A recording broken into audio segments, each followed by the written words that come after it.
you slide in just a little bit? You want to try the other camera real quick?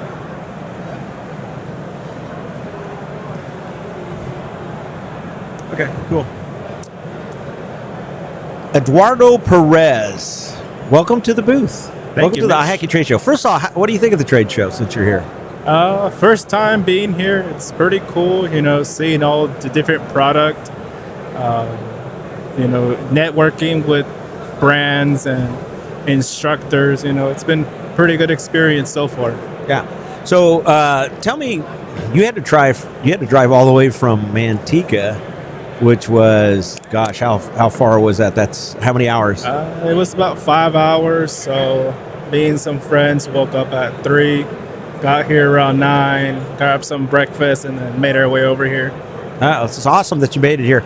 So, did you find anything that you piqued your interest or might make your job a little easier as a service tech? Looking at the new tools that Fieldpiece has put out, getting to put my hands on, compare them to what I already own, and just mostly that. There are some products here that I would like to try out and see how I can put it to work in the field. An example would be, I didn't catch the name, but they have basically for ECM replacement motors to use a PSC, and you have a circuit board to attach. It's like an adapter for it, so you can take an ECM out and put a PSC motor in it. Exactly. So do you know why most of the time they have to do that? Why you would have to change it out to a PSC? Why would customers want to do that as opposed to cheaper, and probably sometimes the module or the ECM's not available. So yeah, module's not available, or you got it. Customers very expensive, and the other reason is they usually have a really high static pressure, so that it's one of the reasons they want to do that. They want to change it out and put in a motor that likes high static that's going to run pretty well. So, what kind of training have you done and stuff? This year, since August, I've done 3 NCI trainings. One of them being system performance, refrigerant side performance, and carbon monoxide analysis as well.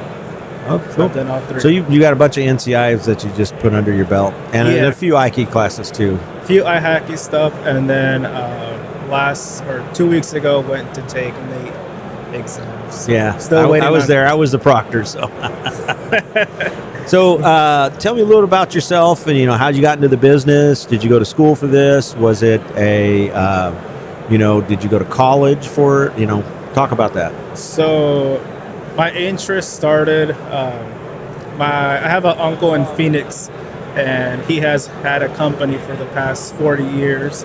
Now his sons and daughters, my cousins, run the business.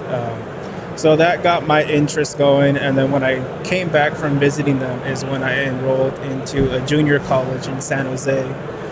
Did a year and a half there, and then got into a company and started doing maintenance work, changing out filters, washing coils, just the very basics. Which company was this? Supreme Air out of Campbell. Oh, okay. So I started out there. Once COVID hit, my in-laws and we all moved to Manteca around 2020. I got in with another company called Climate Care. There are companies that are pretty bad out there, and that was, sorry to say, one of the worst experiences there. Yes. Then got in with new construction. Wasn't that much different, but it did give me a lot more hands-on as far as, working with aluminum line sets, things that I never seen in school. And then got my feet wet into, getting to talk with homeowners. Right. And then they're hard. Climate Care is big on sales.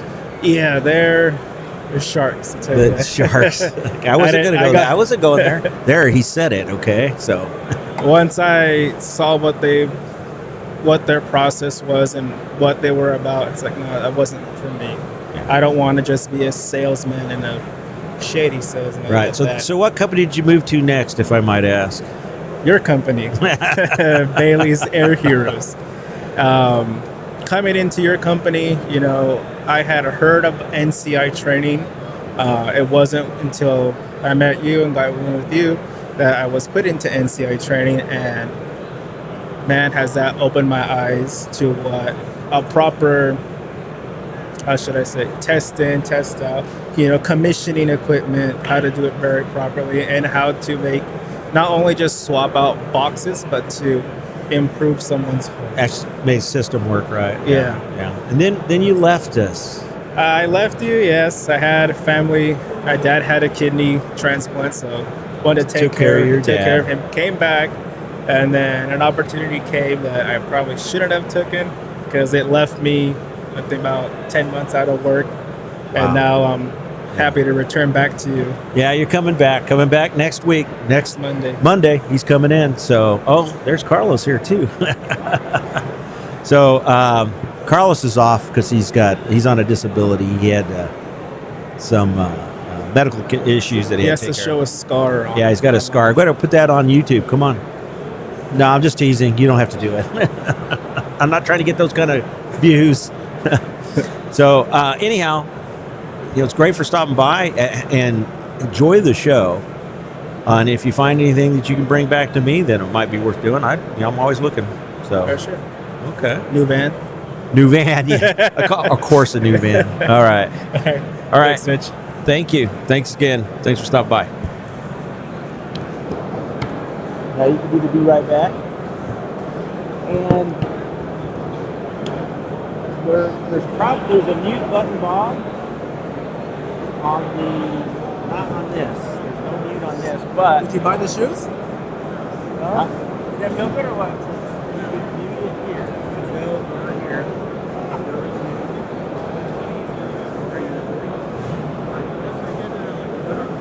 That's fine. So right next to it.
Pick up the mic. You got it on mic? You got it on mute? Okay, we're unmuted. So how's it sound? I think it sounds all right. Can you hear me? Yeah, I can hear you fine. Okay. Right. All right. Okay. Welcome, everybody. We're back. And I've got Thomas Godfrey with Frontier Energy. They handle all the tech rebates and stuff like that goes through PG&E, Southern California Edison, the IOUs. And those are the two major ones. Is there any other IOUs that are involved with the investor-owned utilities, or is just those two? Yeah, PG&E, SDG&E. SDG&E, okay, yeah. SoCal Gas from time to time. SoCal Gas. Okay, so all those guys. So the big guys. Yeah, okay. big guys. So, Thomas, first off, tell me a little about yourself, how you got involved in doing this with Frontier Energy, how long you've been with them, and then we'll talk about the programs. Sure. Tom Godfrey. I manage the contractor-facing programs at Frontier Energy. That includes Tech Clean California and all associated programs, including the Federal HERA program, and separately the Quality Residential HVAC Services program that is separate, but I'll give a little pitch for it.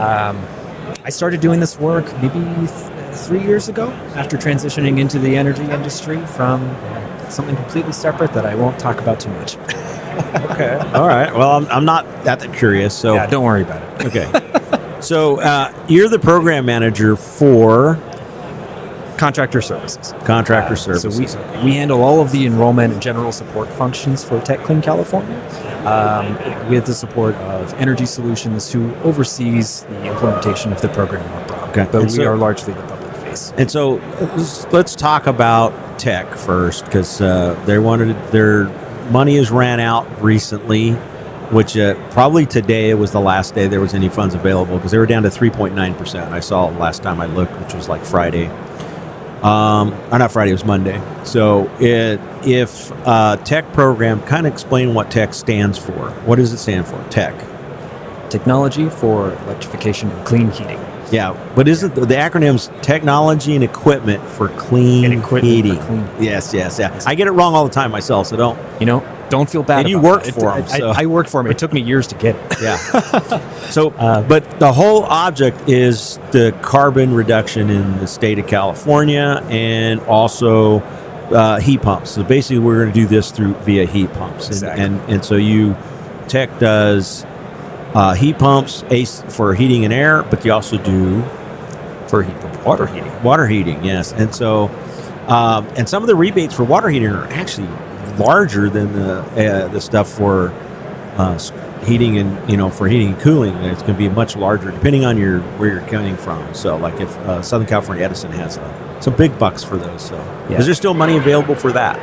So at this point, you're right. This is unfortunate timing for IHACI. This week, all of our incentive dollars for single-family HVAC and heat pump water heater deployments have been fully allocated.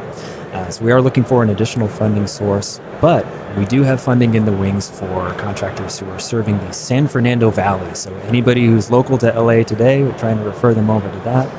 And that is going to have even further expanded measures. So heat pump deployment for HVAC applications, heat pump water heating, heat pump dryers, and electric cooktops. And the whole premise of tech is just broad, mostly residential, some commercial. Building decarbonization, California has enormous goals for broad-scale heat pump deployment, and tech is really the frontal force for ensuring that happens in the next several years. Okay. And Frontier also runs the Quality HVAC Residential Services Program. Would you talk about that program? Sure. Yeah, I'll give a quick pitch. So Quality Residential HVAC Services Program is implemented by the same team. It is a separate program, but we've got a lot of overlap because the programs overlap well for our participating contractors. The core of this program is that it is a workforce training and development program. What we're trying to do is help contractors and their technicians who are relatively newer to the industry or who are interested in optimizing their practices to serve an increasingly demanding audience looking for efficiency in their lives. We prioritize a whole home diagnostic approach through the entire HVAC lifecycle through bidding, installation, and maintenance services. We've got a series of trainings available to help folks get accustomed to performing those services, as well as predefined checklists for diagnostic and testing measures to perform in the home. And as long as we get those checklists back fully filled out with evidence that those measures were taken to inform recommendations for the customer, we pay cash incentives directly to that enrolled contractor To the that they can then reinvest in their business for training or equipment purchases. So one of the, I do the tech program, the quality residential QB2 quality bid tier 2 level, which pays $700 for us to come in, and we do a test in on every home. Sometimes it'll be 2.5 hours for most homes. We do it with another guy. We do all the testing, but it gives me a really good basis. I can see what's going on in the home. I can see stuff. We do a load calculation. You do an airflow test, a duct leakage test, and then you also start the equipment up if it's running, and you do heating or you do a cooling test, and they have some criteria. Fill out all the paperwork, turn it in, give the customer a quote, and it's got to be a variable speed or a 2-stage, but you give them a quote in it, and I get a check, and it pays me to do that, which is an awesome program. We love it. I do training for that too. I invite, it's open. Anybody that's watching this now, if you want to go to one of my test-ins on a house, I welcome you to come along. I have other contractors, my competitors, their techs come, and we go through a home. We'll do the whole test in and stuff, so you'll learn how to do that. So because it's a great program. Unfortunately, I think it's going to end next year. I think it's good till 2026, right? That's right. We've got about $4 million of incentives that we're trying to give away by end of year this year. So I'll take them all. Want some revenue? I'll take them all. Okay, and then we're fully refunded through 2026. Right. And at that point, TBD, the program's going to go out for bids for a new administrator. So hopefully Frontier gets it, but I hope you guys get it. Oh, I hope so. Yeah. That's the plan. So the nice part about too is there's also a quality install portion. They have a tier 1 and tier 2. Tier 2 pays $1,000. Tier 1, I believe it's $500. Exactly. Yeah. So it's half. And same thing with the bid. You can do it. It's a simpler program, not as much stuff, but it's a great way to get the incentives. Now, we got a ton of time, so we can fill, because you were supposed to be here at 1 and you got here early. So lucky duck. Yeah. Well, I got a couple of questions on some of the Frontier. We're talking about the QB program, and I'm going to bring it up live, so I'm going to put you kind of on the spot. You really have to cross your T's and dot your I's when you're doing that program.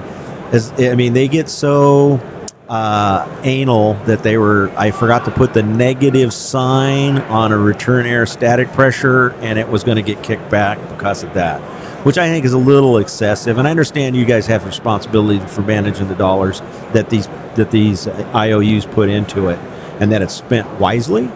But sometimes I think you guys got to really kind of look at it a little harder.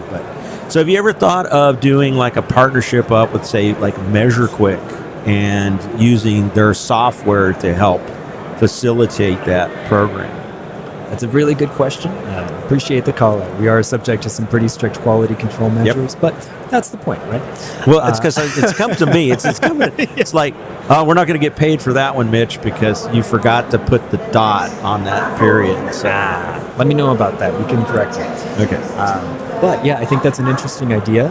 Going into 2026, we are working on fully automating most of the technical review process so that we can accommodate the scaled up volume that we're anticipating in participation through the remaining year. And those technical reviews are forecasted to be much smoother. So we are looking to work in as much flexibility as we can while still sticking within our quality control parameters.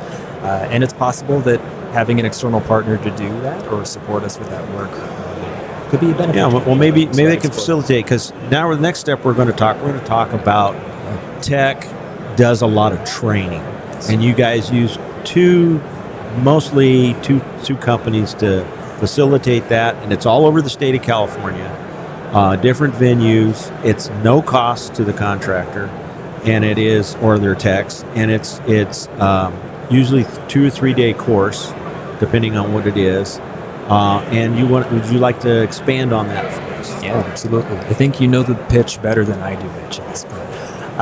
But yes, we partner with Electrify My Home, or EMH, and National Comfort Institute, it's NCI, to provide free or reduced cost trainings to Tech Clean California contractors, but we are expanding that to provide these training resources even to folks who haven't enrolled in our program, so that we can really optimize the state's workforce's ability to deploy heat pumps at scale. So you mentioned the EMH training.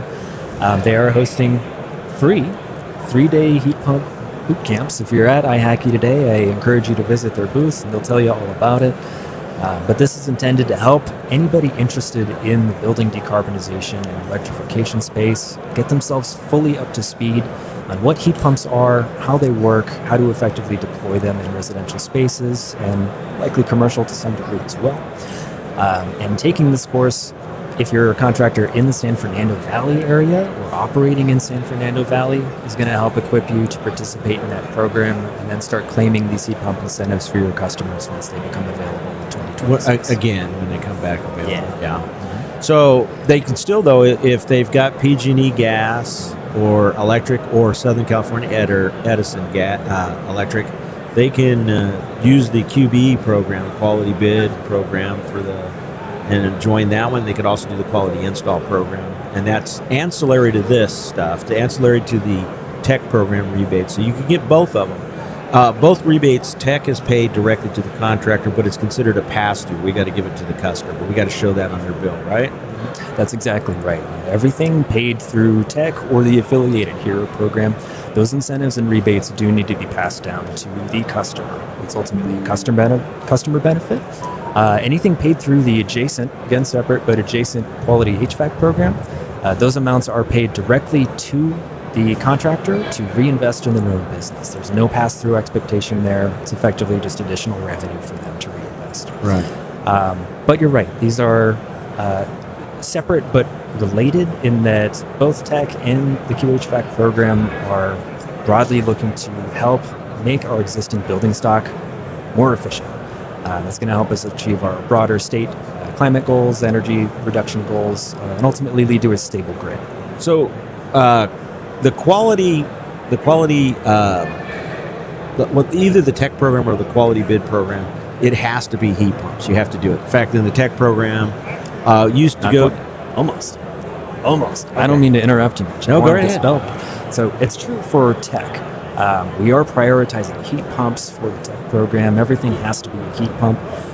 But for the quality HVAC program, we can still pay these incentives even if what's recommended or what's being serviced is a traditional combustion. Right. If the customer doesn't, I still get the $700 if they use a gas furnace because I recommend it, but they didn't go with that. Sure. Okay. Yeah. At the tier 2 level for that quality bid, we do require that one of the options presented to that customer is a heat pump.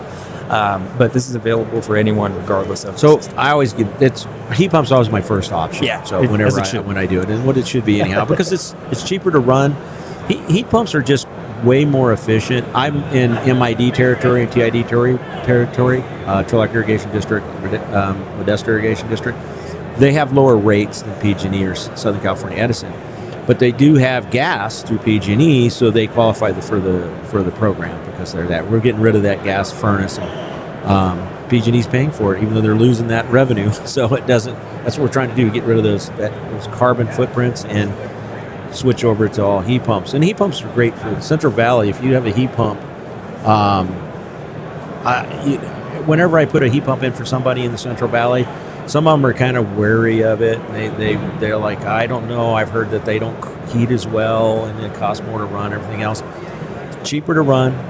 They heat better because we're not overheating the house. We're heating it up slowly, and if you run it like you're supposed to, set it to the temperature you want, and let it do it. 90% of these are variable speed or 2-stage. It's going to heat perfectly. An example is that 3 years ago, I talked to an 80-year-old lady into doing it. She was dead set about getting rid of her furnace. She went ahead and went what I recommended. She did the job. Just this last spring, we were doing the service on it. My tech came in and said, Mrs. Johnson wants me to give you a kiss. And I said, why? And he said, she's got all her neighbors have higher bills. Her house is more comfortable. And she's so happy that she got her heat pump. And she just loves her heat pump. It works. They're good for the valley. I'm in the valley. Now, I was looking at the classes here. You have Fresno. They're going to do a January 7th to 9th class in 2026. San Jose, February 25th through the 27th for EMH. San Diego, 20th and the 22nd, April. Stockton, September 9th and 11th through 2026. Burbank, California, September 21, 23rd, 2026. And Sacramento, California, November 4th and 6th of 2026. So these go out pretty far. So if you're going to sign up for those classes, you can actually go to the EMH website, sign up for the classes. And there's always classes going on. Either EMH or NCI has got some classes going on somewhere. I have my guys attend the classes. They're really good classes. It will teach you the basics if you don't know it, and it's going to teach you some advanced concepts on sizing and doing heat pumps for if you haven't done this before. If you're a tech or a contractor, sign up for the classes. It's worth it as much as you can. Okay. Well, fully agree. Yeah, and so Mitch, I want to pitch some on the back page here as well. So EMH also has these free 2-day in-person training boot camps. These are separate from those 3-day trainings. This series is not sponsored by Tech, but it ultimately achieves the same goal. So I want to give them a little pitch here as well. Okay. I believe Larry told me that these support the South Coast Air Quality Management District, or SCAC. Yeah. We've got training scheduled for, December of this year, March, February, May, October, January. A lot of these locations are TBD, but this schedule goes all the way out through 2020. Right. So they go to the Tech. They go to the Tech website. They have there's a part you can click on for training, and it'll take you to some of this stuff. You can also go to EMH's website and find this stuff, or you can go to NCI's website. And it's on NCI's website. It'll say utility sponsored training. So, and it's even though you're not really a utility, you work for the utility, so they do that. So also, a lot of this too, it has to be an Energy Star rated unit when you're doing tech. So you can look that equipment up on, if you go to the switches on and look up the equipment lookup, you can click on that, put in the AHRI number of that piece of equipment, and spit it out. And if it is Energy Star rated, you can still, and it's not on that list, you can pull that up, show them, give them the Energy Star number, and they'll list it. So, and we've done that before because for whatever reason it never got pulled off of the database. However, they get it pulled off, but we've done that, and it works. And they'll still honor it. They'll do it because it's Energy Star rated for the stuff. Yep, and I'll add one additional criterion to that just to help dispel any myths about the equipment. This is not going to be pertinent to new contractors entering the program for tech because, like you said, our incentive dollars have been fully allocated as of today. But anyone returning for the federal HERA program that's associated with tech, that equipment does need to be currently Energy Star certified. Right. And it has to be either a 2-stage or variable capacity system. Right. You're right. You can find all of that on switcheson.org. There's going to be an equipment finder on there. So if you have a preferred brand or a preferred model, you can put that brand in. And you can look for that Tech Clean California logo, and that'll be your go-to. So usually the way I look it up is I'll find a piece of equipment that I want, because I'm looking at price too, and I'm looking at my efficiencies. And then what I'll do is I'll click in the HRI number in there, and if it doesn't come up on the switches on, I'll go over to the Energy Star website, and I'll pull it up on there to see if it does have, because sometimes they do. And it's always variable speed or 2-stage. Yeah, stuff. Yeah. So did you have anything else you wanted to add? I think you've added a lot of details that I intended to, Mitch, so thank you. Well, I'm sorry. I didn't mean to take your thunder. No, it's perfect. Yeah, that's why you're such a valuable partner for this. But, so if you guys are not, if you're a contractor or a tech out there and you want to bring this to your boss, if you're a tech, take it to them. Say, hey, I heard about this program. It's Frontier Energy, Quality HVAC Residential Services Program. They'll pay us to come in and do all this testing. They'll pay us when we're done with the job and give us a test, doing a test out. And that's if you do the tier 2, you have to do 5 tier 1s before you qualify for a tier 2. Once you've done the tier 1s, by the way, are 350 and 500. But once you've done those, you can get the tier 2 rating. Allows you to go in and get basically $1,700 more on each job that you would be doing. For me, it was everything I was doing, because what happened was we've been doing that since about 2010, 2011, when I switched over from doing just add-on replacement service. We just do a lot of new construction. And I decided I was going to do load calculations, the whole 9 yards on a house, and test everything. I was going to test my airflow, I was going to test my duct leakage, I was going to do a blower door, do a load calculation, and then come up with a plan for the customer to fix stuff. This actually, years ago, PG&E had 2 programs. They had a basic program and an advanced program. And it wasn't Frontier Energy that did that. It was another company prior to you guys. Do you know the name of the company? No. Can't remember either. So it was a prior company that managed it for them. They did like 3 years as advanced program, and the advanced program took modeling. They modeled a home, and they'd say, okay, this home's going to save 30, 35, 40% in energy, but we're going to do windows, we're going to do insulation, HVAC, plumbing, we're going to do, all these features, change out lighting and everything else, and it's going to save all this energy, and it's going to be, great for the state because we're going to reduce. They did it for like 2.5, 3 years. And then they found they only got 6% return on the investment, not the 30, 40% promised in the modeling. We opted out of doing that and just did a basic. Basically, we put in a more efficient piece of equipment, we would get a rebate. We also did other things, because I was doing all this testing back then and stuff. So it wasn't Frontier at the time, but it might have been Frontier, approached us and said, we don't know what you're doing, but what you guys do are returning 25, 30% on our bills, because they were monitoring people's bills. What are you doing? And all we were doing was just basically what the QB2 does and fixing things in the home, but trade-offs. We would look at stuff and go, okay, yeah, instead of putting that 18, 19 SEER piece of equipment in, let's put in a 16 SEER and take that money and put it in sealing the house and doing some insulation. And suddenly the customer had a very good system that worked way better than before, and then that was saving them energy. And it works out for the state, because now those people aren't using as much energy, and so the state doesn't have to build power plants. We don't have to have more power plants put in and use all that stuff up. So Exactly. Yeah, it's an infrastructure benefit. If anything. Yeah, it helps. It helps the whole marketplace, everything. Because if we're not building power plants, those cost money, and so we're also not buying power from someplace else, because that's what kills us.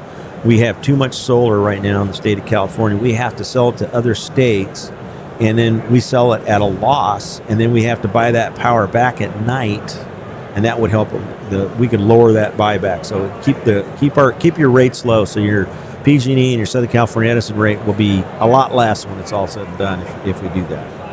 Absolutely. And that's interesting what you mentioned, Mitch, that a lot of the things included in the QHVAC program, these are things you already did anyway as a business. So really, as a program, we're serving 2 separate groups, or our contractor network consists of 2 separate groups. Folks like you who already recognize the importance of doing these things and already had them worked into your business process. And folks who are totally new to this frame of thinking, that rather than just putting in a really good system, maybe I should check on some of the other components of the house that might impact the efficiency of this.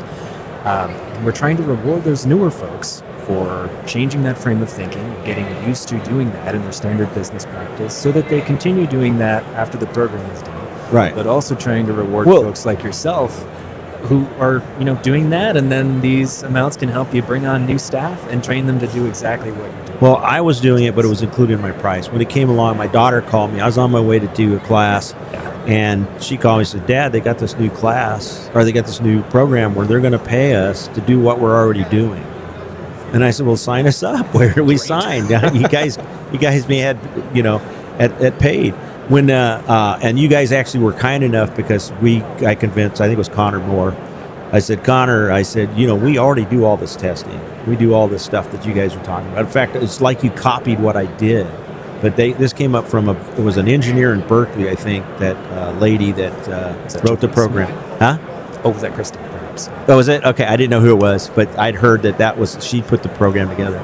I would have changed a few things, but that's not me. I'm not the guy running it. But I'll use your program as much as I can, and then when it's gone, we're going to continue on. We're just going to charge the customer, because I did take it out of the bid, that part, because I always got a signed. But prior to that, to get a signed contract from the customer, then I would do all the testing. But I would convince them. Whenever we do an engineer's house, I always get the job, because I'm doing all this stuff. You recognize that value. They're a numbers people. The last 4 engineers that I've gone and did a quote with as soon as they saw everything, the first thing they did is, let's do the QB2. And so I'd come in and do all the testing and give them the quote. And then I'd show them all the problems, and they're like, oh, yeah. And one guy, the last thing he said to me, Kevin over in Manteca, he said, you're the only guy he had 7 guys come and give him quotes. He says, you're the only guy we're talking about doing a blower door. You're the only guy that did this. Oh, by the way, you'll like this part of the program. The QB2 program, I go give a bid, I get paid. If another contractor goes and gives a bid, he gets paid too, right? That's right. Yeah, so you could have 5 guys go in there and do the same thing that we're doing. They all get paid that to do the quote. Yeah. Right. Really, the point of the program is the practice. Working these things into your business. Getting it done. So anyhow, when I was, he said, you're the only guy that did that. Because I told him when I met him, I said, what do you do for a living? He goes, I'm an engineer. And I go, we're going to do your job. And he was like, huh? Okay. So when I was done talking to him, after about 15 emails and texts, because he had a lot of questions, we're doing his job next week. So, and he just said, yeah. He says, yeah, you're the only guy that did any of this stuff. And same thing with every engineer. I said, so there's 2 Lawrence Livermore Lab engineers in Lodi. They work for Lawrence Livermore Labs. When we've done all their systems, their hot water, everything for them. They had 2 systems in the house, and we're the only one. They kicked everybody else out of the house. Well, that's the thing. If you start coming in and using this approach, it shows your professionalism as an operator. Right. It shows that you really care about what you're doing, and that's huge from a customer perspective. Oh, it is. It really is. So we're done. We're done, but we can go a little longer if you want. Go right ahead. I have one more question for you, Mitch. QHVAC program. We are working through a huge recruitment push right now. We have a lot of incentive dollars that we're trying to spend by the end of the year, and we want to broaden our network of contractors. And the primary feedback that we've been getting when we've been doing our outreach is that it sounds too good to be true. So if you have any advice for us, or for anyone who's viewing this, maybe dispel that. It's not. So you may have to you might have to bring in, if you're going to do somebody to do, first of all, you can do some training. I don't have a tools class coming up right away, but if anybody wants to contact me and send me an email, I will tell them the next one I'm doing. If they want to travel over there, I'll put them to work. I'll make them do the testing so they can see what we have to do on a test in. And then there's a little bit of office work in it, because you do have to do a load count. You can't get around it. In fact, the next guy up is Russ King from Quick Model 3D. So he's going to be talking about his stuff right after we get done with you.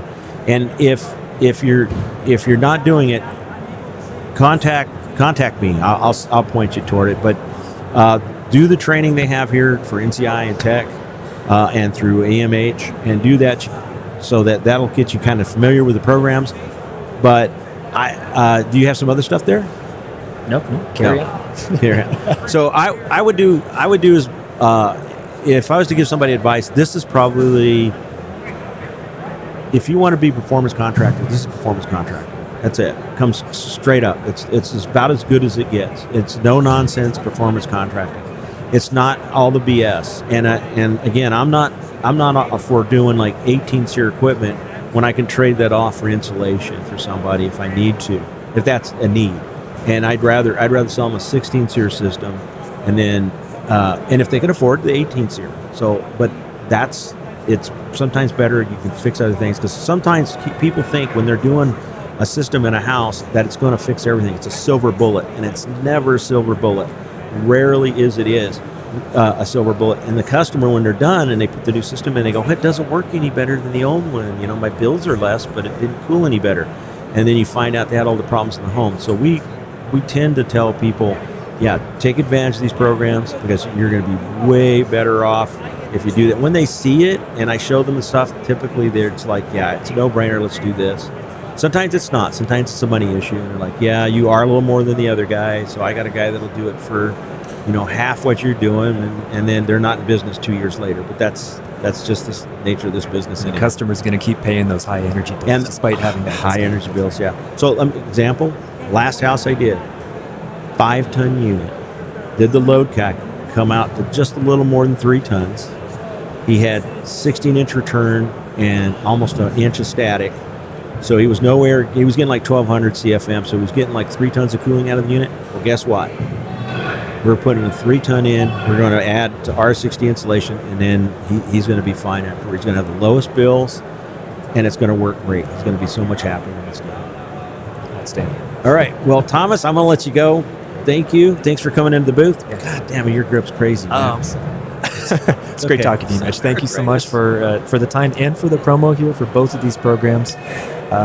Outstanding layering opportunities. So anyone viewing, thank you so much. Please stop by the booth. We're right at the front of the exhibit hall. We'd love to see you. All right. Thanks again, guys. Thank you. Thanks, Thomas. Thanks again. All right. Leave the headphones. I'm going to go ahead and mute us. And then we're going to have Russ step in next. And we're going to talk about this. Thank you, man. Hey, thank you so much. Appreciate it so That was much. extremely helpful. You guys, and yeah, you can leave.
Okay, you're right at. That wasn't me. Mine's over here. I got a small head too. Better? Okay, so you try the mic. Yep. Test Okay. 1 2. Test- Test 1 2. Did you want lavaliers so you can do your mouse and stuff? If I can not have to hold on. Yeah, that's not a problem. Hang on a second. Let me grab you a lavalier. Just clip it and see if it clips on. Test 1 2. Test 1 2. Yeah, it's going across the paint. So yeah, you can hear yourself, right? Yep. Yep. Okay. So we'll lose the mics. On this one, I'll have mine. All right. So usually I do like 1, 2, 3 clap, but we're not going to do that. We don't need to do that. So, all right. Hi everybody. We're back. Bob's got us already off on, and we're doing talking to Russ King of Quick Model 3D. How you doing, Russ? Good. Pleasure to See meet you. Mitch. Well, I don't mean meet you. Pleasure to see you again. Jesus, For years. known man. you for a Come on. while. Okay, so I don't know if you guys know, and Russ can explain that to you, but next year you're going to have to do, and it's always been a requirement, but you're going to have to do a title on your Title 24s. You're going to have to do a load calculation when you do your Title 24s. Yep. Manual J, S, and D is the only thing I know of that's actually required in 3 different codes. It's in the mechanical code, it's in the energy code, and it's in the green code. And it's been there for a long, long time.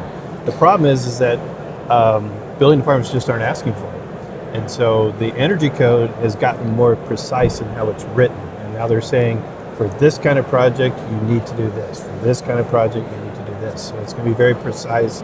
And they're training building departments to start asking for it, and what to ask for, and how to check it. So it's going to be a big deal next year. So, and so if you're not doing load calculations, you're going to have to do load You calculations. should be anyways. Yes. Yes. And so the one Russ's got that's Manual J based software, so it's approved by IHACI, right, or Yep. Manual J, ACC, yeah. ACC, and so kind of explain they're different. Why do I want to use Quick Model 3D? Sure. What There's am I doing? a lot of choices out there. If you go to the Manual J, or sorry, the ACCA website, or you just search for ACCA approved software, there's like 12 or 15 of them. Only 3 of them do Manual J, S, and D, and we're one of those. So that narrows us down quite a bit. We're the only one that does it in 3D. That's 3D based, and we're much newer. We're a California-based company. It's just my son and I. We're a small company. We've been around for a while. We have excellent customer service, tech support. You're talking. If we call somebody, we're talking to you or your son Connor. How many companies can you call for tech support? Either talk to Get the owner of the president company. or the or the vice president. Vice president of the Yes, company. exactly.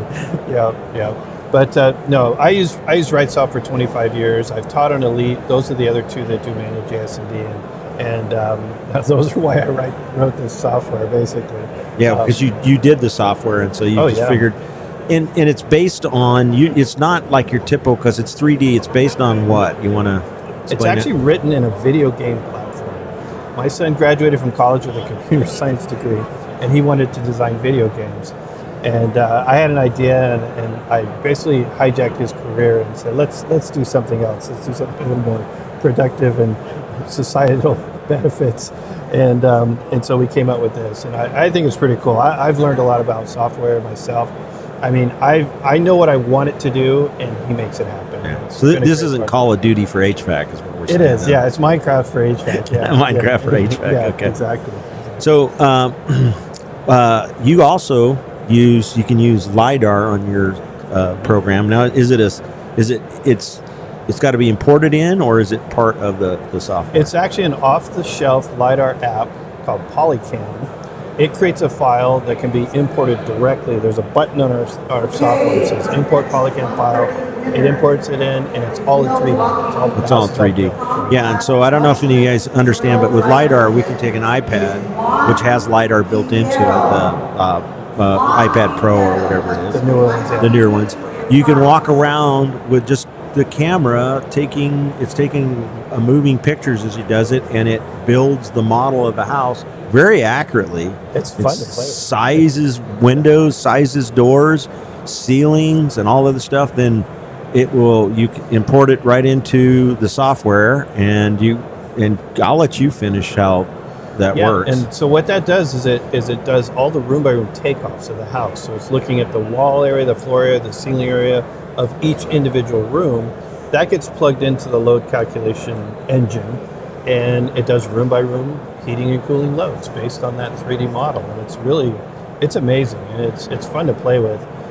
We can also import a 2D plan. Like if you're doing a new construction house, which you can't scale, we can import a 2D floor plan, and then you build the house out of these scalable boxes. That's why I say it's like Minecraft. So you can just draw the boxes up like you just plop them down, and it's a box, and you shape it to the room. To the room, right on the plan. Right on the plan, right on top of the plan. So you did bring your laptop. Do you want to demonstrate some of it for the guys? Absolutely. This is a house I did just this week. Actually, I was working on this house. Lives close to me, but you can see each. It has the ducts on it. It's got the ducts are colored. Blue is supply and red is return. And let me go into HVAC draw. You can kind of see how you can move the ducts around. You can do whatever direction you want. You place the supply registers.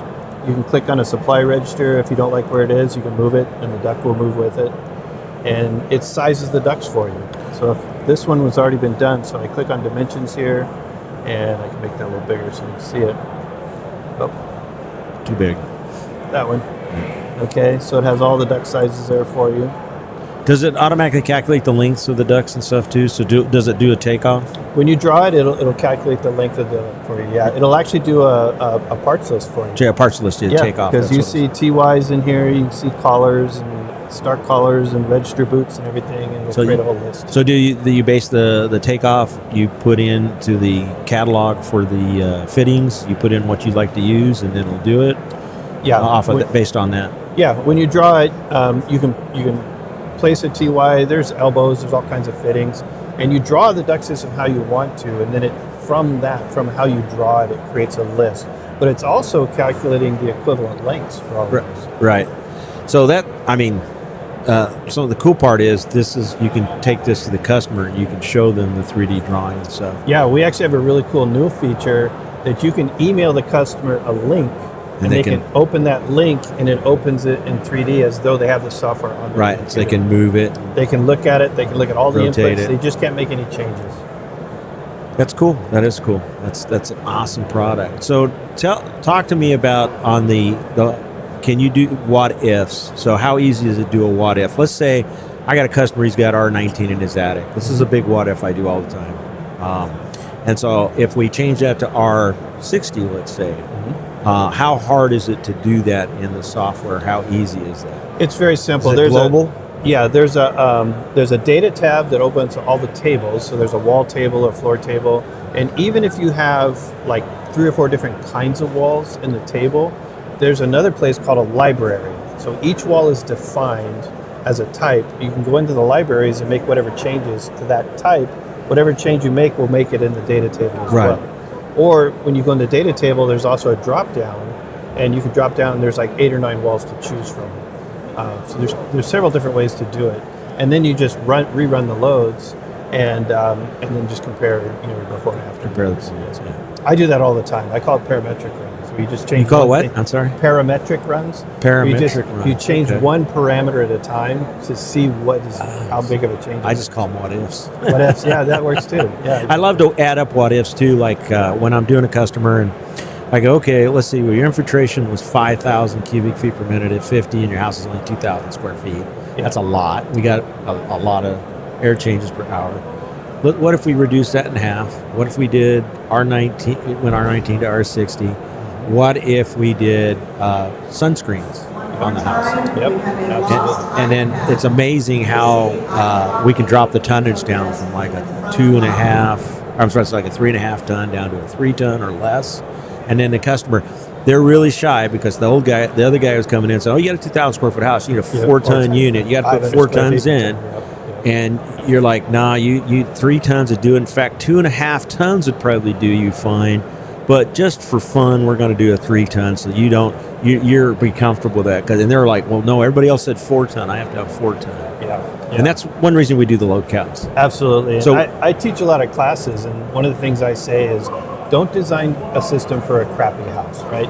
Don't size the equipment because the house is leaky, right? That's like putting a bigger engine on your car because it has flat tires. Right. No, you Fix the damn tires. Yeah. first, right? You fix the house first. Make the house reasonable. And so if you're not sure what features are in a house, I tell people assume the features are what they should be and what they could be, right? Don't assume that they're bad. That's enabling poor construction, in my opinion. Right? Yeah, it does. I agree with you 100%. So yeah. So, what would be, talk about the cost of using your software, because you do classes. First of all, let's do the classes. What the classes that you're teaching? You teach them at. There's a variety of classes. I teach at a community college, but I teach a lot of classes for Edison and PG&E. Right. It's a 3-day class based on our software, and it's free. And it's webinar typically. It's webinar based. Right. Yeah. It's webinar based. Yeah. And then you do give a free 3-month trial or month trial. There's for a the 1 month free, 30-day free trial of the software. Of our software. Yep, absolutely. And we'll get them all set up. One of the hardest things is installing it on your computer, because it is a Windows base and you install it on your computer. Everybody's virus protection is different. It seems like we run into a different problem every time. But Connor's really good about getting them all set up, getting them running, and we're super proud of our tech support. Well, I think out there, of the software, I'm old school Wrightsoft guy. 2D, so got to put it in, got to measure their house, do all the other stuff by hand. Yeah. And I'm doing it since 2000, so Yeah. I'm pretty familiar with the software. I'm one of those kind of guys it's hard to get me to switch stuff, even though I'm an early adopter for most stuff. Yep. But I bought the software back I then. totally get it. I have so many friends, I've shown them my software, and they're like, Russ, I've invested so much time learning Wrightsoft, it would be silly of me to change, right? It's not just that as much as I own Wrightsoft. It's I don't know the company, but the Wrightsoft back then they sold the software. It's not a subscription base. Yeah. So I'm like a legacy. If I just do the updates, is all I have to pay for updates. And I have it on a 3.5-inch disc floppy. oh, you have a 3.5. I should make a medallion and put it like on a gold Tell you how old I was. I used to do micropass on real floppy disks. The 6-inch floppies? Floppy disk, yes, yeah. real floppy disk is how I came out, and it was DOS based. Yep. It was all DOS based. I remember that. I had all quick keys. I used to do them at home. When I did Title 24 since my dad didn't want to do it, and a lot of builders wanted it, so I started doing it on my own. Yep. Back then too, a 1086 computer back then with a 20 megabyte hard drive was huge. Yes. And I would push the calculation for the calculate button, and it would take You could 20 go to minutes lunch. to You a half could go to lunch hour, and come back. 40 minutes, Still be come back, running. still doing the calculation, Yeah. and finish it. And if you made a mistake, it would tell you had an error. Yeah. You'd have to go back, fix that, and then do it again. Well, remember, if at the end of the run, if it didn't pass, it would go boop, boop, boop. Yeah. And if it passed, it would go boop, boop, boop, boop. So you'd hear that sound, you're like, You're like, damn. yes. And you go, yay. Oh, we're old. We're showing our age. That's But what ended up happening is years later, we got an updated version of micropasses. We started doing the Title 24s again for some builders, because they were the Title 24 guys were screwing them, because they were speccing stuff in the houses that weren't paying off for the builders. They were doing they wouldn't do low E windows, and I was just like, why aren't you doing low E windows? Why are you doing this and that? Well, they could sell duct testing. Did low E windows, but actually back then you could get the credit, didn't have to do it. Right. So ended up when we started doing again with our new computers, and it was 3.5 or it was a CD-ROM. I can't remember, but you hit the button. By the time your finger was done pushing the button, the calculation was done. Which is just crazy. Crazy after doing this original micropass. So talk a little bit more about the software. Tell us, some of the reasons why a contractor or a new guy starting out, this would be something that they want to pick up. And then we talk about the cost per month. Sure. Excuse me. The way I see it is load calcs are something they should be doing. It's honestly, to me, it's not professional to install equipment in a house without really knowing what the house needs. A lot of people say, well, it had a 410 before. So they're trusting the person that originally designed that, and you're assuming that the house has not changed in 20 years. And that's a bad assumption. I would say easily 90% of the homes in California, the equipment is way oversized. That it could certainly benefit from downsizing. What a lot of people don't realize is oversized equipment will cause more comfort complaints than undersized equipment. But everybody's afraid to undersize. Yeah. And you get short cycling, you get higher energy bills, your equipment's going to fail sooner. There's just so many reasons not to oversize. We really should be looking for excuses to downsize equipment. And I've never, ever, ever had anyone complain that their equipment was too small.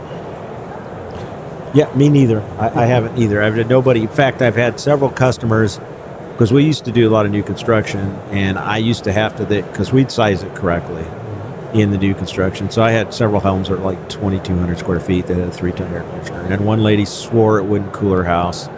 Went and checked it, couldn't find anything wrong. Told her there's no problem with the equipment. You're just going to turn it on soon enough. You're waiting until it gets 80 in the house and it's 100 outside. So it had to roll around to the next year because they were done with the hot weather.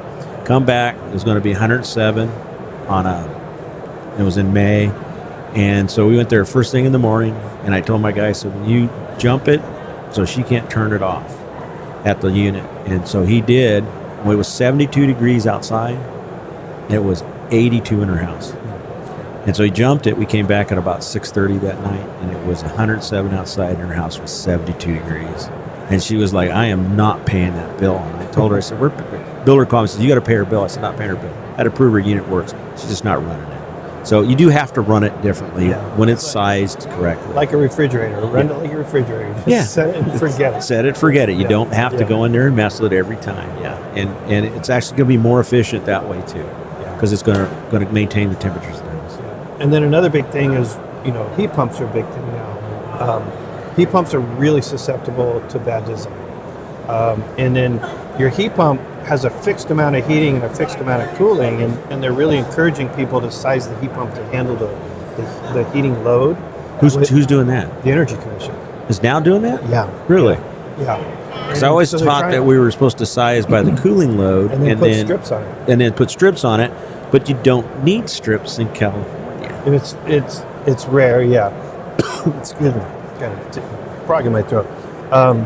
But now they're trying to really discourage heat pumps, and there's parts of the state where if you size it for heating, it's going to be way oversized for cooling. And I've been teaching people not to oversize air conditioners for all these years, and now they kind of have to, right? Well, the solution to that is a good duct design. Good airflow, good duct design will make all those oversizing problems go away.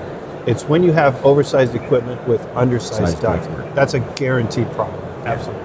So you like this last one we did. We've got a guy over in Manteca. He's got a 5-ton unit, 2,300 square foot house. I think the company changed it out a few years, in 2006, put in a 5-ton. It probably had a 4-ton before. We did his load calcs. He only needs 3 tons of cooling. So, he probably has 3-ton ducts. He has a 16-inch return. It's not even a 3-ton; it's a 2-ton. So 2 tons of ductwork. So we're fixing the ductwork problem, and he's going to insulate to R60. We told him, just insulate to R60. 3-ton will work fine, because he was so worried it was going to be. I said, no, you're going to have the most comfortable house when you're done. And he's got solar, so he's not concerned about the bill, because he doesn't have a bill right now anyhow, practically. So it's not that big a deal. There's a whole group of people out there that swear up and down that Manual J way oversizes everything. It is oversizing. There's a fudge factor. It has some safety margin, but not safety margin. It has some worst case scenarios built in. For example, in the wintertime, it assumes that there's no people in the house and there's no appliances running. So right, and that's not true. Gains. Yeah. That's not always true. It's a worst case assumption, right? They had to decide which way they want to do it, and they picked the worst case. But even then, there's people that say, well, I sized it based on Manual J, and even when the outdoor temperature is way colder than the design temperature, my system is still cycling on and off. So Manual J must be wrong. Yeah. And I want to see their load calcs, but so hopefully that just gives people some comfort that they don't have to pad their Manual Js. I hate when people do that. I don't like when people mess with their outdoor design temperatures. I don't like when they throw a bunch of extra. Or they go worst case scenario for the cooling load, so they can justify that 4-ton air conditioner, that 1,500 square foot house. They just don't need to do that. It's unnecessary. Yeah. So you also do, you as Russ King, not as Quick Model 3D, you do a lot of checking a lot of the people that do work through tech or through QB2 program, Yep. QB1. You're the one who's checking their load counts when they come through. Yeah, they What send kind me of- they send me a random sample of those guys. So do you because it's of all the ones that are doing that, the software wise, which one do you see the most problems? And don't say BrightSoft because no, I'm just teasing. No, it's the other ones. It's the online ones, the $5 per shot ones. Yes. I don't know if I can say any names. Don't say any names. That's okay. We will protect the innocent Yeah, they or the guilty. Those programs really mislead the contractor into thinking that they can be really, really simple on the inputs. I mean, there's one where you literally type in the address And it gives you a load count. That's not. It doesn't know the window areas. It doesn't know the R values. It doesn't know anything about that house. And that's, to me, that's kind of the crime. It's ACA certified. The calculations that's That's going on in correct. the background is very accurate. It's just garbage in, and you garbage just out. and you're not, but they're not putting the input. They don't know what the insulation of the walls. They don't know Yeah. what the windows are made of. They Yeah. don't know the dimensions of the windows. That's I based looked on an at- I average looked at fenestration. I looked at one the other day, and it had 1.5 tons of appliances inside of it, and I go, 1.5 tons of like toasters and fish tanks. They're all and running at the same typewriters. time. That's the thing. It's, at I'm going to 6 be. o'clock yeah, and the reason is the software opens up, and there's a list of like 150 appliances that might be in a house, and there's no instructions. So they're And just clicking. Yeah, they're going. clicking, Oh, yeah, clicking, they might clicking, have one of clicking. these. They might have one of these. They might Yeah. have one of these. They might have 5 or 6 plants in the house. They don't need to put all that stuff in. That's only like if you know there's more than a normal amount, then you can add it if you want. Yeah. to. But they don't tell them that. So the online ones aren't as great, but Quick Model 3D would be perfect for guys starting out. It's easy to learn. It is. It's written in a video game platform, so the younger generation, it's all about that 3D and spinning stuff. And some people like you and I might make them a little dizzy, but Yeah, we don't. I don't need that. So let's talk about the subscription price that Yeah. you guys are on a subscription basis. it's a 1-year subscription. It's currently $299 for a 1-year subscription. It's unlimited use. It's one computer, but on January 1st, it's going up to $499. So if you get in it now, yeah, you're gonna save quite a bit of money, $100. $200, yeah, $200, I'm sorry. It's we have a big new release coming out that's got a lot of really, really cool features, so that's why we're raising the price. But if you get in now, you'll get the upgrade. You'll get the upgrade for free, and you'll get it all the way back to the 1 year. 1 year date. It comes back around, Yep. and then they're going to offer all kinds of discounts later. Yes, we will. No, when my year subscription's up. Gotcha. So- Yep. So, did you have anything else you want to show on the software or anything? No, just that if you start from scratch, let me just show you really quick how you place a room. That's one of the cool things. You just alt click and it just places a box like this, and that happens to be on the 2nd floor. But you can see the boxes as scalable, and we have a lot of different shapes that you can use. But you just build a house out of these boxes, and by placing one box, I've just drawn 4 walls, a ceiling, and a floor with one click. Okay. And Do you so- have to specify ahead of time what that is? That room or that you're dropping? Yeah, there's in? a bunch of choices up here. There's a rectangle room, a triangle room, a vaulted ceiling. There's all different kinds of shapes, and so it'll place it. And then you can say like these rooms here that are a different color. Those are unconditioned. So I've said that those are unconditioned. Okay, so those you've aren't told in the software Yes. this is not a room that I don't want to calc this space. Exactly. And then when you do when you're doing that, how do you do the walls? How do you tell it what's in the wall, what's in the ceiling? You do that automatically when you Yeah, start the project, or There's a library where it lists all the different types you can choose from, and that's totally customizable. You can add to that, delete from that. But once you build the house, there's a data table that lists all the walls, and each wall accesses the library. So there's a drop down, and you can pick it that way. You Okay. can set the defaults at the beginning. so right? that That's you're what I was building- talking about. Yeah. So yeah, you set the default defaults is- at the beginning. And then do you have can you do templates? So you have a template for like a common house, stucco house, comp roof, R19 in the attic, slab floor, and then exactly. the R13 in the A lot of walls. people do template.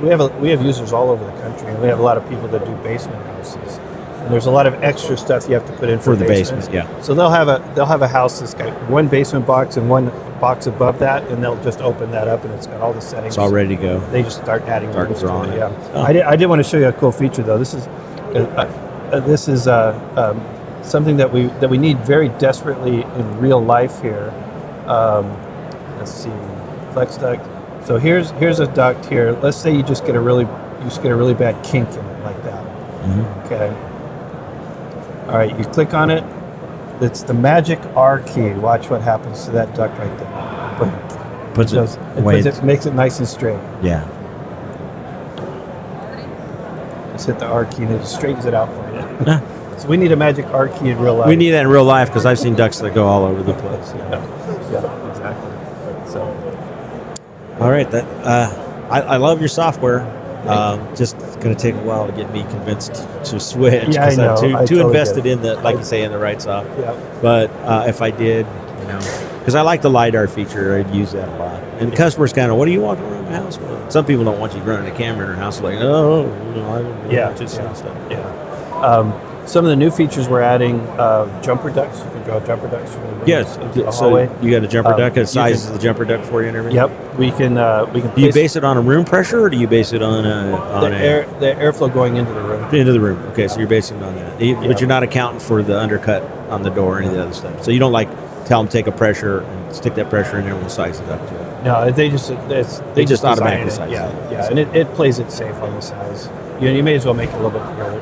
But another cool feature is you can place a condenser wherever you want it. You can draw the line set going to the So that you evaporator can coil, see where it goes. and it'll tell you the length of the line set and the vertical run too. That's nice.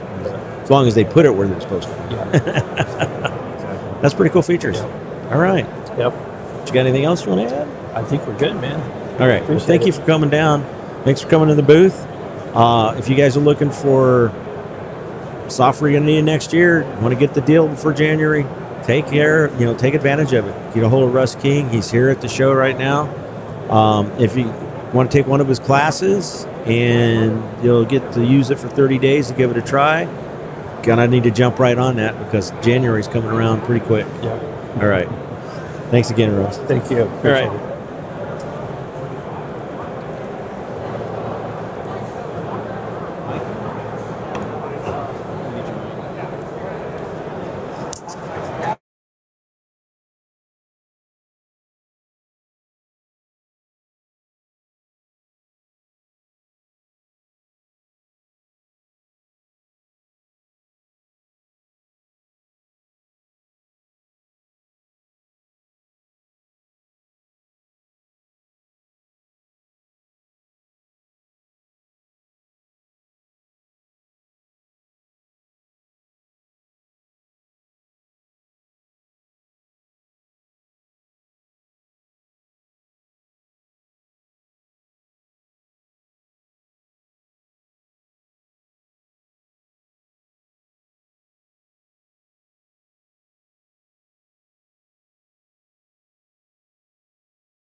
Unmute.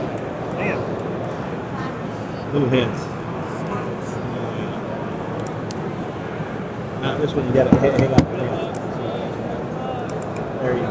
Now try. Oh, okay. Technical stuff. All right, so try the mic. Make sure your mic's working.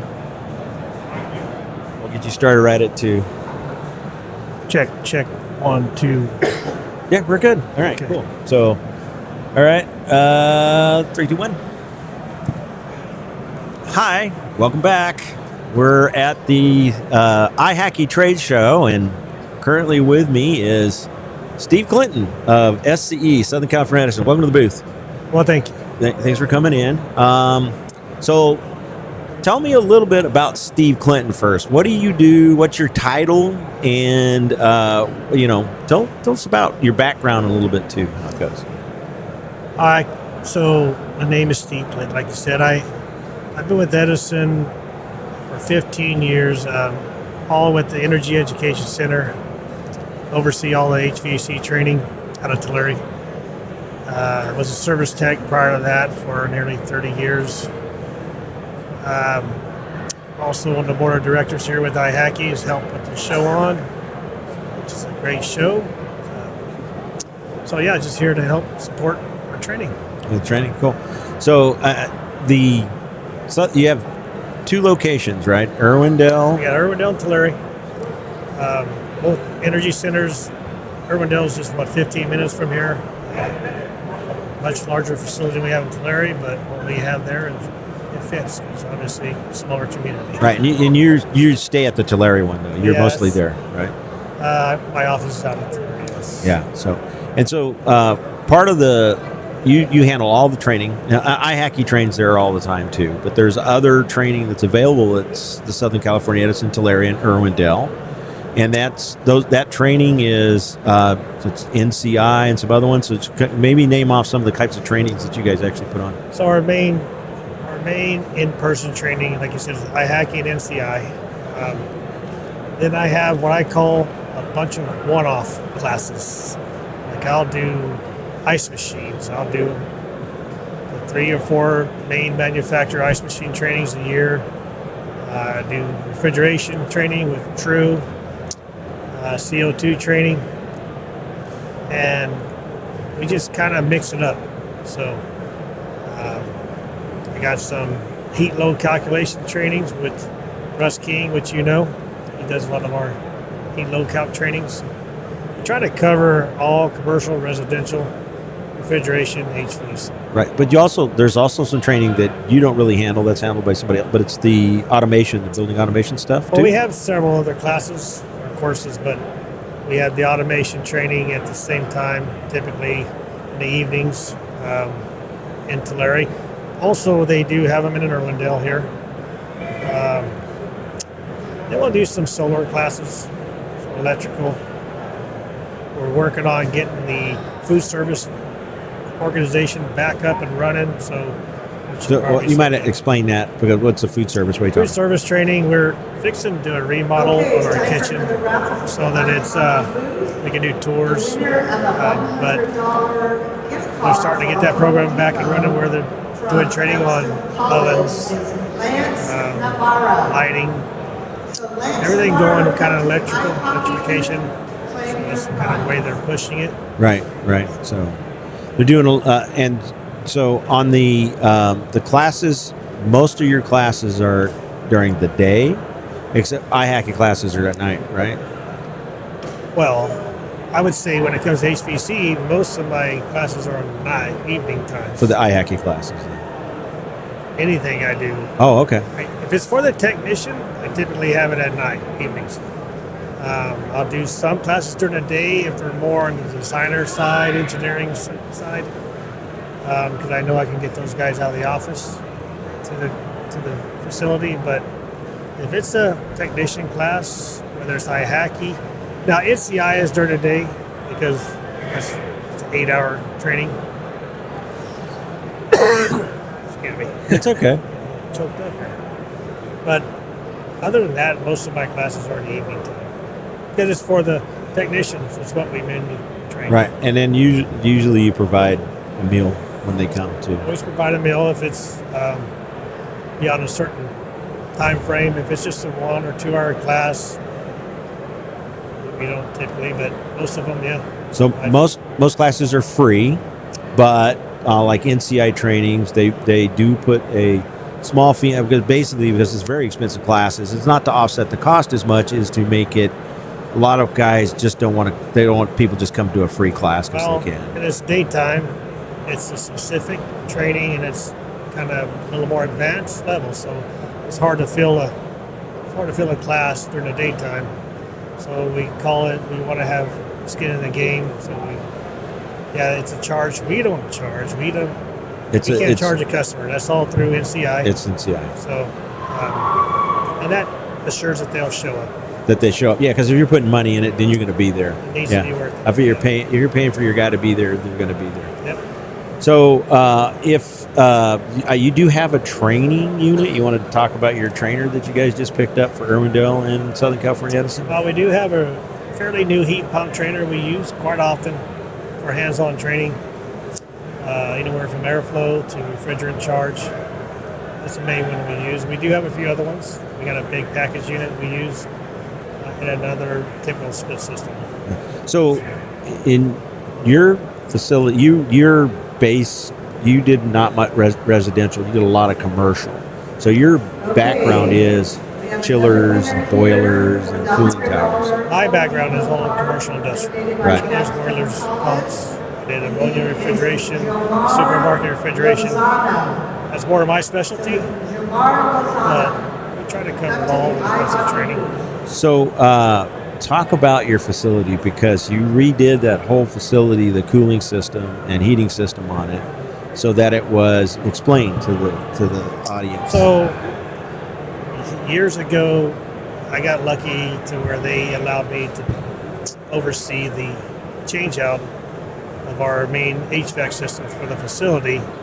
And at the time, it was 4 heat pumps, like 7.5 ton heat pumps setting on a pad that worked together to supply air to the facility, and it just never worked right. So I oversaw the change out of that, and we went to an air handler system with 2 chillers, 1 air cooled, 1 water cooled. We did that for backup. So if one goes down, we have another, but also for training, so we can teach on air cooled systems, and we can also do cooling towers and water cooled systems. We got the pumps there, so it's kind of well rounded. We got a boiler, Electric boiler. so electric boiler. We don't have gas in the facility. Well, yeah, you're Southern California Edison. It don't matter. Right? We We still wouldn't have done it. We Yeah. would have went gas. Oh yeah. It's cheaper at the time. I just we Chose- don't have gas out. You don't have we live it out, around that road, so we're out there in the yeah. middle of And you're not doing nowhere, LPG. Hell no. No. Hell no. It works out. The boiler works great. The whole facility, it's controlled digitally, and for the most part, other than recently we had that control issue, it runs pretty smooth. Right. So it works great. You had a circuit board that went bad. The controller went bad. Controller went bad on the whole system. One day before everybody that was anybody with SCE was going to be there. Luckily, we had some good backup contractors who helped us out, and we got it back up and running. But for the most part, I don't really have to do much to keep that thing going. Yeah, just runs Service itself. Maintain it, Yeah. keep it going. So on the you are going to redo one of the classrooms. You're getting rid of the old Mitsubishi system. We're getting rid of the old Toshiba. system. We're going to a new Mitsubishi VRF system, heat recovery. So you can, yeah, that's really cool. So, and is it going to just do that one classroom, or is it got some other It's rooms got of services? 1, 2, 3 rooms, 3 classrooms, a hallway, and a separate room. So I think 6 zones total. It covers, and it's really efficient. Yeah, so it doesn't matter. You guys pay your own electric bill. So But the key is to be efficient. right. No, it is anything when you do commercial, residential, whatever. And then, do you do any economizer classes there? Yeah, we do NCI economizer training. Okay. So that's the last ones we've done. That's about it with the NCI training. Are you doing any? So, do you have any classes you want to bring up that's coming up soon that maybe somebody want to sign up for? Yeah, we have. Speaking of NCI, we have a new class we're going to be doing for the NCI, the heat pump retrofit training in December, the second week of December. It's a third part of a 3-part session. The first 2 is system performance, so 2-part system performance, and the third day is a heat pump retrofit training. Then the following week we're doing CO2, so we go from air conditioning heat pumps to commercial refrigeration CO2, done by Kaiser Warren. Yeah, and I think you're the only guy that's actually doing any ice maker training too out there. I know. Well, in our area, I mean, they travel around and hit some places, but we're the only ones that does it there regularly. Irwindale, through their food technology center, they also do ice machine training. They do ice machines there, yeah. But I mean, SCE is the only guys I know that do it. PG&E doesn't do ice machine training at all, so that I know of, because I've never seen a thing come across my desk. So how do they sign up for the classes for Southern California Edison? Where do they visit? You go to on.sce.com and click on our training calendar, and just keep in mind our training calendar is combined between Tulare and Irwindale. So I always tell folks, pay attention to the location, because we can have the same or similar classes from Irwindale and Tulare, same time, they'll be back to back. You just got to pay attention where they're at. We don't want you to be signing up for Tulare when you're in Irwindale. So just keep in mind it's a combined calendar. So it's going to be in person, online, and on-demand classes split up that way. And you can use the filters on the left to filter the system to find whether you want HVAC or another category. And so when they sign up, though, the one trick pony that you got to sign up for all, because some of the classes are 3 or 4 nights or days. You got to sign up all 4 separately, put them in your cart, and then check out, because guys that sign up for one think they signed up for all 4 classes, and they haven't. You got to sign up individually, each class. But the cool thing about it is you just add the cart. If you got 4 classes you want to sign up for, you add the cart 4 times for each class, and then you sign up, check out at once for all 4 classes. Yeah. Makes it easy. Yeah, and then, gosh, I just left my brain what I was going to say to you. Whenever you guys are doing like the ice maker training, is it specific for a brand each time? So it might be Scotsman one day, Manitowoc another day, Hussman for another day. Sasaki, Scotsman. So we try to hit them all. Occasionally one can't do it because of scheduling issues, but we try to hit the main 5 brands throughout the year. And just keep it covered. We're going to cover it all. Right. Okay. So do you want to talk about anything else on it? I think we're good. This was short and sweet. I told you it would be. I like it. So that was easy, wasn't it? It wasn't that hard. Really, I know you hate talking, and just got to realize there's probably 5 people you watching you right now is all. So. Thank you. All right. Well, thanks for coming in, man. All right. I got another one coming up right after you. So thanks again, Steve Clinton. You got to sign up for classes, SCE. Do it. 10-4 over and out. Roger Dodger. All right. Thanks, Steve. Appreciate it. She was coming back. She wanted to do one earlier. She wanted to do one, Tell her, come and see Mitch. Yeah. You got us muted right now? We're with Action Duck Cleaning.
All right, so let's do a sound check real quick.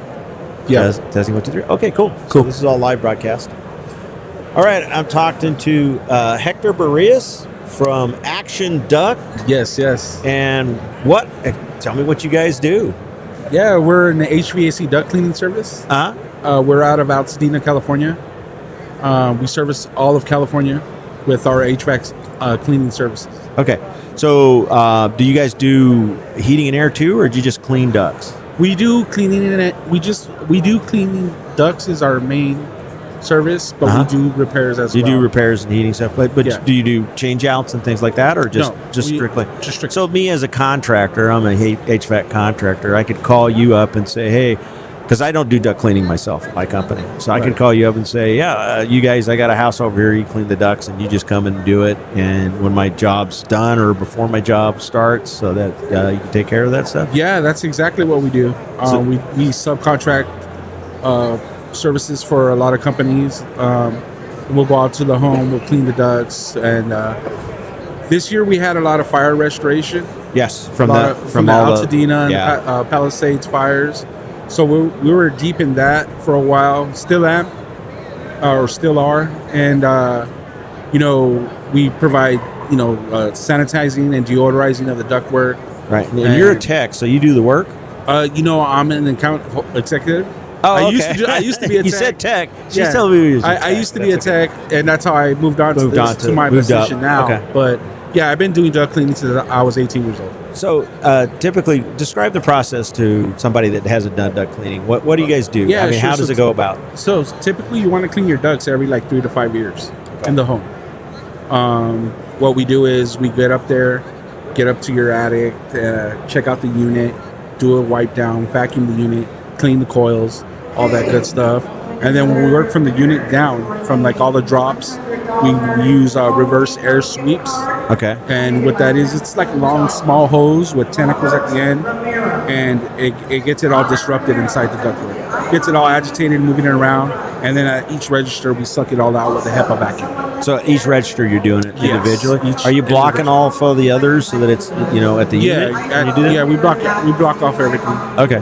And so is it a HEPA system that you guys use to bring all that stuff out that you're filtering the air through? It's a NACA HEPA system that we use. Okay. And, all right. Is it a truck mount, or do you guys, is it a portable unit? You guys Both. usually bring Both. In? So you do both. Because we do commercial as well. Yeah. So we use the truck mounts a lot with the commercial drives. Right. And then we have our individual systems for the residential. Okay. And then, do you guys do a before and after inspection camera for the stuff when you do it? We provide that service too. We provide full camera inspection service, and then we'll provide you with the before and after post-job report. And after. Okay. Oh. So did you guys do any post airflow, pre-airflow measurements to see if it changes anything? We don't do balancing. Okay. So, all right. But you don't do a reading and say, yeah, we're getting this much CFM. No, you don't do we it. don't provide Okay. that service. All right.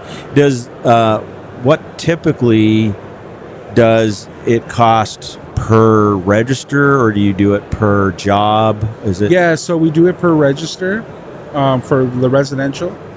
We'll do it per register in the unit, and we typically the costs vary depending what kind of service it is. If it's a fire restoration, it's a little more higher on price. Yeah. But if it's just a regular good old duct cleaning, and then you sanitize afterwards. You spray. For sure. What do you spray in? We use Biocide 100. Okay. It's a earth friendly type of chemical. We could spray it, and in 5 minutes you can go back in the home. Go back in the home. Okay. Yeah. That's nice. And and you then can look it up on the Action Duct website. Okay, the Biocide 100. Biocide 100. Okay. And then how long does it usually take to clean a house? To clean the ducts? Typically, I would say for a let's say 12 register home, 2,400 square feet. We're looking at anywhere between 4 to 6 hours. Okay. 4 to 6 hours, and that's actually a long time. It's a lot longer than some of the companies like Kuwait used to do it. Okay. And Kuwait be kind of quick, but then did they do a good job? We try to provide the best service. Is there any kind of guarantees that come along with your? Yeah, we have a year warranty. A year warranty. Okay. Yeah. And then whenever you guys are doing the if another company's going to use you guys and say, hey, we're going to do that, you're still in your own trucks and everything comes up with label. Yeah. So we just say, okay, you're going to have Action Duck come in and clean your ducts for us. I wish you guys were in our area. I'd probably use you. Where are you guys located? We're in Modesto, California. Oh, we definitely have capabilities to be out there. Modesto's, Oh, yeah. That's way up north. Yeah. Well, we Yeah. service all of California. Oh, do you? Okay, I didn't know Southern, that. Central, and Northern California. All right. So, Yeah, we have branches out there in Northern California. yeah, because Sacramento. I don't do duct cleaning myself. We do refer them to another company. That company just recently started doing change outs. So, Yeah. you know, I don't want to have cleaning ducts on houses that I might get a job from later. Right, So. right. Yeah, well, I'm the commercial HVAC account executive, but we also do have a residential account executive, Okay. HOA coordinator. Yeah. And so, is the residential guy? Do you guys go that far north for Yes, we residential? do. Ah, cool. Awesome. We Awesome. Sure do. So, did you want to talk a little bit about the company itself? You know, how long you worked there? Oh, so I've been there since 2021. Mm-hmm. But like I said, I've been doing duct cleaning since I was 18 years old. I'm 42 now. Oh, wow. So I've been in the game a long time. Yeah, and then at Action Duck, it's a great company. It's family owned, woman owned. The company's been around since 1978, I believe, and it started in Dan and Betty's laundry room. You know, so and they're still here around. The owners are still around, original owners, and like I said, it's family friendly. It's a good environment, and we try to provide the best service possible. So, can you tell me what's the worst thing you ever found in the ductwork? Oh, birds, rats, you name it, mold. You know, you name it. I've seen a lot. We once found a dead body once. No way. Yeah. Wow. How did that It happen? was a commercial job. The guy called, said my unit's not working, so we got a bad smell coming from it. Wow. We go out there, look in the guy tried to rob the place, crawled into the Wow. ductwork and got stuck, and he died. That is gnarly. I've never had anything to that extreme. I think you got me on that, but yeah, that's a good So story to tell. the fire department came out and removed the ductwork. It was Wow. lot like it was square duct, but he got stuck in there, couldn't get out, and passed away. Wow. So, yeah, that was Yeah. a long time. That was back in the 70s. So, Wow. That's a crazy story. Yeah. Yeah. So I do got you beat, but I've had everything from dead cats to Possums, dead rats. Yeah. Never had a possum yet. I had a I've possum. had a lot of cats. I've had a lot of rats. Rats for A sure. lot. Birds for Had sure. some birds. Birds could be the worst. Yeah, the feathers are no joke. Yeah. Yeah, that'll mess up your entire system. Yeah. Yeah. So, well, I appreciate you coming by the booth. Do you have anything you want to add? No, this has been great. It's Phone awesome. number? You want to run off? Or? Yeah, so if you guys need any duct cleaning, any HVAC services, you can hit me up at 626-660-6257. Again, my name's Hector Barrios from Action Duct Cleaning, and we're located out of Altadena, California. Perfect. Yeah, Awesome. Well, All thanks right. for stopping by the booth. I appreciate you. Thank you. Did your other lady wanted to come on real quick? Yeah, Want to come on and talk about the marketing end of it? Yeah. Come on in. Hand her the mic. I want to talk about the marketing. Yeah. Hi. Put that on so you can hear yourself. So Angelina, what's the last name? I'm sorry. My name is Angelica Pequeño. Angelica, what? Pequeño. Pequeño. Okay. Angelica, Yes. welcome to the booth. Thank you Thank for coming you by. so much. Yeah. So talk about you wanted to talk about the marketing end of it or something. Oh, right? sure. Yeah, I'm the marketing director for Action Duct Cleaning. It's a great company. I didn't get to hear everything you guys just said, but I'm sure he gave you the rundown of how long we've been in business, almost 50 years. Yeah. We're very proud of the founder. I know he did mention, I heard him say it's a woman-owned business. Right. So, and also Dan and Betty. Dan is actually, he was actually part of a really great study that has been published in a scientific journal, really proving how much energy is saved when you Clean your system. Yes. When you clean your So I don't know doors. if you guys touched on that, but we did just publish the full report on our website. So if you're interested in seeing any of that, definitely go to actionduct.com. Right. Okay. No. Yep. So actionduck.com. Yes. Yes. Okay. Cool. Yes. And then, so he was talking about you guys go as far north as Sacramento? Yes. Is that just commercial or residential too? No, commercial, residential, industrial. We service the entire state of California. We also do have the capacity to service outside of California. Oh, okay. So we are aiming to do more jobs outside of California nationwide. Yeah. So that's- definitely think of us. Okay, we will do. Do you want to add anything else? No, I'm so happy to be here. I saw your show connected to this trade show. And Okay. this is the trade show to Well, be thanks at. for stopping by. I appreciate it.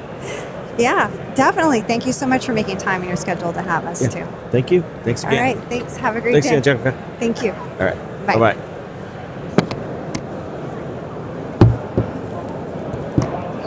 Did you beat us?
Written down.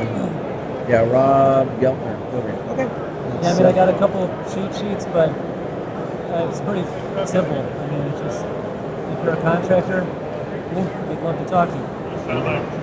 We can talk about the onboarding and stuff, because they got to go watch it through and then how hard it is, and then if you do have problems with the customer, my daughter always puts a hold on pros, manager, or whoever's got those talks to them and says, yeah, this is gets it so the customer gets their finance. Yeah. We do it all the time. Nice. All right, let's try the unmute us. That was yours. So try it out. Hello. Yeah. Okay. You can hear yourself. I can hear you. We're hear good. We're good. Okay. Well, 3, 2, 1. All right. Hi, everybody. Welcome back. In the booth right now, I have Rob Geltner. Did I pronounce it right? Geltner. Geltner. Close I'm enough. Sorry. Close enough. Okay. And he's here with Go Green Financing. Now, my company, I use Go Green a lot. So it's probably good 60% of our financing. And then the balance is usually cash. People paying us cash. Or they might do their own like go through their credit union or whatever they got their mortgage through and do that as a home improvement loan. But Go Green Financing is a great product. So let's get started. Welcome to the booth. Thank you. Thanks, Rob. Okay. Thanks for having me. So first off, how long? What is your title with Go Green so that we can get that? I am, and I apologize, I've been talking to a lot of people. My voice is gone, but program manager for Go Green Financing on the residential side. So we also have commercial and multifamily programs, but I'm representing residential today. Okay, so the residential program. Right. So tell me about Go Green. What makes Go Green different than me going to my bank? Right. Well, it sounds like I don't need to sell it to you, but our program is through the state of California. And if someone is doing a retrofit on their property or residential units, could be up to 4 units, and you're doing things like HVAC replacement, solar panels, pool heaters, a long list of upgrades. You can go through our program and get lower rates than what you would receive on the marketplace, or standard rates you would see. So who's buying down those rates? the state is buying down the rates directly. So as long as you're working with an approved contractor in the program, you could see rates for as low as 0%, which I can get to, low as 0% depending on where the project is. But the whole idea is to offer participants lower rates than you would receive otherwise. Right. And then one of the advantages of Go Green is we usually have longer financing terms, right? Explain that. It can go up to 15 years for HVAC, and it's dependent on the project, but you could also do solar and battery, and you could get longer terms on that as well. So okay, and so, but they do have they can pick 5, 10, or 15 typically. Right. So they want to pay it off in a shorter period of time. They could do correct. that. And yeah, it's really dependent on the project, but if anywhere in the state of California, we have folks that can service you and your project, and yeah, it just depends on the size and scope of the project, and we will work with you to find the best rate. So it's through local credit unions, right? Based upon the county typically, but there are some statewide credit unions that you guys use. We do have a few statewide lenders right now. There's about a dozen throughout the state, and like I said, if you live in the state of California, we can most likely help you. In financing, yeah. Right. So, but did they buy down the credit score also? Yes, you can qualify for as low as 580 credit score and goes up from there, but yeah, the credit score shouldn't impact whether you can participate now. So unless you're below that, but yeah, 580 is pretty good. So the customer applies for it themselves, not the contractor. This is done through the customer. He does it himself. We point the customer in that direction, and you can kind of explain the process. 'Cause it is going to vary from credit union to credit union. Right. So. It's still mostly contractor driven. So we have about 1,500 contractors that are able to participate in the program, and as long as the customer goes through a vetted contractor, then you could get the lower rates. So we've been talking to a lot of contractors that have not participated yet, and I think the program sells itself. So once the contractor's vetted, and the vetting process is pretty easy, you have to go through a pretty simple training, got to make sure your licensing and insurance is up to date, and you could start offering those lower rates to customers directly. Yes. So what does it cost the contractor to do this? Nothing. Oh, the big goose egg. I was setting you up for that one. Yeah, I know. But that's one of the reasons we participate, because you're not supposed to tell this, but I have to add to every project I do. I have to add financing in case the customer needs financing. He can't pay me cash. So I have to add 5% to my job, because we buy down the rate to 5%, which is 9.9 typically through like Synchrony or not Synchrony, but Wells Fargo. So we got to buy down the rate. That buy down, I have to charge it the customer. Or if they pull out a credit card, I got to charge them 3%. Right. So with you guys, you charge, there's no fees. And who's picking up those fees? Is that being picked up by Frontier? I mean, by Go Green? Sorry. Yeah, it's through the state. The state's picking that up. It's a ratepayer funded program, so we work directly with the lenders as our partners in the program. Right. And yeah, like I said, it's dependent on the size and scope of the project, and as long as the customer is working with a vetted contractor, there's no fees. And I'm not going to say free, because nothing's free. Nothing's free. We Nothing's paid free. for it. We paid for it because we paid our taxes. Is Right. what you're basically saying. Exactly. Or There's is it no coming? fees. Huh? No fees. No There's fees. no additional fees. And I just want to say something. There's it's an unsecured loan, which I think is pretty important. Yes, that's vitally important. You're not putting a lien on the people's property when they do this. So unlike some of the other PACE programs that are out there, those all had to be, they were liening the properties, which did result in later on, if the people went to sell the house, that lien had to be cleared. Right. And that sometimes created impediments. People had trouble selling their houses because they had to have that loan cleared out first, and it made a lot of problems. And so we did participate in some of those programs. The ones no longer around is Hero, unless Heroes come back. I think they're gone, aren't they?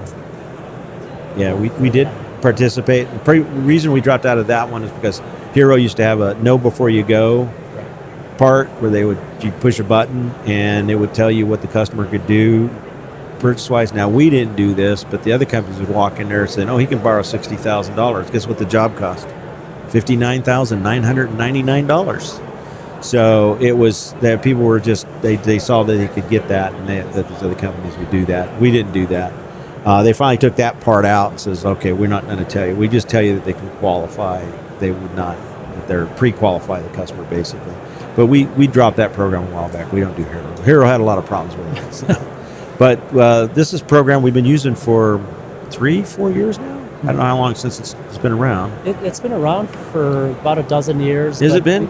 We've only been using it. We've made a number of advancements. You know what? We've been doing it longer than 4 years because I remember a lady back. Well, this is a couple of years before COVID that we did Go Green with her. I think when we found out about it, we jumped right on it because I like doesn't charge me anything, and then the customer does their qualification, and if they run into a problem, which we have, my daughter will get on the phone. She won't help you guys if you're doing it, but on our business, she'll get on the phone with the customer and the credit union and be able to usually get that worked out so they can get their financing going. And our credit unions are very responsive. Yes. Customer service it's key. Yeah, my daughter has her favorites, and I won't tell who's the favorites on there, but she has her favorites that she likes to use. I'm not going to name my favorites either. Yeah, I understand. Not a problem. So tell me about the equity program. If you're referring to the interest rate buy-down. The one that's only CalCoast services right now. Well, not anymore. No. We actually have a few other lenders that's jumped on it. One is jumped on, and we have a couple more that are in the works. So this is a program where if you're in a specific area, underserved community, DAC zone, you can qualify for 0% or 2% financing. So that there's a few stipulations. You have to include a heat pump, you have to live in that area, and you otherwise have to qualify for the program. And we have income restrictions, and you have to be in a certain income level. Right, and so you can look that up online. Yeah, we qualify it through a few different. It's a portal. There's a portal, and they pre-qualify you through the lender, and it's a great program if you can qualify. And I should say that we are looking at revising some of the standards to make it more accessible throughout the state. So I'm not guaranteeing anything right now. We're working on it. So we've had a little bit of participation, but we're looking to grow that aspect. Pinky promise?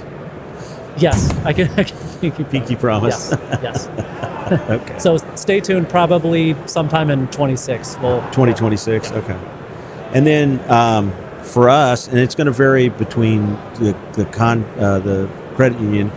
Whenever we finish the job, we usually get paid typically in 2-3 days. So it's not like we have to wait for money very long. So we like to keep our partners happy, so we try and turn around payments as quickly as possible. I mean, it keeps contractors going, keeps the jobs flowing.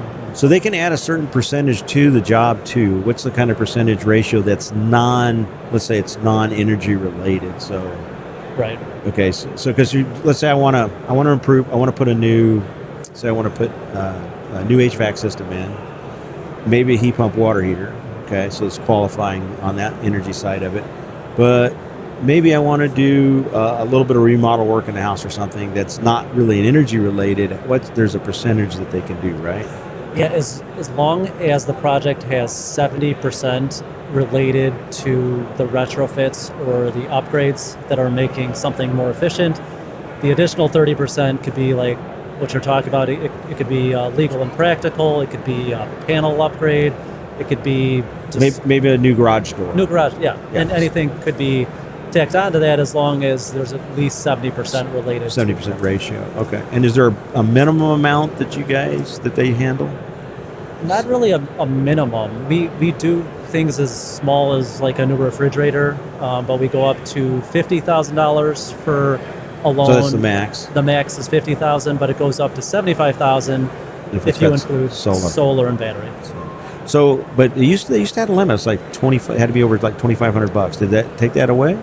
Yeah, you can work through. One of our lenders has a marketplace where it's more like appliances. So if you want to upgrade something, Oh, it's like a stove or a Stove, fridge. Get something more Yeah, efficient. exactly. Okay, understood. And then so it can even cover things as much as like if even it's like a water saving kind of project, new putting AstroTurf in or turf in, getting rid of your sprinkler system or xeriscape landscaping. We'll cover that. Is that part of the 70%? it depends. We'd probably have to take a look at something like that, but it's not clear cut. So let us take a look at it, and we can qualify it or tell you it's not qualified either way. Right. Let us take a look. So whenever the customer's applying for it, they usually do it online. It's through the specific credit. They got to pick the credit union, based upon their county or one of the statewide ones. They fill all the stuff out online to do it. What kind of is it specific to each credit union, or is it just kind of like the same thing? They got to need their taxes for 1 year or 2 years, or their pay stubs, and then anything else that they might need. Yeah, pretty standard stuff to qualify for a loan. Each lender will have virtually the same application, but it's all done through what I like to. I think it's pretty slick portal. It makes it as easy as possible, and customer fills it out, submit it. We look at it as quickly as possible, and we're Do you know qualified. what the turnaround time is? Does Go Green get involved in the turnaround time, and that they got to look at each one, or is it just through the credit unions after they? It's tough to answer, and I don't want to put a specific date on the turnaround because then people start saying, "Oh yeah, I didn't get it in 2 days. What's the problem here?" But it's still contractor driven, and since a lot of the lenders work with specific contractors, it's really dependent on their working relationship. But we turn around things as quickly as possible. I say I got to be safe here. Within a week, maximum. Typically, okay. Well, it's not too bad. Yeah. Unless it's an emergency. Right. So then, And if your HVAC system just blows out or something like that, it's obviously an emergency, and we'll turn around as quickly as we can. and then after the project's done, and everything. Does anything Go Green require anything after that the contractor has to fill out, or that the homeowner has to do Yeah, to verify the project's finished? pretty standard. Yeah, we need to verify that the project's been completed, and then we pay out directly.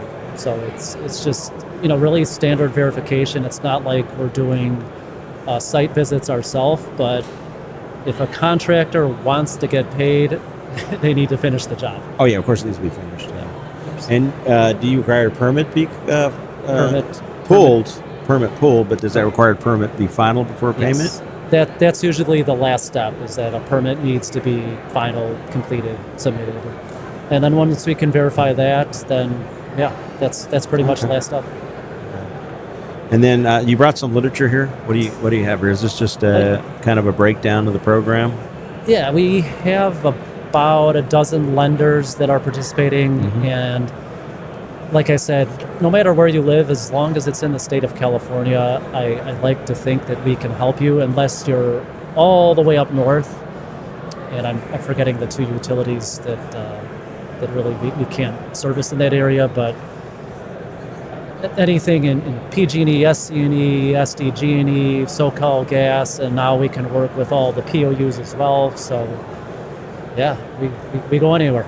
So when you say the POUs, so like You can do like SMUD. like SMUD, LADWP, and yeah, that's pretty recent. But yes, you can qualify for a loan now in those territories. That's it. Well, typically most people had PG&E as a gas, so they still qualified for it. Because if you had PG&E gas, PG&E electric, and now if their program used to not, now on the equity it does, but on the standard program you don't require it has to be a heat pump. Used to be just an efficiency change, right? Or even then it wasn't that. They used to just like, it's got to be like 14 SEER. We not in the interest rate buy down program yet, but in order to qualify, you do have to install a heat pump. And I should have mentioned this before. To get that 2% or 0% loan percentage, it can only go up to $30,000. Okay. So you can get a loan on top of that, but you won't be able to qualify for 0 or 2% if it's over $30,000. 30,000. Well, fortunately, right now it's not that many projects over $40,000 or $30,000. Not too many. Not too many. Okay. Do you have anything else you want to add? No, I like to think that the program can sell itself. It seems like, for the folks participating, it's kind of like a no-brainer. If you're offering financing as a contractor, why not? You could offer your customers low rates. I like it because it's got the no fees to us as the contractor.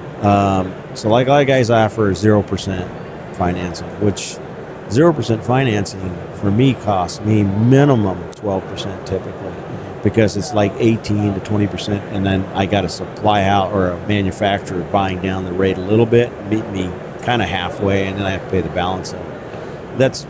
That's a lot of money I have to add to the project. So people don't realize that project's $20,000 job suddenly costs an extra $3,600 because I have to buy down the rate and stuff. So it adds up for sure. It does, and so no fees is such a great deal for a lot of customers. It allows them to do work that they might not be able to do otherwise, and it allows them to do a big ticket item, not for me just to sell it, but to give them better upgrades. Maybe they add insulation to the project, maybe they add sunscreens or something else. And currently, now we're trying to work with you guys to get you to do this, that if I worked with another contractor, say the guy was putting on a roof, but I'm not a roofer, and so, but he's going to do a cool roof, and he's going to do us, that it was going to break it out. I don't think you guys have done that yet, but we'd be able to get two separate, might be on the separate contracts, but all in the same lending, but we could get paid for our portion. Is that done yet or not? In other words, what I'm saying is I'm done in 2 days. I send the bill. The guy can't finish the whatever for 2 weeks. I don't have to wait for him to be done to get my payment as a contractor. Does that exist or not yet? It's a little bit of a slippery slope, and I don't want to say yes outright, but we could entertain that. Normally, if it's a singular project, we like to keep it as one loan, but if a contractor can only do a certain piece of that puzzle, then yes, we can. Yeah, that's what we're looking at. That's what we want to do, because sometimes we run up projects like that. Maybe they're changing their windows out. Yeah. It takes typically 6-8 weeks to get the windows in, and then another week to change them out. We'd have the HVAC done in 3 days, and so we got to wait 2 months to get paid for our portion, because we're waiting on the. And sometimes it's an emergency. The guy goes, I need my system changed out. So, I mean, the last thing I want to do is say we can do something and then not do the it. contractor gets upset. So I would say, just talk to us if there's a. Because the program's run through the state of California. Right. It's the Secretary of Treasurer that runs the program. We're through the state treasurer's office. Yeah. So, directly through the state, and we need to follow certain guidelines and make sure that everything's running smoothly. So you have the backing through the state, and if there's a particular project, let us take a look at it and we'll see what we can do. That's the best I can do. Yeah. All right. Well, that's better than not doing anything, right? So I hope so. Do you have any questions? Do you want to put something out there that do we not hit some of the points? I mean, if you were a contractor not participating, I would ask you why. why? Yes. Or, like, do you offer financing to your customers? We did. If that's a yes, then This seems is like this is it's great a- financing to use. Yeah, I agree 100%. Since we've been doing it, well, we haven't had any blips on any of it at all, really. Sometimes we do have to play around when we're, I have to go in and get the customer stuff and go with the credit union. That's not really the program problem. It's just getting the customer to get their stuff together and get it out there. Other than that, it's a great program. We use it on a ton of projects. It's like I say, probably 60%. I don't need to do too much selling. Yeah, to it. I'm sold on it. But what I want is everybody, because this is through the whole state. Everybody could do it. There's no reason you shouldn't take advantage of it. As a contractor, you should be using this. Like you said, if you're doing any kind of financing, if it costs you nothing, that's a no-brainer. That's just something I don't have to add to the cost. So we give that back to the customer. We tell them cash discount or cash or go green. We're not supposed to say cash. Yeah. We're not No, supposed to say that. I just thought of one other thing. Oh yeah. You might hear that even at this event is you can qualify for rebates or incentives through a bunch of programs throughout the state. You could layer on top. Oh, it's layered, yes. So if there's $20,000 project, Yep. $5,000 rebate, your loan is for $15,000. That 15,000. Yeah. It's not like we can tell you what you qualify for rebate wise, but layer, just Use whatever as you much can of it as qualify possible. for. Yeah. Yep. So when the HERA program was going, we had people got 0% financing, $8,000 back through HERA. We had TID was given a $4,000 rebate, so that's $12,000, and they were able to get. It was one other, but it was so it was like $12,500 back, and 0% financing for it. You couldn't beat that with a stick. I mean, I was just amazed. They got their whole system in for less than $8,000, and a really nice system to talk about. Very efficient, ductwork, all kinds of stuff.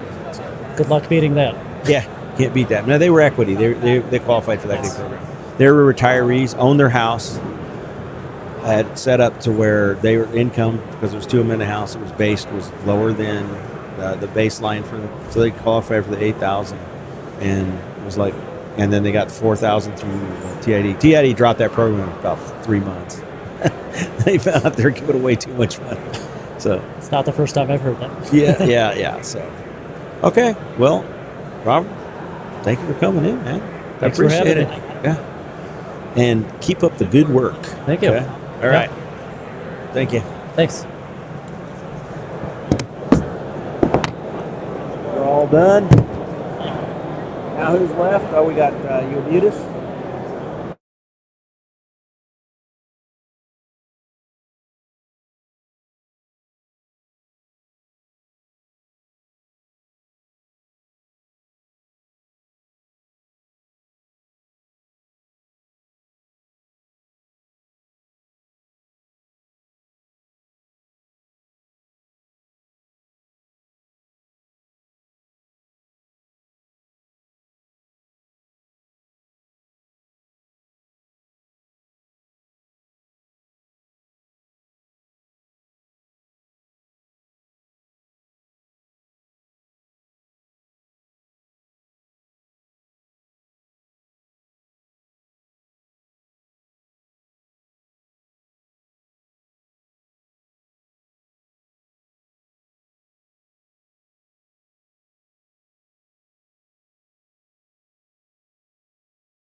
view. And let me start. I'm going to be right back. Get rid of that. Go to this one. Take that one off. Julio. Here he comes. Hey, have you been recording? You stopped it? Okay, because I didn't see it running, so I started that. So it's running already, so don't worry about it. That's okay, because it'll break it down into better settings. I can edit that. If you just want to leave it recorded, that's fine. Yeah, you don't have to turn it off every time. Okay, we're unmuted. We should be able to. Go ahead, can you hear me?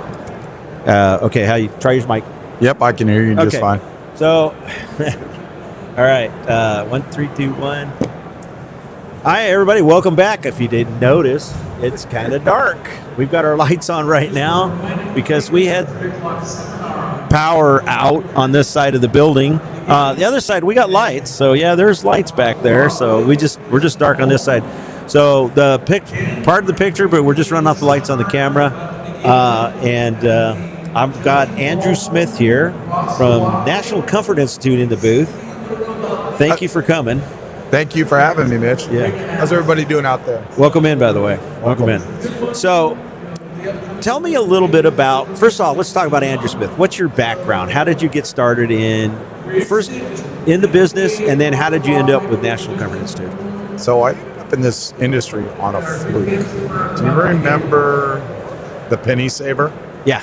I answered an ad in the back of a penny saver for a duct cleaner. Oh, wow. Okay. I knew nothing about air conditioning heating. I thought the outdoor unit pumped cold air in the house.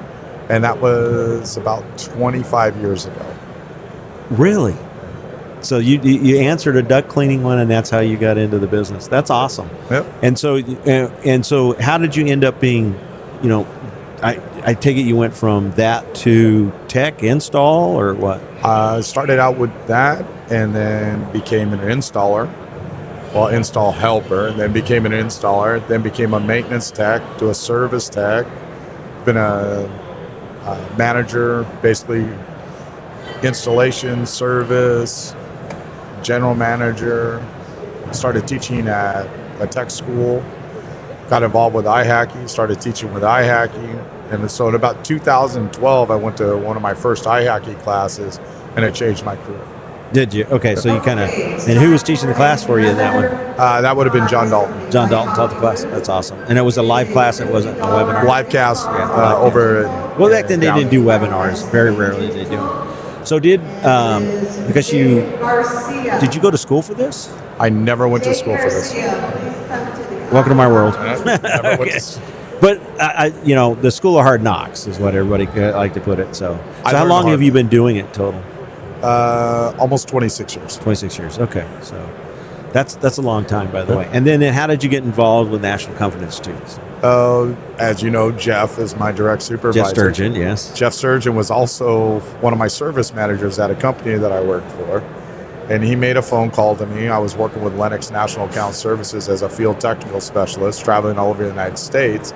And he gave me a call and said, "How'd you like to come work at NCI?" Yeah, full-time.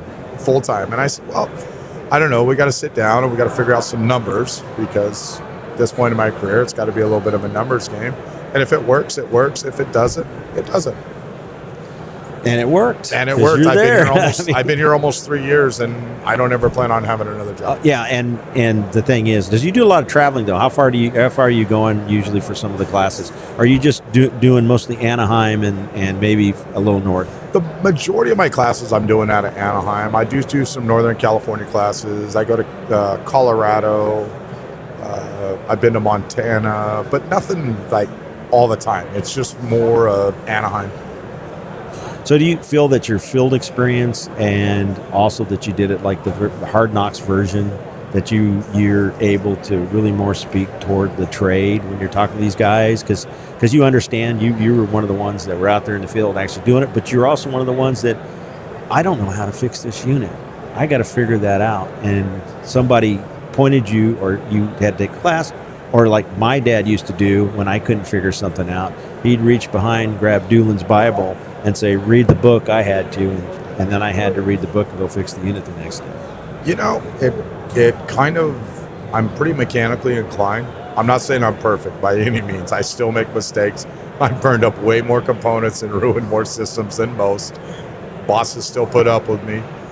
But basically, when I would have a problem that I couldn't fix, I had plenty of resources and plenty of mentors that I could start to reach out to. Before through 2012, I just guessed. Literally. I changed every part in the unit until I changed the right one. I'm serious. No. There's a lot of guys out there to do that, And that's one reason I tell them when I mentor guys. I had one guy that had changed the gas valve, the ignition module, the inducer motor, the pressure switch, got done doing all of that, and he finally calls me and he says, this is the third day, and he goes, it's delay igniting. And I said, did you check the crossover tube? 30 minutes later, he's cleaned them, got it reinstalled, and delay ignition's done. What I wondered is, did he charge the customer for all that? Yeah, and that's kind of where I wasn't intentionally doing the wrong job for customers. I just didn't know any better. Right. And then, my sales were actually pretty high because everything was truly broken to me. I could look at you straight in the face and be like, I can't fix it. And they would, remember at that time, customers were more, you were the professional. So they took what you said, no problem. What do they do now? As soon as you say something, they pull up Google. Yeah. Like, it's nuts. Yeah, they look it up, and they look up the prices. How can you charge me $300 for a run capacitor? And then I actually send them a spreadsheet. I made a video on it so that I will send the video to them. Usually when they watch the video, they'll go, all right, makes sense. I think that's fair. When it comes to pricing, to me, the price is the price. If I go out and I quote a job for somebody, the price is whatever it is. And for me, if I have push back on the price, I didn't educate the customer enough on what I'm doing. That's kind of, and I know like it gets a little gray when it comes to parts because they want to pull up the price of the part. And they want to, but the convenience, you have it on your truck. You're sending a person out there that's got insurance that has to have medical insurance, all these other benefits. $300 on a capacitor is cheap. Some guys have told me, the comments, that's one of my most commented videos.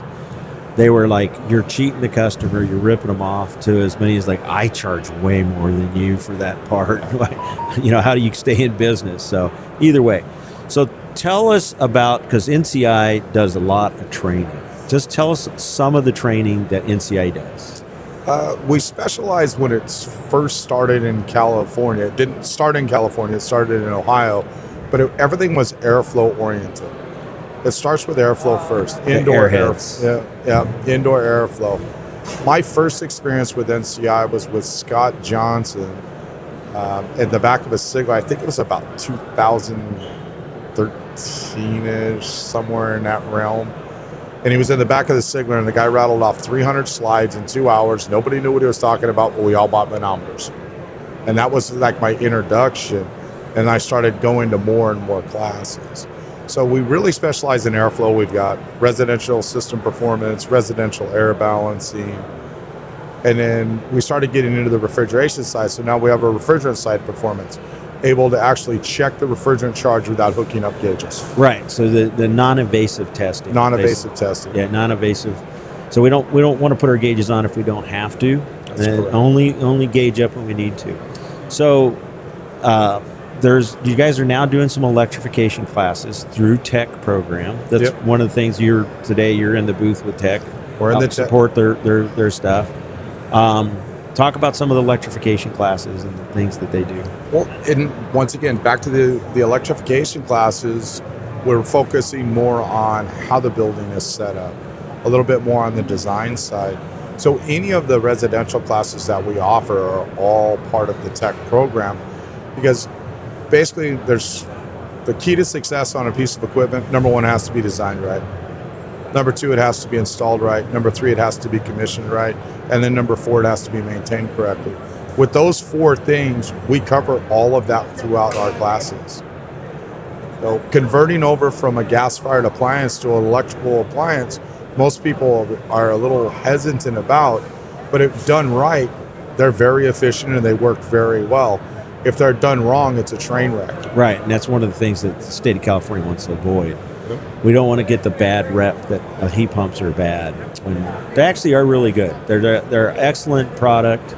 Because I grew up when heat pumps were being spec'd by dozens and dozens of engineers and architects, and we were putting them in right and left, and we had a lot of problems. Back then, the units were 100% on or 100% off. Yep. So you're on or off, so you had. And so in the valley where we did them, they had a Thule fog, high moisture content, fog, and low temperatures combined to cause the heat pumps to ice up very quickly. Yep. When they iced up very quickly, they have to go into defrost. When they go into defrost, made no heat. So we had to put heat strips in. So people's bills didn't get lower; they actually increased some days than if they were doing gas. So we ended up people started, and it was cold temperatures. It wasn't as warm as the furnace. So furnaces kind of took over, and they went away. When the state of California, or not state of California, when the Air Resources Board in South Coast Air Resources Board in the San Joaquin Valley Air Pollution Control District, when those two boards decided to make it ultra low NOx furnaces a mandate, there was no such thing. I opted to switch people to heat pumps, and we've been heat pump pretty much ever since. And once again, if it's designed right, installed right, commissioned right, maintained, they're very efficient. Variable capacities, all that kind of stuff. Doing different stuff with zoning. Focusing on the building more than just the equipment is another big part of it. And you're right, though, electric heat strips. Most people think in California, why do you need electric heat strips? Well, the unit can go into defrost, or there are some places in California that are extremely cold. As a matter of fact, they do cold weather warfare training in Bridgeport, California for the Marines. That's how cold it is. So make sure that if you are doing heat pumps, you're doing them the right way. If not, they're huge energy wasters. Yeah. But so is a gas furnace. So on our end of it, when the ultra low NOx got introduced, the Thule fog wasn't a problem anymore, and we went to variable speeds for everything. So they're not 100% on. So they didn't build the frost as quickly, and so they usually defrost in the off cycle, and so we don't have the issue with them anymore. And once again, it all depends on the climate, yeah. How much moisture's in the air, how cold it is outside. I mean, there's a lot of variables. The reality is, even if you put electric heat strips in the unit and it never uses it, oh well, big deal, right?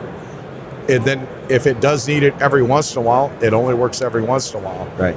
Where most people mess up is they'll mess up on the installation of the heat pump itself. It's not designed right.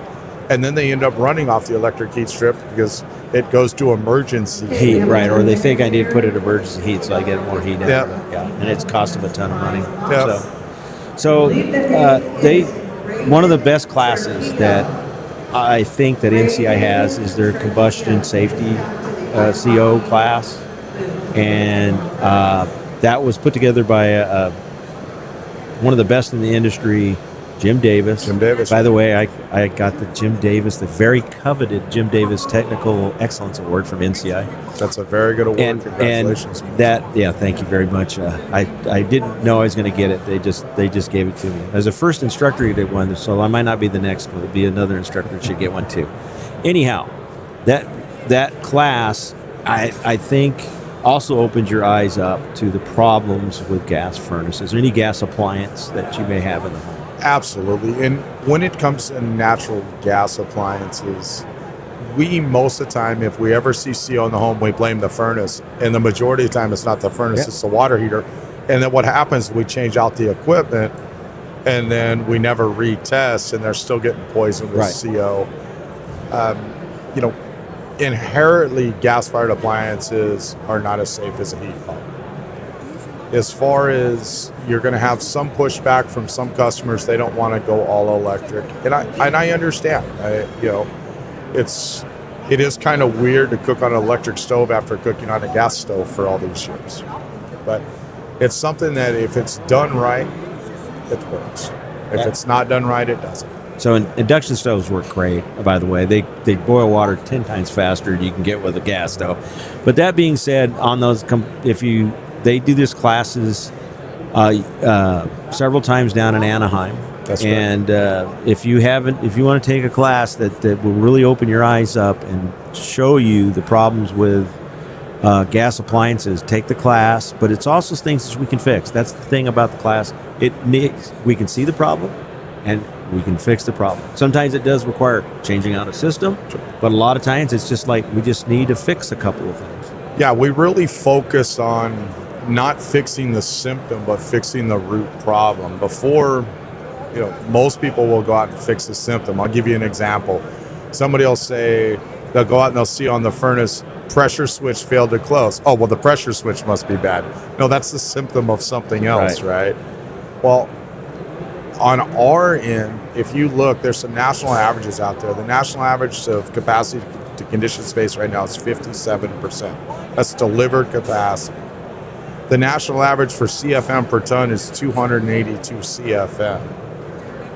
We need a minimum of 350. That's on the low end, but we should have somewhere around 400.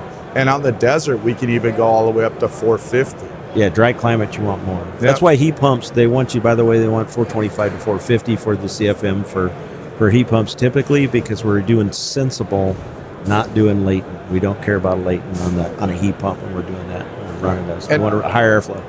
And once again, you want to make sure that you're designing your systems based off some sort of load calculation, whether you're using a lead, right soft, conduit, whatever it may be.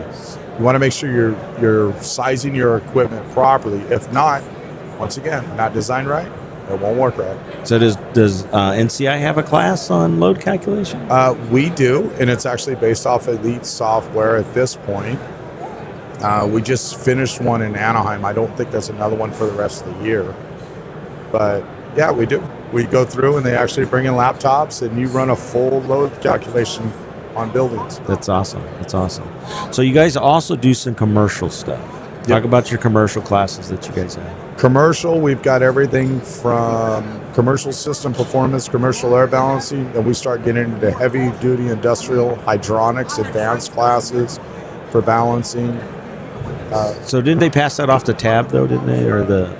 No, we're still doing all of it. Oh, are you? Okay. You're still can get certified in for our commercial air balancing. It's still good in California. It's just the bigger tonnages they passed over. Yeah, on the larger end. And once again, it doesn't mean that you can't balance a larger job. You should have some experience doing that before you get there. But we still do the hydronics class. That's all about water balancing and testing water flow. Once again, commercial system performance, there's no real stoppage on tonnage. The only thing that got a little funny was when you got into those 150, 200 ton units for the commercial air balancing, a lot of times our stuff wasn't being recognized. And we're working on that too. They wanted 4 letters instead of 3 letters. 3 letters, okay. And then you also do economizers. A lot of economizer training. That's another one of our big classes there.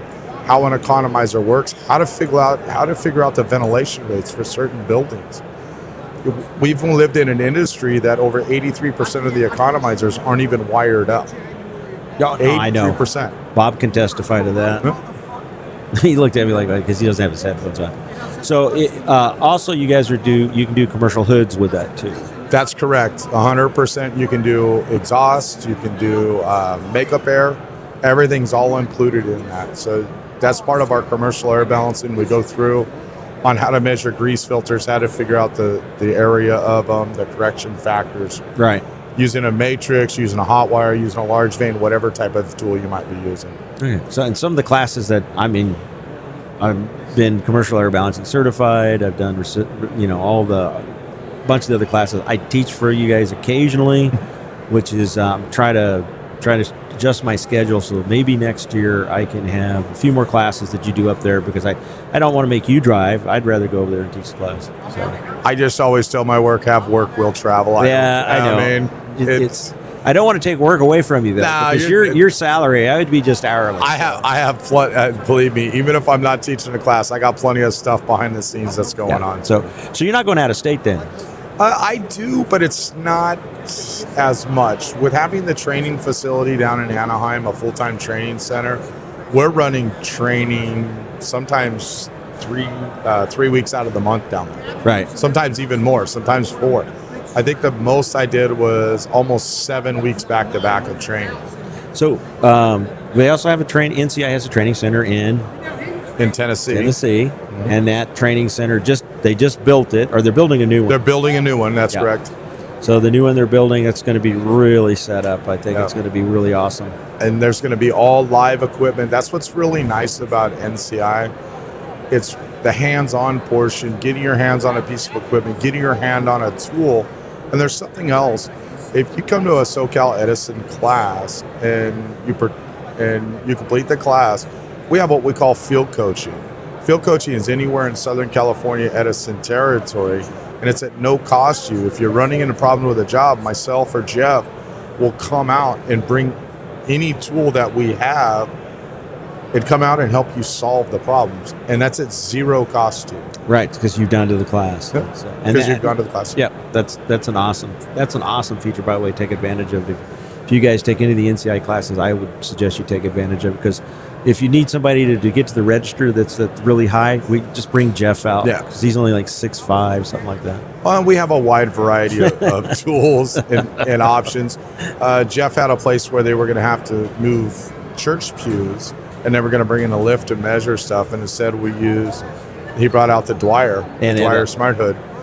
It's on an extension pole, so and you can get at registers from an angle, so they didn't have to move all that stuff. That's awesome. Saved a lot of money and time. Yeah, so that's cool. That's cool. Do you want to add anything else to it, or you want to talk about maybe what tech, how it meshes with tech that you guys, where to find it on the website and stuff? To the classes, do they go to NCI or do they go to? Yeah, you're gonna go to NCI.com, and as a matter of fact, we're in the process. Monday will be our brand new live website.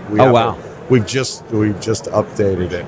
I believe it's going to go down tomorrow and then be up again on Monday, and it's a totally new look and a totally revamp of it. And I'm excited for it. Can't wait to see it. So I'm gonna Mondays. I'll be clicking on it right away. I want to check it out because your site. No offense, but it was a little clunky. Yeah, I 100% agree. That was part of what we did. What makes NCI also special is all of us trainers and everybody get together once a year, and we start going over topics on some room for improvement. And that was one of the things that was talked about this year, and I'm very excited that they're actually going to launch something new, something that's a little bit more user-friendly, and something a little bit more fresh. Okay. So what's the motto at NCI? If you're not measuring, you're just guessing. Yeah. So I had a guy the other day tell me, he goes, I get plenty of air out of that register. And I said, plenty's not a number. Calibrated hand. Yeah, the handmometer. Wet bulb. Yeah. You know what I mean? It's So that's one thing NCI does is they're really big on airflow. That was one of the reasons I got, because I was an airhead also before I started doing NCI classes, and it was one of the things the saying was airflow, airflow, airflow. Those are your three problems in a house. Yeah. And take care of that, and everything else should work out. But well, it's to be said that in order to understand air conditioning, you have to understand three circles. Number one, indoor airflow. Number two, the refrigerant cycle. And number three, outdoor airflow. The three mass fluid flows. The three mass fluid flows. The only thing we don't want really running in a circle, you got to understand electrical too. That's another circle. The only thing we don't want running in a circle are flue gases. That's how people get sick and don't wake up in the morning. Yeah, and that's a big time. That's a big time thing. Yeah. So, do you have anything else you want to add? No, that would be it. Then I just got to ask you one question: why do transformers hum? Why do transformers hum? Wrong voltages? No, they just don't know the words. Oh, they just don't know the words.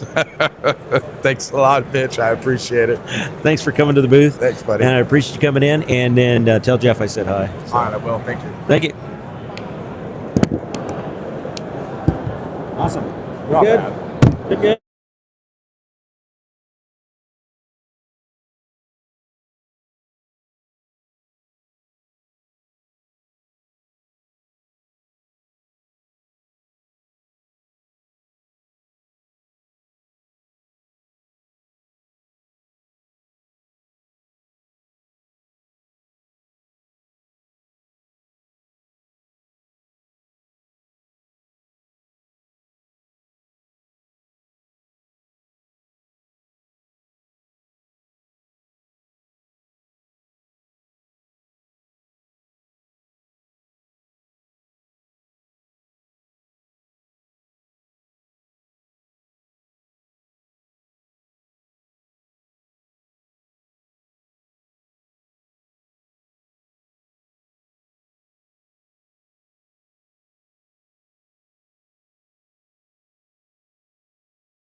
ahead, put your headphones on. Might have to adjust the mix. And, here's your mic. Hello, hello. Yep, works pretty good. Not bad. All right. Hi. Okay. 3, 2, 1. That's like a start the scene. Hi, we're back. Thanks for joining us. And I'm here with John Chapman with Jack's Refrigeration. Jack's Refrigeration. And we're going to talk about first of all, John, how long have you been doing this? I've been doing this since I was 15 years old.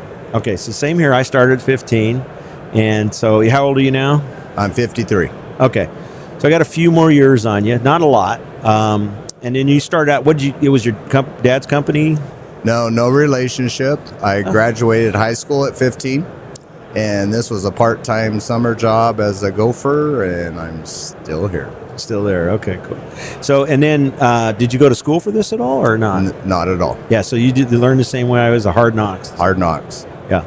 And then as you picked up more, you went from like a gopher, you moved up. Did you switch companies? Did you... Nope, I've always been with Jack's. Started out as a gopher and eventually started working some with installs. And at the end of the day, we came back. I had to clean out the truck while everybody else was building sheet metal. And once I got to the point where I could get the truck cleaned out fast enough, then I could help with layout. Ultimately ended up doing sheet metal. So did you learn layout from the guys there at the shop? They showed you? Correct. Yeah. And then eventually ended up taking over their commercial side of the install, and then some service work. And this is the best story. I gave my brother a kidney. No, really? Wow. And I could not sit at home and do nothing. So I was coming in off the clock, obviously, and I would ride around with the owner on sales calls. And we'd come back and we'd work on design and layout. So when it came time for him to retire, I just stepped into those shoes and when he semi-retired and ultimately ended up here. Yeah, that is awesome. That is kind of cool. But you donated a kidney. That's something. I mean, I guess I would do it if I needed to. If somebody needed my kidney and I had it, I got an extra one. So, what kind of work do you mostly do? What's your mix? Is it commercial, industrial, residential? What's your total mix at? So mostly residential. We dabble quite a bit in light commercial, so basically 40 tons and down. Okay. So that's all right. And then how many crew are you running right now? 2, 3, So 6? Currently we're only running 2 full-time crews. Last summer we were at 4. And then we run anywhere from 4 to 8 service technicians on top of that. Okay. We were bigger. When you say bigger, how big? We got up to about 30 employees. Okay. And we throttled that back, and we're actually doing better with less staff. Is that amazing how that works sometimes, that you reduce the number of people and you make more money? And it's just like, wow. Because we used to do a lot of work for like builders, and you'd think that you needed that builder to do this work. You needed his work, and then for whatever reason you leave, and you finally realize I didn't need his work, and in fact, it made my life harder. Correct. And so sometimes it just works out that way. So we don't do any track homes. We only do new construction wise. We only do commercial or big customs. Mm-hmm. So if the HVAC is $100,000 or more. Oh, okay, yeah. So yeah, that's not a typical residential home's not $100,000. No, it's not. I wish I could get that much for it, but no. So, but you do less, make more. That's the whole what everybody's trying to shoot for. Sometimes it doesn't work out that way. So I see your son's in the business. Yes. And So I actually have 2 boys that are in the business. So this one lives here. Works with us. The other one lives at our property in Texas, and he's actually working for a commercial HVAC company in Texas. So you have your property, you say, is this a vacation home, or is it just another piece of property you own? Just another piece of property we own. Our daughter got a scholarship in Texas. I didn't want to pay somebody else's mortgage.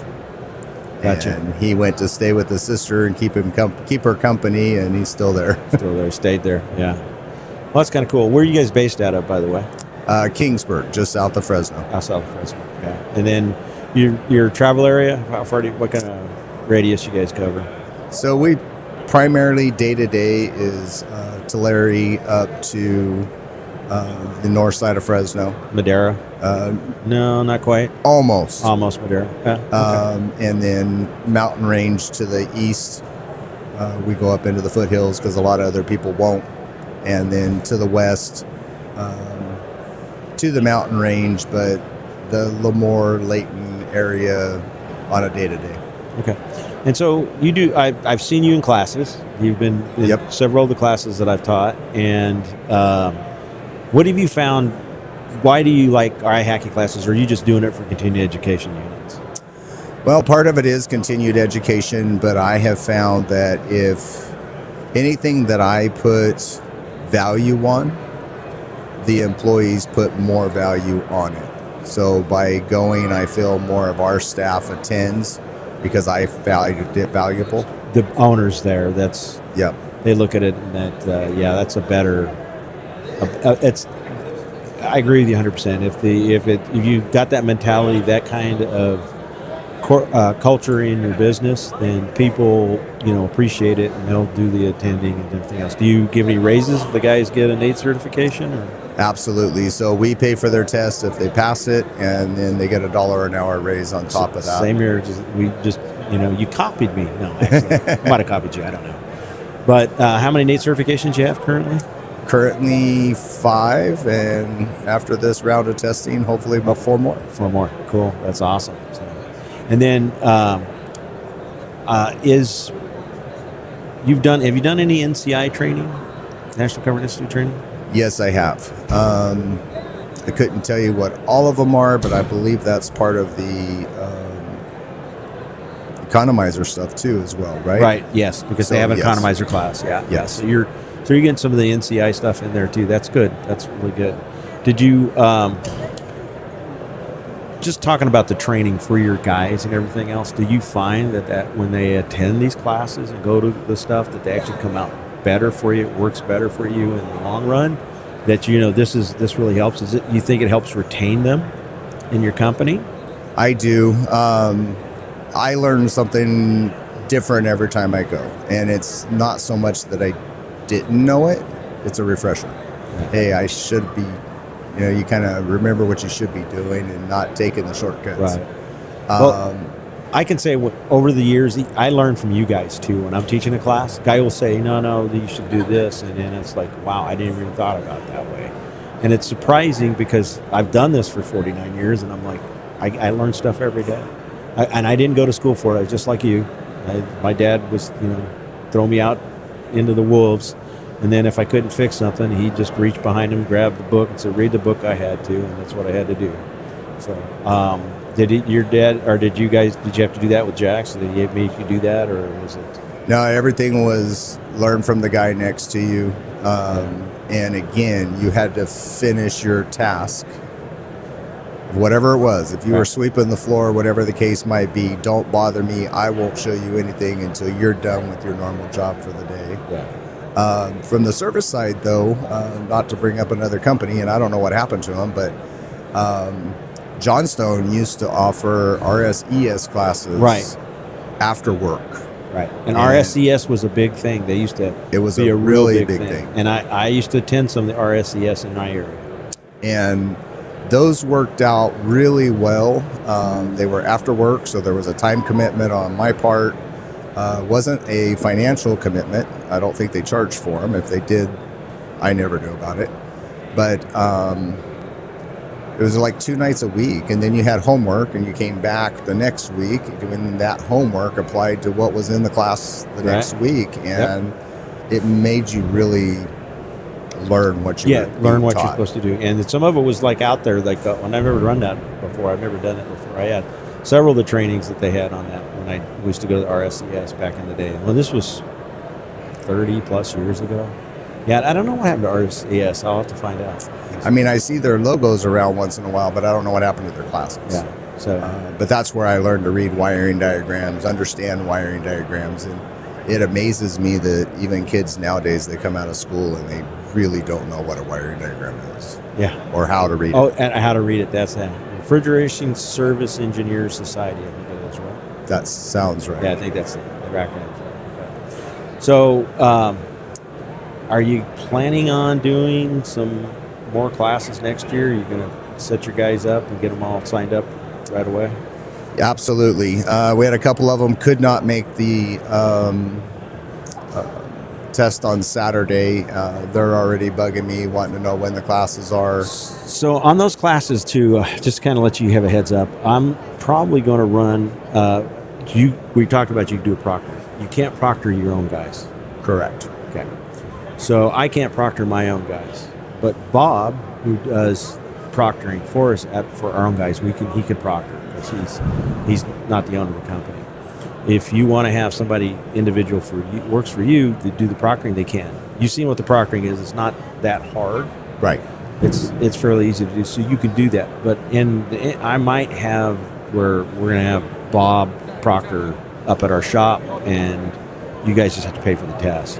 And not through IHACI. It's just I'll let everybody know. I just need emails, and people that miss the test, because some people.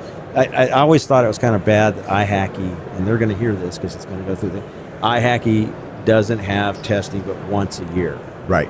I want to get my certification. I don't want it next 6 months, 8 months, 9 months. I want it today. I want to take my test. Can I take my test?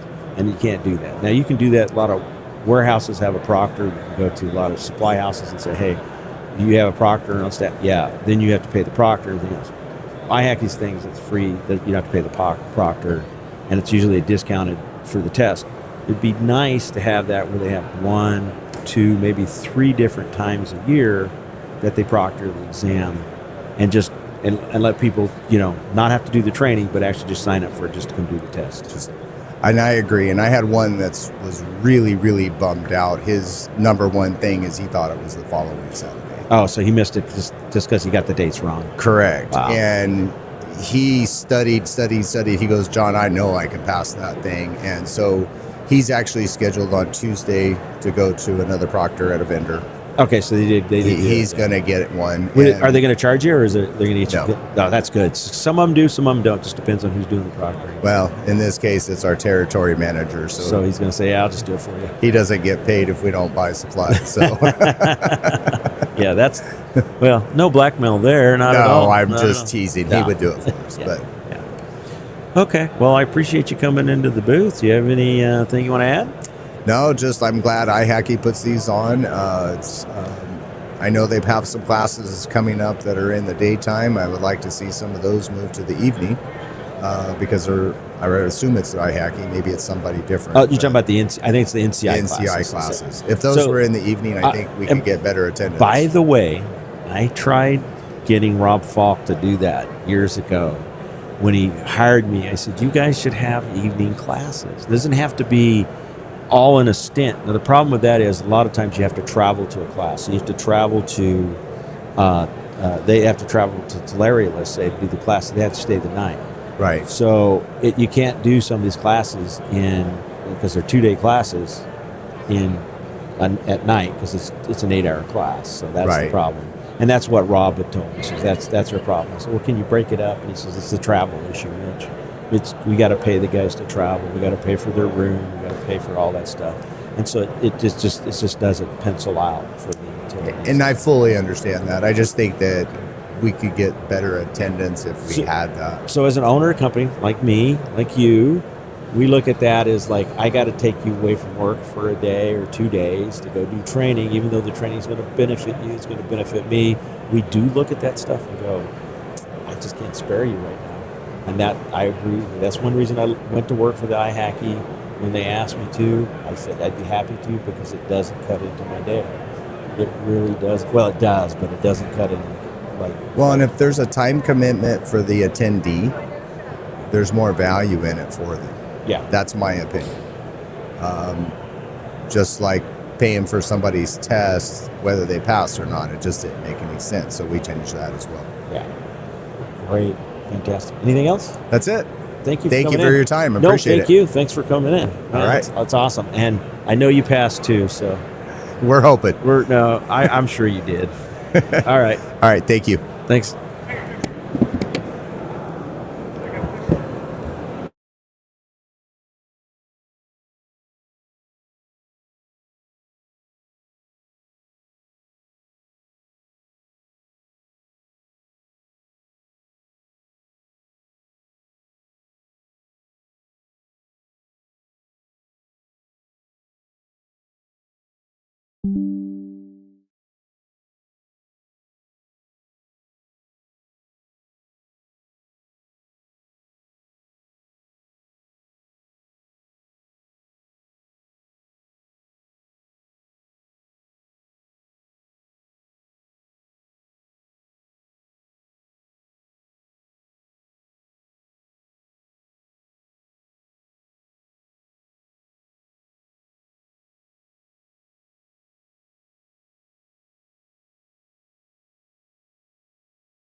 Hey, Mitch.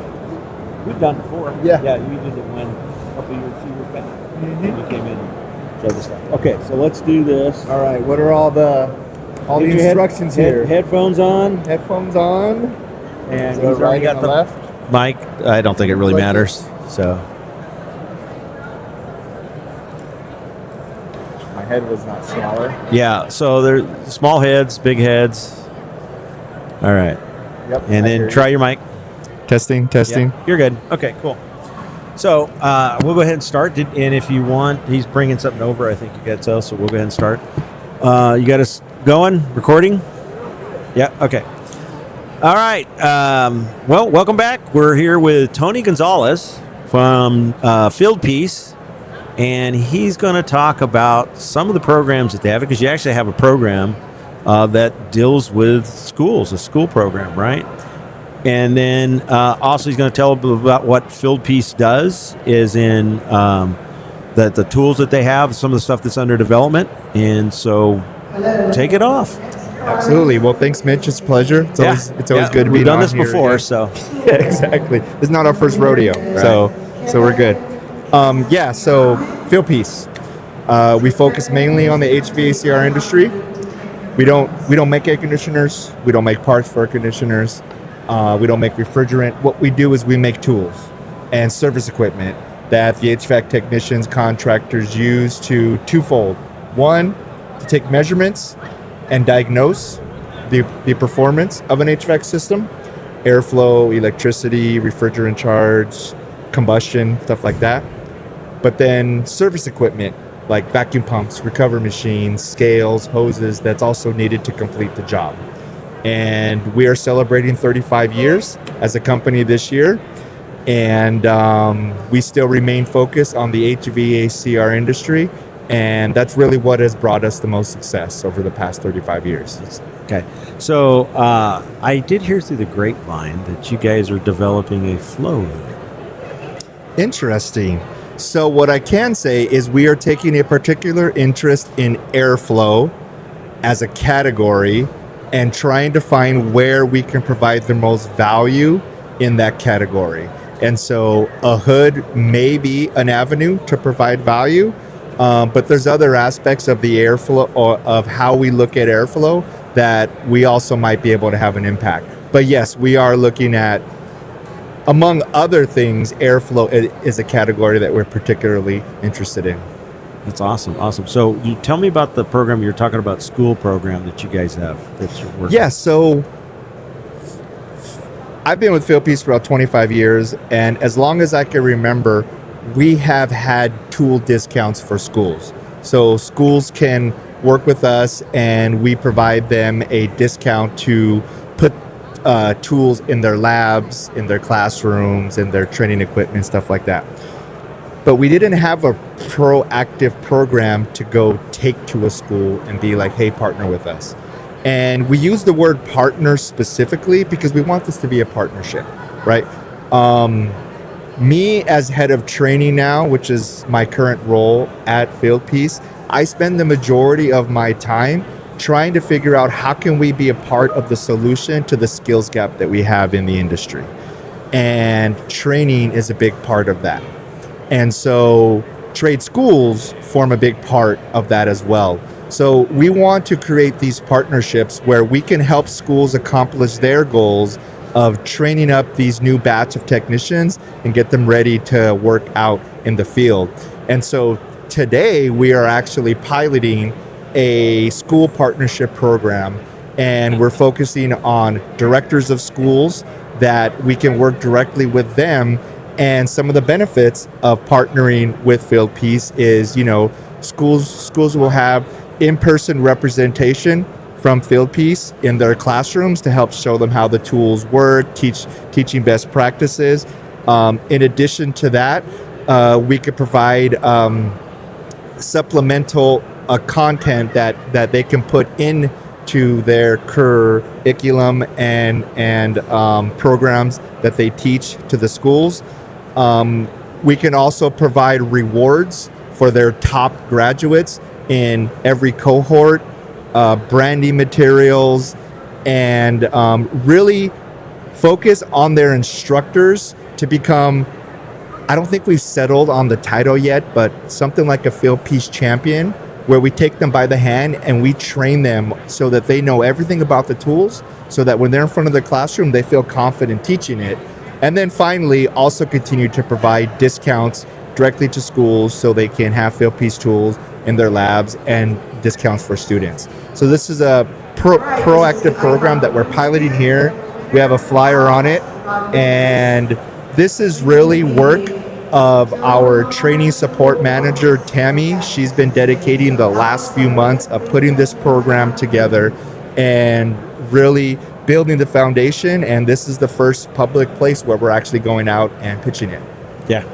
One of my mottos is learn the trade, own the tools, earn their respect, and give you a career to sweat for. I like that. Yeah. So the school partnership program is just a pilot one right now. Are you thinking of taking it nationwide to all the schools, or? So that is the goal, right? Tammy's done a lot of work with talking with dozens of directors of schools and asking specific questions like, what does a best-in-class partnership with a tool manufacturer look like for a school, right? Like, what is most valuable to you as a school? And that's what she has built into what our current program is. And so now it's a stress test. It's to pilot it out. Now we're actually going to go outside of that group that has helped us craft this program and see if that really applies to more schools. And if it works, yes, we definitely want to spread this out nationwide and to our international markets as well when we get to that point. Right. Okay. So you just could go worldwide then. So that's really nice. Cool. And then what kind of discounts do they usually give the school to the students? You give the students if they want to buy these tools when they're there at the... Yeah, so students can get a student discount at our authorized distributors. They get a 10% student discount. Oh, wow. And then actually here at the show, we are actually handing out this coupon.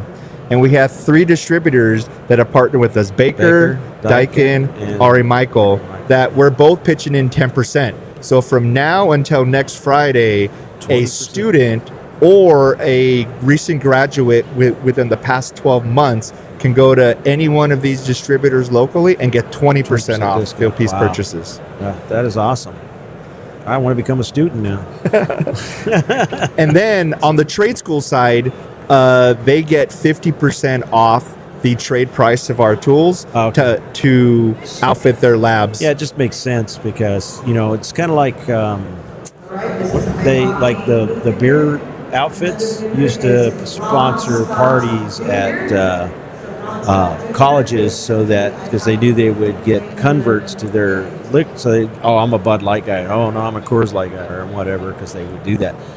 Makes sense that you guys sponsor this stuff because if they grow up using field piece tools, they're going to go to field piece. They're not going to go buy one of your competitors. They're not going to use, say the nasty word, testo. We're all friends. We're all friends. Yeah, you guys get along. I'd like to put you guys in a room alone together, so we'll see what happens. So you did bring a tool. Yes. What do you got here? So we got... So for those that are familiar with the field piece line, we have had 2 electronic refrigerant leak detectors. The DR58, which is a heated diode refrigerant leak detector, and the DR82, which is an infrared refrigerant leak detector.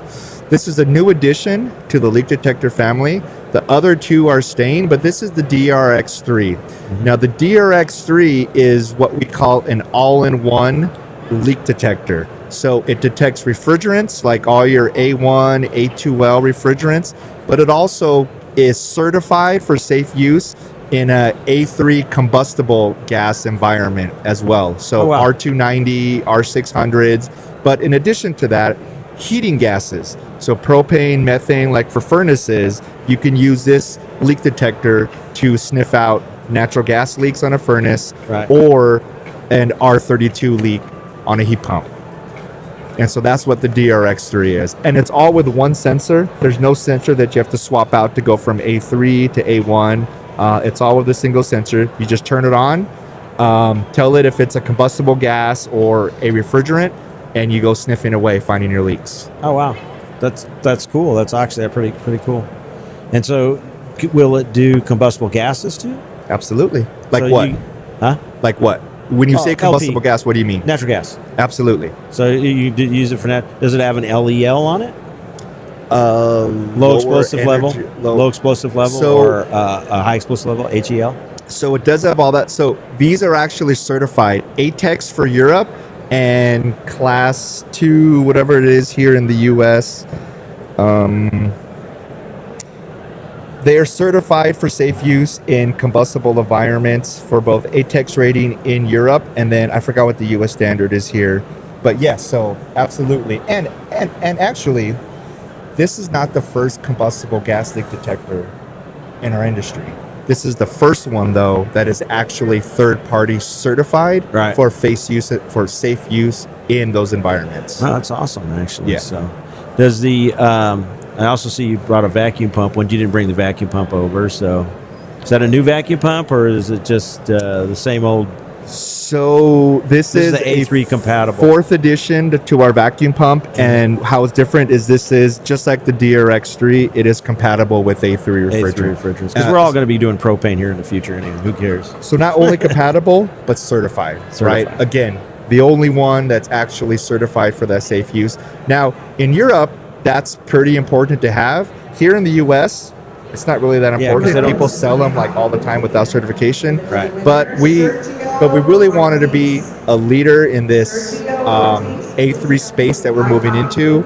And we feel that it's important that these tools should be certified for safe use, third-party tested, which is why we went through the extra work to get all of this stuff certified.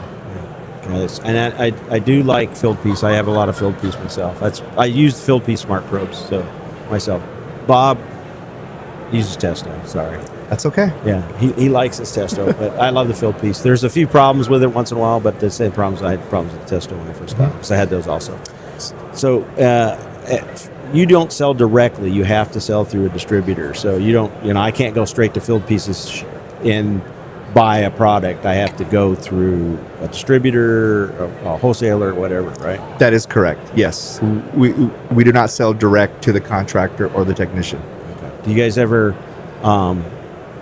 do like focus groups with different on maybe improving your tools and stuff? I know Jeff Sturgeon's always telling me he's working with you. Do you work with him constantly on stuff? Yes. Yes, so we have worked with Jeff a bunch, and we actually have a beta testing manager, and so we do a lot of beta testing, and each of our product category leaders, that we call them, as part of our development process through the different steps that we have. Focus group is definitely a really important part of that. We really want to hear what the feedback from the actual customers is. From our actual customers are. Let me mute my phone. My phone was No, going absolutely. off a second ago. Let me mute it. I have a question for you though. Yeah, shoot. So you've been using our probes for a long time. Like, what would you like to see either improved or changed on the probes right now? So, part of the thing I like about the Philippines probes is just you could have 50 students hook up to them, which is not, you can't do that with energy conservative stuff. You can't do that with Testo. Correct. So, and I haven't done like some of the other brands like Yellow Jacket and stuff, they're smart stuff. But on the Testo, I can have I probably your best salesman is when I teach a class, like I was teaching an NCI class, and I got done teaching the class, and I'm picking up all my stuff, and we were using my smart probes in the class. I'm walking out, and it's in a Ferguson warehouse, and there's 5 guys standing at the counter. I go, "What are you guys doing?" And they're like, "We're buying those probes. We've never seen anything like that before," and it was awesome. And so, they. Thanks for the commission, by the way. Oh, never mind. I didn't give you no money. But Checks in the mail. The checks in the mail. There is no. That's one of my only drawback with the field piece is every once in a while I gotta re-sign up. Like when there's an update, I gotta go in and put my email address and my password. Sometimes I forget it, and I gotta go through a rigmarole to get it In the app. In the app. Yep. And that's kind of a pain. The other thing is, it does drop sometimes, Mm-hmm. and I don't know why.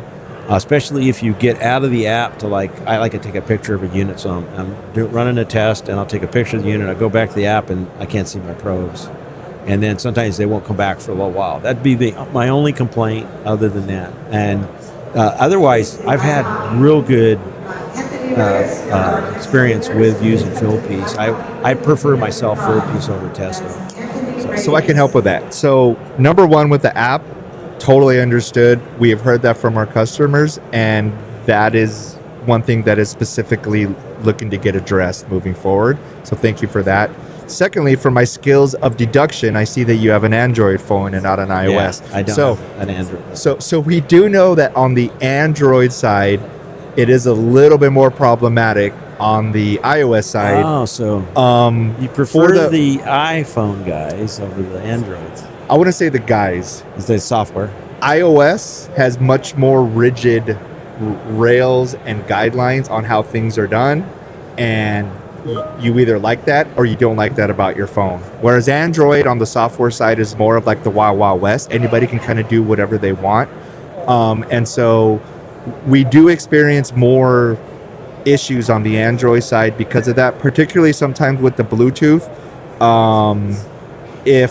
If other Bluetooth devices are actively engaged at the same time when you're trying to view probes, you can drop the reading or something like that. That is something that we are also looking into to see how we can improve that. So you aren't crazy. I'm not alone. You aren't alone in that, right? But thankfully, most of the time, it's a very good experience. But every now and then, there's going to be some inconvenience. So this is Bluetooth compatible too. So the DRX3 actually is compatible with our JobLink. You could open up your app now and you can view what is going on there. Yeah, if it was running and on. If it was running and on, I mean, we could fix that easily. You can just press the blue button. Yeah, just press the blue button, or take the red pill, one of the two, whichever it was. Yeah, that's right. And so mainly, the reason for the connectivity to the JobLink app is mainly for documentation purposes. Right. You can document the finding of leaks, the magnitude of the leak, and just be part of your JobLink report. Okay. And then on your JobLink report, they do have a subscription service for it. You want to describe what the guys have to do for that? Sure. And what's the advantage of doing the subscription service? Absolutely. So when a technician signs up for JobLink for the first time, they get a 60-day free trial of JobLink Pro, right? So we have JobLink Pro. Their JobLink Pro Plus invoicing, those are the two tiers, right? And so for the first 60 days, technician gets to try all that stuff. Now, once that 60 days are done and they choose not to subscribe to one of those, then they just get reverted down to the free tier of JobLink. And I would say the grand majority of JobLink users are on that free tier. Yeah. And we're fine with that, right? Because they're using our tools, they're having a good experience. And actually, the free tier is really good. I has a bunch of features, right? Makes a PDF, put it all in a PDF. I can send that to the customer, the whole 9 yards. So the difference between the pro tier versus the free tier has really nothing to do with the tools and the functionality of the tools, right? All the tools still talk to the app. You can generate the report, all that stuff.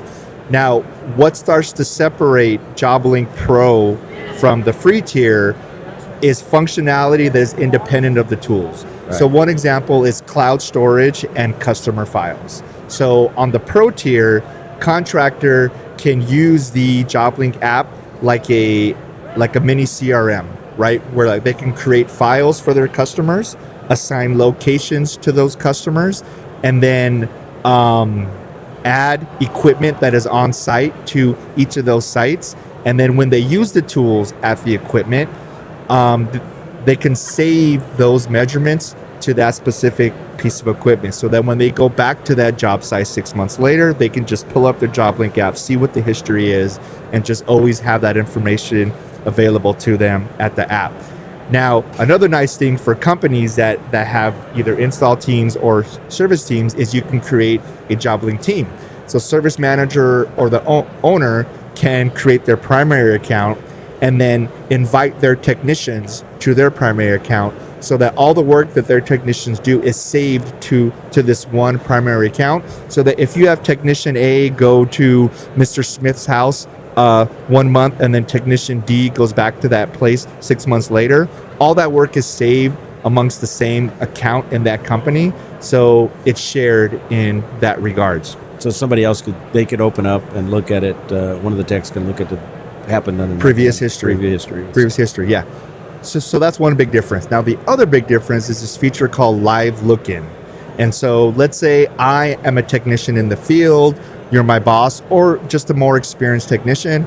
I have all my tools hooked up. I'm running the app. I'm seeing my measurements, but I can't quite figure out what's going on.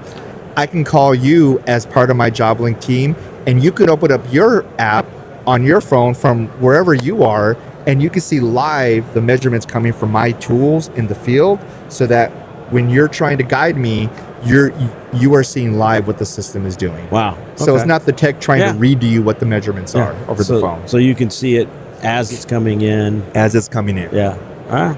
That's absolutely. Cool. And so that's the JobLink Pro tier. Now the JobLink Pro plus invoicing is all that, but then it adds some invoicing functionality to create quotes, estimates, bill your customer.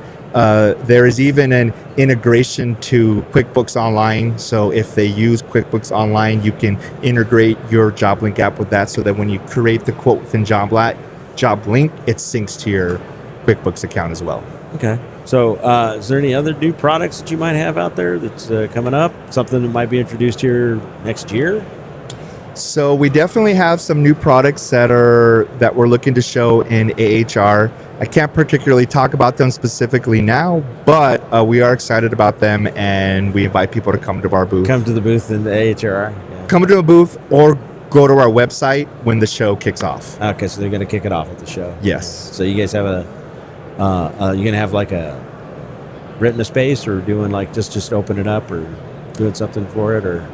Yeah, so it's going to go live on our website. There'll probably be, well, it depends on our timing. We're still working all that out as far as timing is concerned.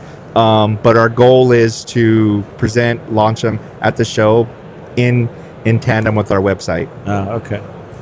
Well, cool. I'd like to see, but I won't be there. I'm actually teaching classes during AHR, so.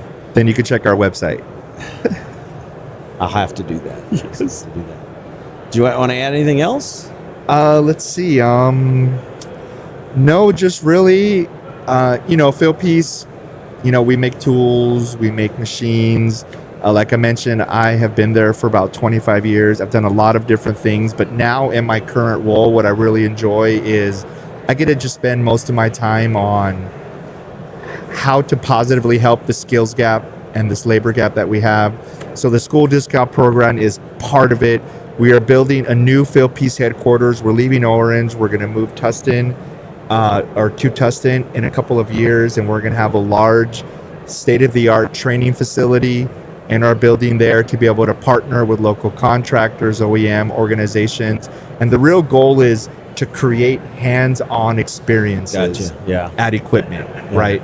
And so that's something that I'm excited about. We are on the finishing touches of a mobile training trailer that'd be cool. Branded Philpiece. It looks amazing. Does it look like a vacuum pump? Actually, kind of, man, we've been going through different iterations of graphics, and I'm just curious now what it would look like if it was just a big vacuum pump just driving around. That would be interesting. Yeah. But no, vacuum pump does play a prominent role right now in our wrap and our graphics. But now you got me thinking, what if the whole thing was a vacuum pump? That might be kind of trippy. But I'll give you that one for free. I'll just take this. Yeah, exactly. Right. No. So a Philpiece, we're purposefully trying to be part of the solution. Partner with different organizations: ESCO, IHACI, Southern California, NCI. Ederson, NCI. Right. All these different organizations, and there's a few that I'm not even don't even come to mind right now. But I feel very fortunate that I'm in a position that I can focus on that and try to have a positive impact in our industry. Well, awesome. I use your tools all the time. I think they're great. And we have your vacuum pumps. We use your recovery machines. We use smart probes. Most of my guys have smart probes or S-Mans. So they, there's a lot of those guys have those. Trying to get rid of the S-Mans, get those out. I don't want those anymore. We'll just switch them all to smart probes, and I'm happy after that. You know what? Something did just come to mind right now. So we've revamped our rewards program. So before we had a rewards program for wholesalers, distributor counter people, and that's been completely revamped for them to earn points to go to the Philpiece store to turn into swag. But we've now opened up our rewards program to contractors, technicians, and students, and so they can earn Philpiece points by registering their Philpiece purchases, by going to Philpiece University and completing online classes, by attending one of our Philpiece training classes that we give at wholesalers with conferences or conferences, counter days.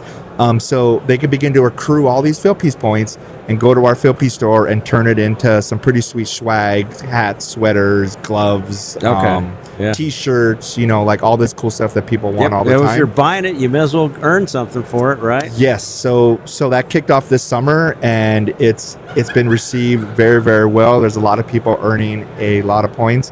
And so, yes, we definitely want to get that word out as well. Right. So do you know what swag means? So I know swag in terms of in terms of a guess, yes, but in terms of what I'm talking about is different. No, but what so like at the show here, people are getting swag. What does that mean? So to me, a swag it's just in that sense just a slang for giveaways. It's an acronym for stuff we all get. Okay, so I look at it as a stupid wild ass guess. Okay, that was pretty good. I like that one. So, do you have anything else? That's pretty much it. Well, thank you for coming in, man. Mitch, Appreciate it. Thank you, Tony. Yep. And then we'll see you next year. Absolutely. Looking forward to it. Go back and hopefully I'll see those tools. You can always tell me now, so you don't have to wait till they show. As soon as the mics turn off, we could talk. Okay. All right. Mute the mics, Bob. Thank you, guys.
You're gonna have to unmute us, Bob. All right, put your headphones on. Might have to adjust them. Your headphones. Huh? Purple? Okay, let's see. All right. So, move this over here. Okay. Yeah, sound good. All right. This one. And we got plenty of time. I have nobody behind you after this. So we're probably going to shut it down after this one. So. Yeah. You never want to tell me we have plenty of time to talk. You're last up. So you're last up. All right. 3, 2, 1. Hi, everybody. We're back. And I'm here with Larry Waters from Electrify My Home. How come you didn't bring Alex over with you, too? Oh, somebody's got to watch the stand. Oh, okay. I understand. Yeah. Okay. So, Alex here, Electrify My Home. First off, how long have you been doing this, Larry? This is Larry Waters. I've been doing HVAC since I was 17 and a half. I went to air conditioning school. So about 43 years. So you went to school at 17 and a half? Yeah, I graduated early and my parents couldn't wait to get me out of the house. And so I came down to Arizona when I'm just right before I was 18 years old. Oh, wow. Okay. Yeah. So you went to school for it. Did you go to work for a company? Or was it your parents? I mean, how did you get into the business? My parents actually owned an appliance and refrigeration business, but by the time I got out of school, they had already sold it to somebody. So my first job was at a union company and called Dependable Heating and Air Conditioning up in Vacaville, California. And my first job was $6.30 an hour. Wow. Big money, baby. But rent was only $180. Yeah. Right. So, I mean, it's all relative. What year was this? That was 1981. Okay. Oh, 1982. Okay. Yeah. And then, so you've been doing this now then, since 81. This is, 45 years? 44 years? 44 years. 44 I want years. to add another year to it until it's 44 time years. to add That's that okay. I'm at 49. Next year is my 50th in doing this business. Right on. So now, Electrify My Home. When did you? Well, first of all, go a little farther on because you worked for a guy that was doing kind of performance contracting, didn't you? Yeah. So I worked for a company in Vallejo. I worked there for 15 years. And we weren't a performance company when I started there. They were a HVAC company that was like the owner would stand behind his work, but the installers wouldn't put work in that was worth standing behind. So they weren't doing great at the time. Great company though, great culture kind of. They just kind of had that work ethic that was very common back then. And when I got there, my mission from the owner, was I want you to straighten up the service department, and I want you to bring more quality to the company. And so over about a year's time, I got everybody kind of going in the right way. And I did that by, when I had my sales book, I was using pictures of good, nice jobs from the company I was at before. And I says, I challenge you guys to be able to do good enough work for me to replace these pictures with our work. Because I'm telling people how good it can be done. Yeah. And then I showed people how bad work could be. And like, we need to get here. And it took about a year and everybody got on board. We started sealing things. We started going the extra mile instead of finding excuses not to do the work. And flash forward to 2010, when we got Energy Upgrade California came through. And looked into that. We were at a thing much like this, and we saw the BPI booth. Right. And they were given the spiel on BPI, and I've always wondered, like I worked in Palm Springs for a number of years, and I would go do air conditioning call, and the air conditioners it's charged fine. It was beer can cold. I got a 20-degree split. I got good airflow, but the house is uncomfortable. And I said, how can I have a working system that doesn't work in the house? So I always had that desire. When I found out it's building science is what that piece is that you're missing, and I really got excited about it. And I wanted to know how water moved through walls. So I said, I'm going to go to this course. The BPI course. Yeah, the BPI course. And then so I got BPI certified, and the Kool-Aid that they served there had the exact right amount of sugar, so I just drank a lot of it. So when I came out, I never went back to doing like the status quo. I always wanted to tighten the house up a little bit more. I always wanted to see what else we could do. And then we kind of got in with these mentors like Rick Chitwood. Like I studied Yeah, I know under Rick, Rick yep, Chitwood, and he inspired me to like do more, like specialize in something. And so once we figured out that heat pumps work better than furnaces in most of the houses because we were tightening the houses up, I said, I'm just going to figure this out. And like we were the first company to install a heat pump water heater anywhere around where we were. And looking at all of those things and just understanding. So I had that kind of knowledge in the back of my head. And then I saw this electrification thing coming. So I said, I need to start a business that focuses on electrification because that's what it is. And I have this knowledge. So I went to the boss at that company and I said, hey, let's do a like a joint venture. And he says, dude, I'm retiring next year. So I don't want to do that. And I says, well, okay, then I'm retiring in February. And he says, I'm going to turn the company over to my kids. And I says, I love his kids. They're nice kids, but I don't want to work for them. And so I just told him, I'm going to be done in February. And that was in October of 2019. And then I quit. My last day was the February 8th of 2020. And if you remember, that was like 3 weeks month. before, 2 weeks to it was stop a month the spread. before COVID. Right, yeah. right. But when I built all my stuff, I started building, like I got the company name, I started the trademark on the name, built the website. And one of the things I didn't like about the job before is I would drive an hour to find out I was talking to a customer who didn't want what I had or didn't want what I wanted to do. And I said, there's got to be a better way. So I thought, most of my customers are really techy and they're really smart. They spend a lot of time on computers. I'm just going to build a virtual system. So I had all that in my pocket when I started the business. So when COVID hit, everybody's trying to figure out how to do this. I was already doing it. Yeah, you did the virtual walkthrough with the customer. Right. So that, and we have them fill out a form online, get a whole bunch of information. We do a little recon on them in their house. And so we do the virtual assessment and we give them pricing up front. And it's like budget numbers. It's not always exactly accurate, but at least the customers knew what they were going to need to spend to get into a project. Right. Right. So I wasn't going out to their house and they go, oh my God, that's way too much money. I'm just sitting at my desk. yeah. So you could save you a ton of time. Didn't waste the gas. Didn't waste the time on the job. Right. You could do it in the office, and you could make that to where the customer could get a sense and may not be a fit. You may not fit the customer might not fit you. Right, and you find out early. Yeah. Without investing all that time and effort. Yeah. And so we still use that process today. Yeah. Every sale that we do, it comes through the virtual process.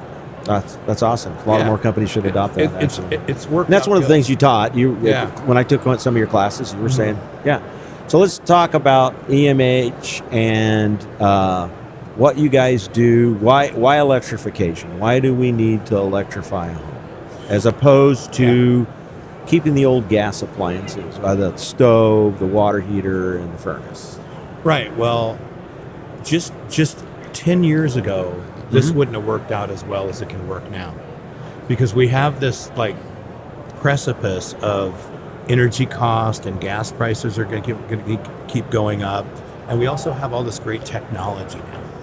With all the technology we have, we can make houses better, more modern, safer, cleaner, better air quality with a heat pump more than we can do that with a old furnace. Right. And so there's a whole lot of reasons you would want to do that without even talking about, in 2030, you won't be able to buy a furnace or a water heater in California. Right. So we're just like ahead. And so the benefits of electrification, especially to people that are really environmentally conscious, there was a bunch of early adopters out there that knew a lot about heat pumps before anybody else did, and they needed somebody. Yeah, a lot of these people already had solar too, so it just makes it easier for you. It just makes it easier. It meshes together when you do that. So the hardest part that we've come across is when the early adopter market kind of gets saturated. We had to learn how to sell this to people that weren't as conscious about that carbon thing. Right. Now we have to sell on safety, comfort, and just modern technology and all that. So what we've done over the past couple of years is we've developed a sales approach that's based on personality typing. So you guys probably do the disc profile thing at your company? No, we don't. So the disc profiling thing is there's 4 basic personality types. And if you can hone in on those personality types, I can drive my conversation for why they want to electrify based on who they are. Right. And that's been extremely successful. And so, like D-type personalities, super driver personalities, they don't like what I sell. I get too complicated and too devil in the details. They just want a new system working. But it works really good for the eyes, which are like the influencers that just love shiny stuff. There's lots of cool shiny stuff when you're converting a house from gas to for electric, electrification, yeah. right? And it works great for the engineers because we can prove out efficiencies. Right. I get every engineer I ever go on. Right, exactly, right? Because you know how to speak engineer. Yeah. Like most HVAC companies, they get an engineer and they go, I got another one of those guys. I'm going, cool. I got Yeah, that's the another one guy. of those guys. I'm going to sell that job too. I'm no going to sell problem. that job. And he's going to buy more than anybody else. 'cause Right. He's going to go, yeah, let's fix this. Yeah. Oh, can we fix the ductwork too? Oh, wow. Yeah. You mean I'm not getting enough air out of that register? Oh, wow. How do we fix that? Well, we put another duct in, or we balance the system. Yeah, You know, yeah. whatever we got to do. Yeah, first we find out why, and then we fix it the right way. We don't just tell you that buying a more efficient system is going to fix your daughter's bedroom. We got to figure out why it's broken. Right. Right. And I tell people all the time when they're in our classes, they'll say, well, I got this thing and thing. I says, that's not a bad system. That's a broken house. Right? Yep. If you need cold air blowing on you in your house, it's That's because a you got a problem. broken That's a house. problem. That's a You got a problem. broken house. You got too much radiation coming down from And, the oh, ceiling. by the way, if you got a heat pump, never blow the air on the customer. Never blow the air on the customer. No. That is They're the gonna biggest complain. no. They're going to Yeah. complain. Yes, Gonna you do not complain. want the air blown on the customer. So you gotta know where you're putting the air, how much you're putting in there, and how long it's going to run. Yep.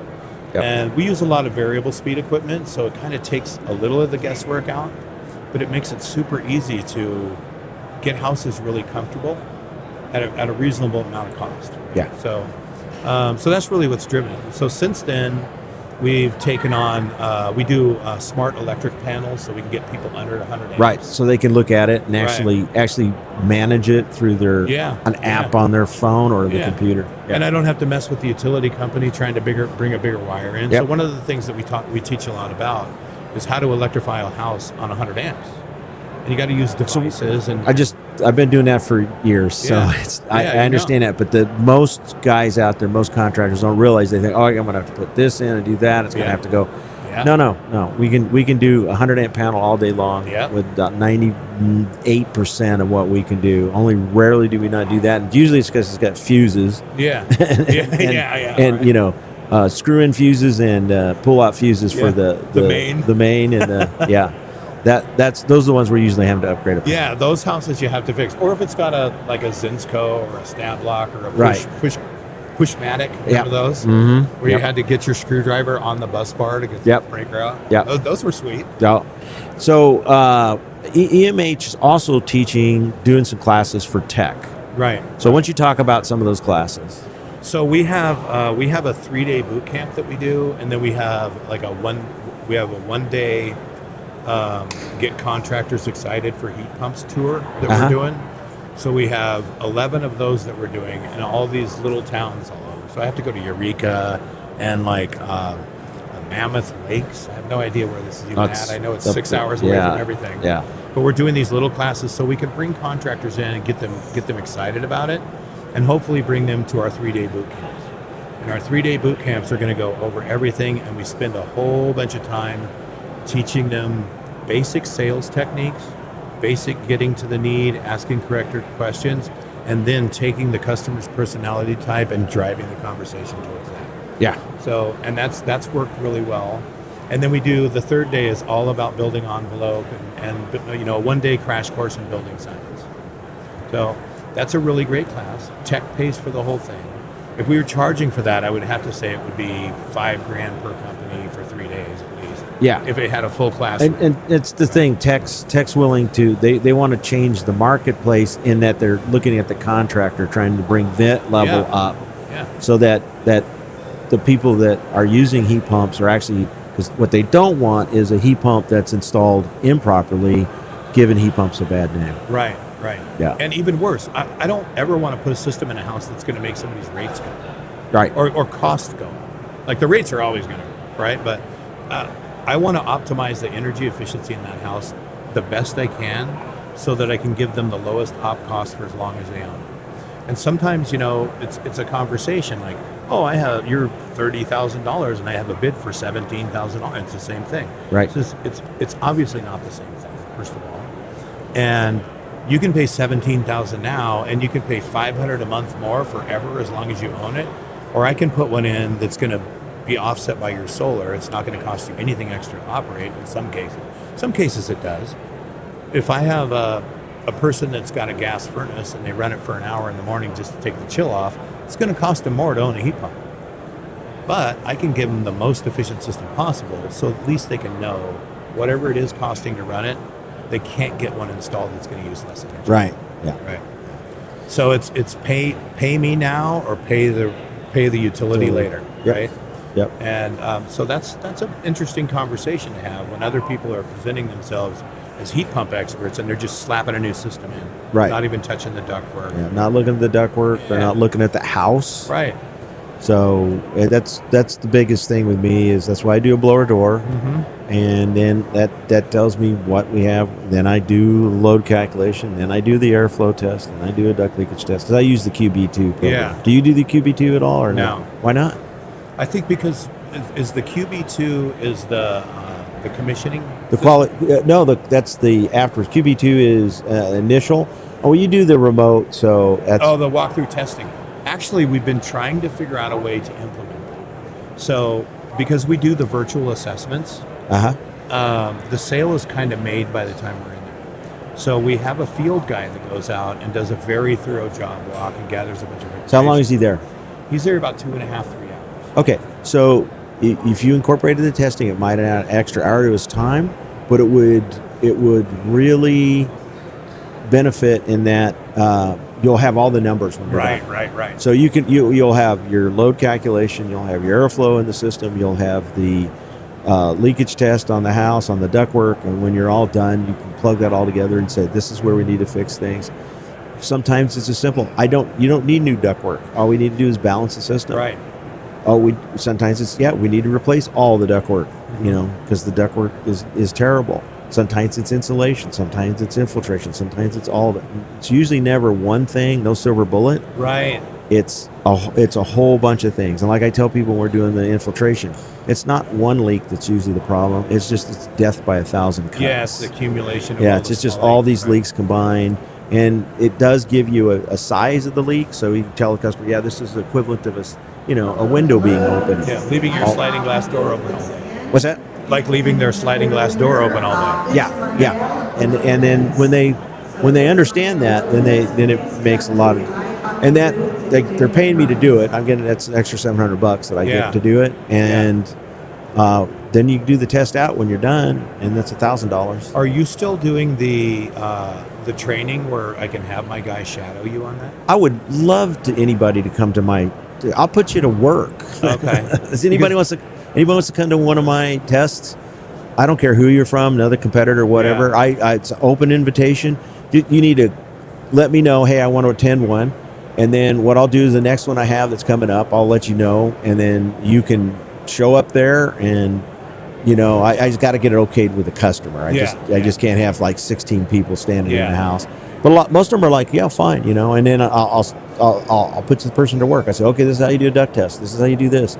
Take you through all the steps on it, And then it's just the only difference is I could do a webinar afterwards for them with, say, like this is how I do the load calculation. This is what I do. I plug in the numbers. Here's how it does it. Now, if you're using a software like Russ King, Quick Model 3D, which do you use? Quick Model 3D. You can do that while you're there with a LiDAR, do the whole 9 yards. That's going to do all that for you. I do a 2D version because I use RightSoft, so my 2D version, I actually plug in the numbers, so it has the CFM that it's supposed to be, right? Which was from the software, and then what I measured, and it gives a percentage. Yeah. So then I color code them. Blue, too much air. Green, just right. Yellow, less than 90% or to 50%. Magenta, 50% or less. So when your guys go out, they know they can see exactly what's going on, what it's supposed to be. Oh, amazing! And then they just take that, and when they go to balance system, but now a lot of times it's simple. I'll just go, we just need to do damper. Turn those down. relook at the system, see if we need to do anything else.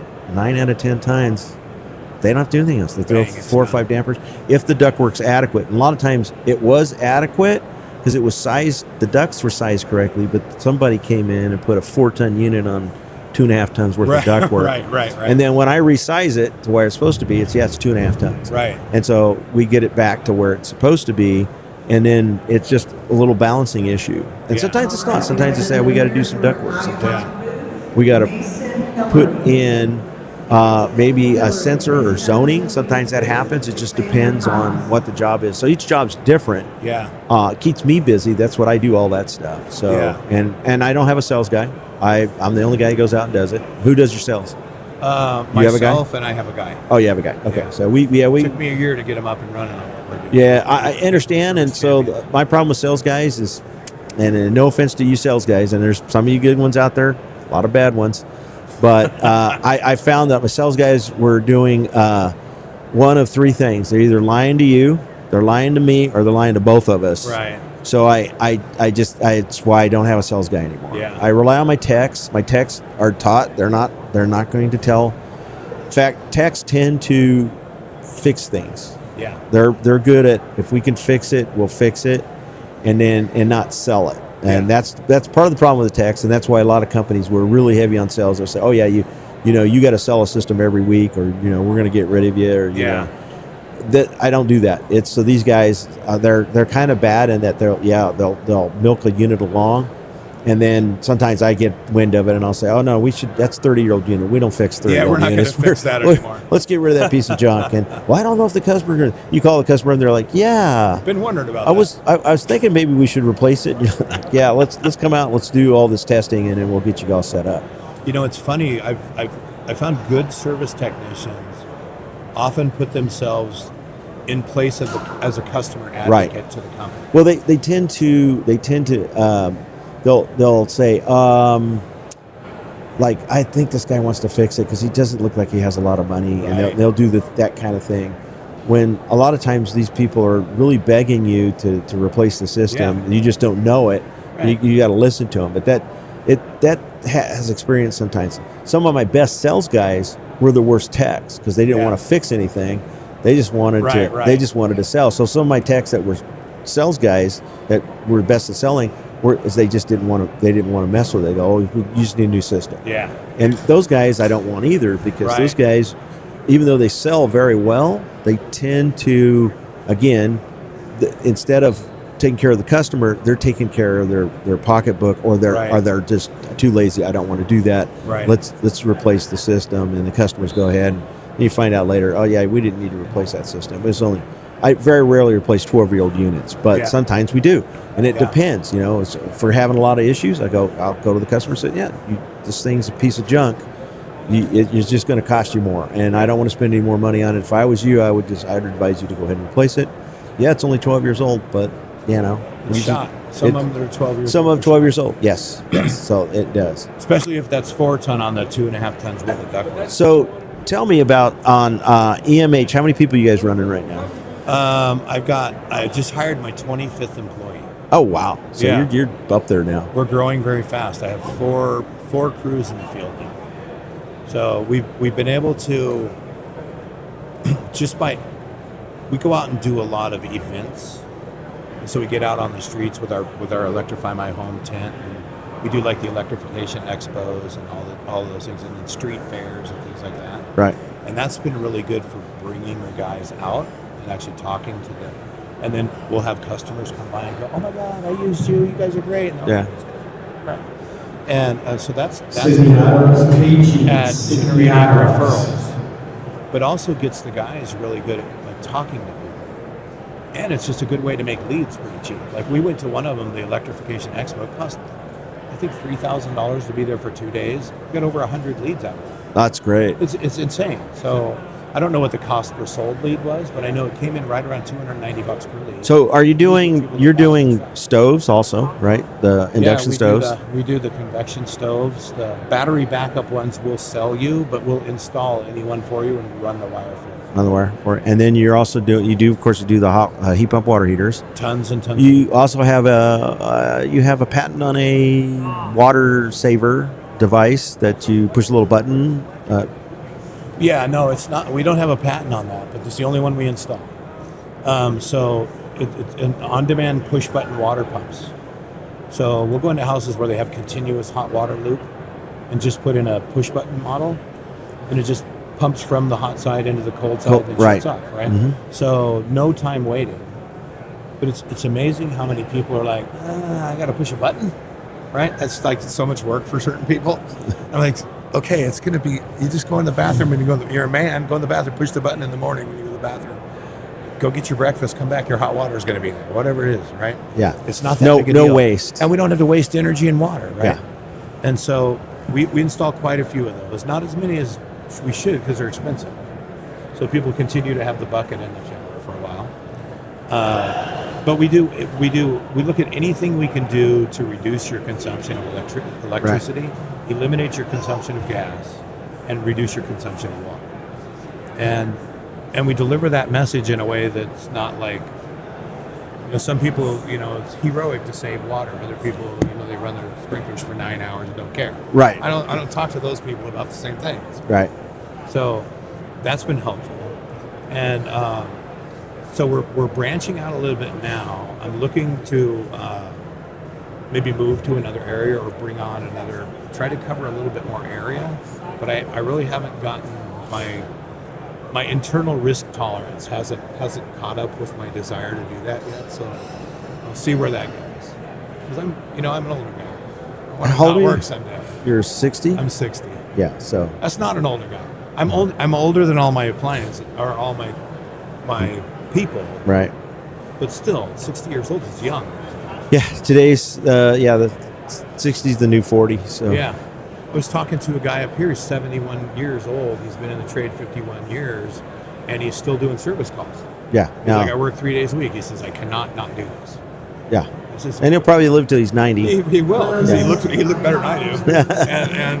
and it's just like you get the refrigerant and the refrigerant oil in your blood. Yeah. And you just can't not do it. So it's been a great trade.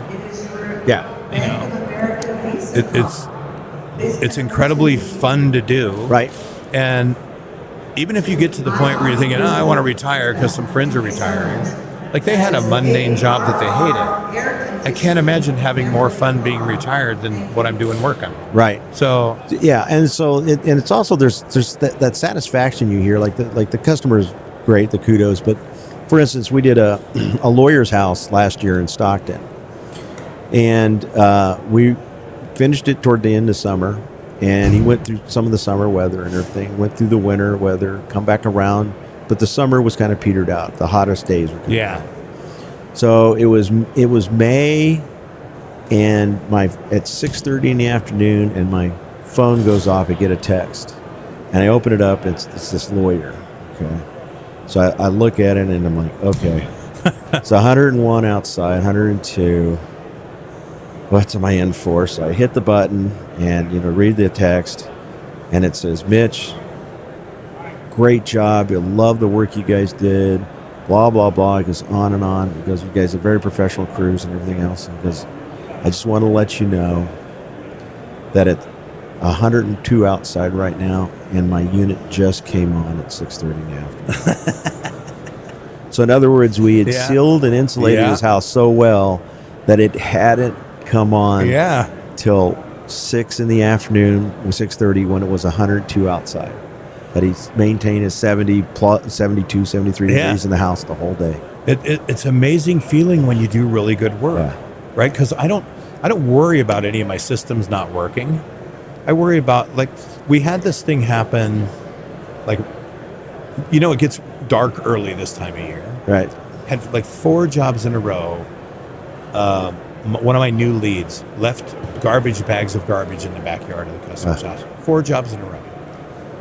And I figured after talking to him, it's like, dude, we were using black garbage bags and it got dark. We didn't see them before we left, which made me know the middle guy was not doing his job, because those garbage bags should have been in the back of the truck as soon as they were full, no matter what time you filled them up.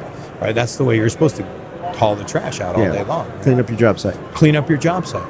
And I started to get a little upset about it, but he's like, it was really dark, and we just have to be more conscious about this thing.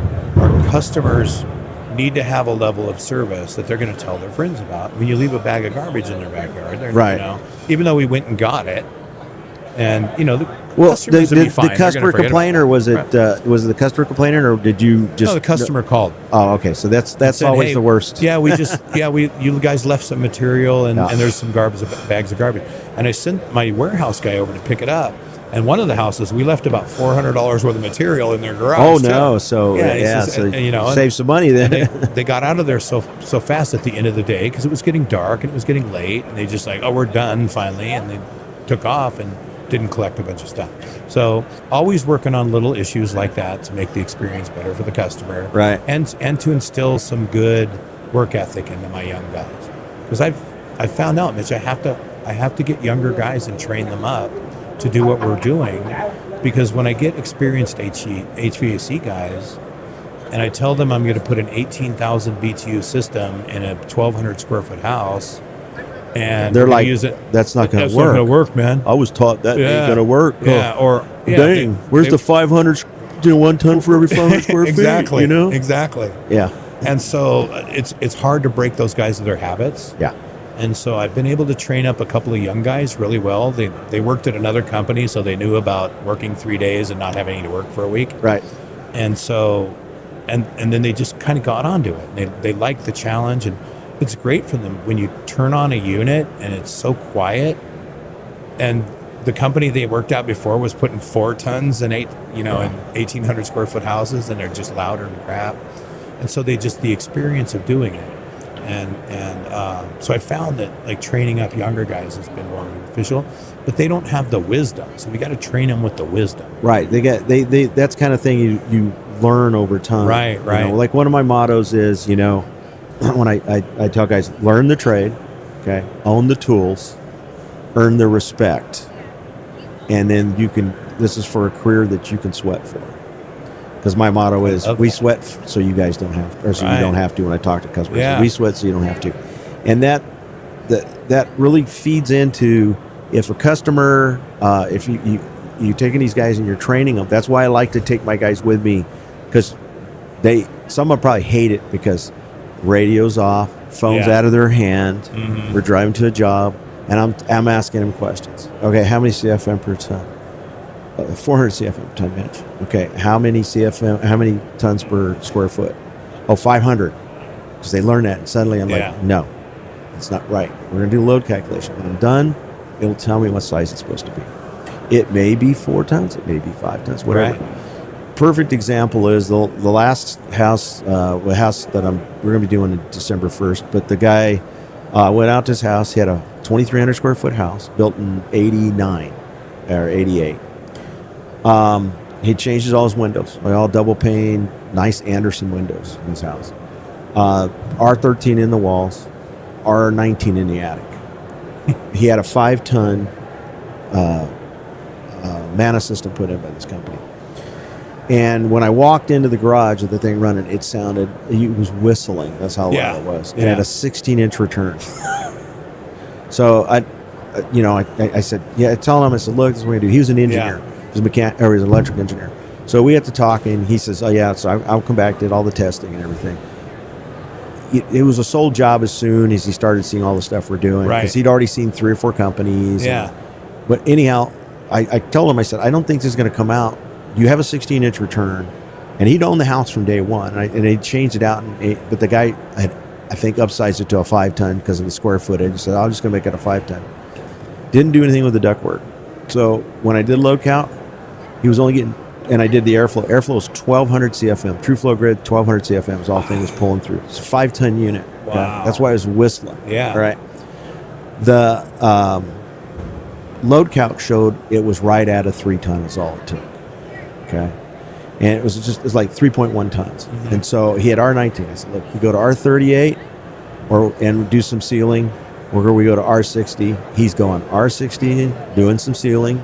And he only had 8 air changes per hour in the house. So it wasn't Not huge too bad. leakage. Not bad at all.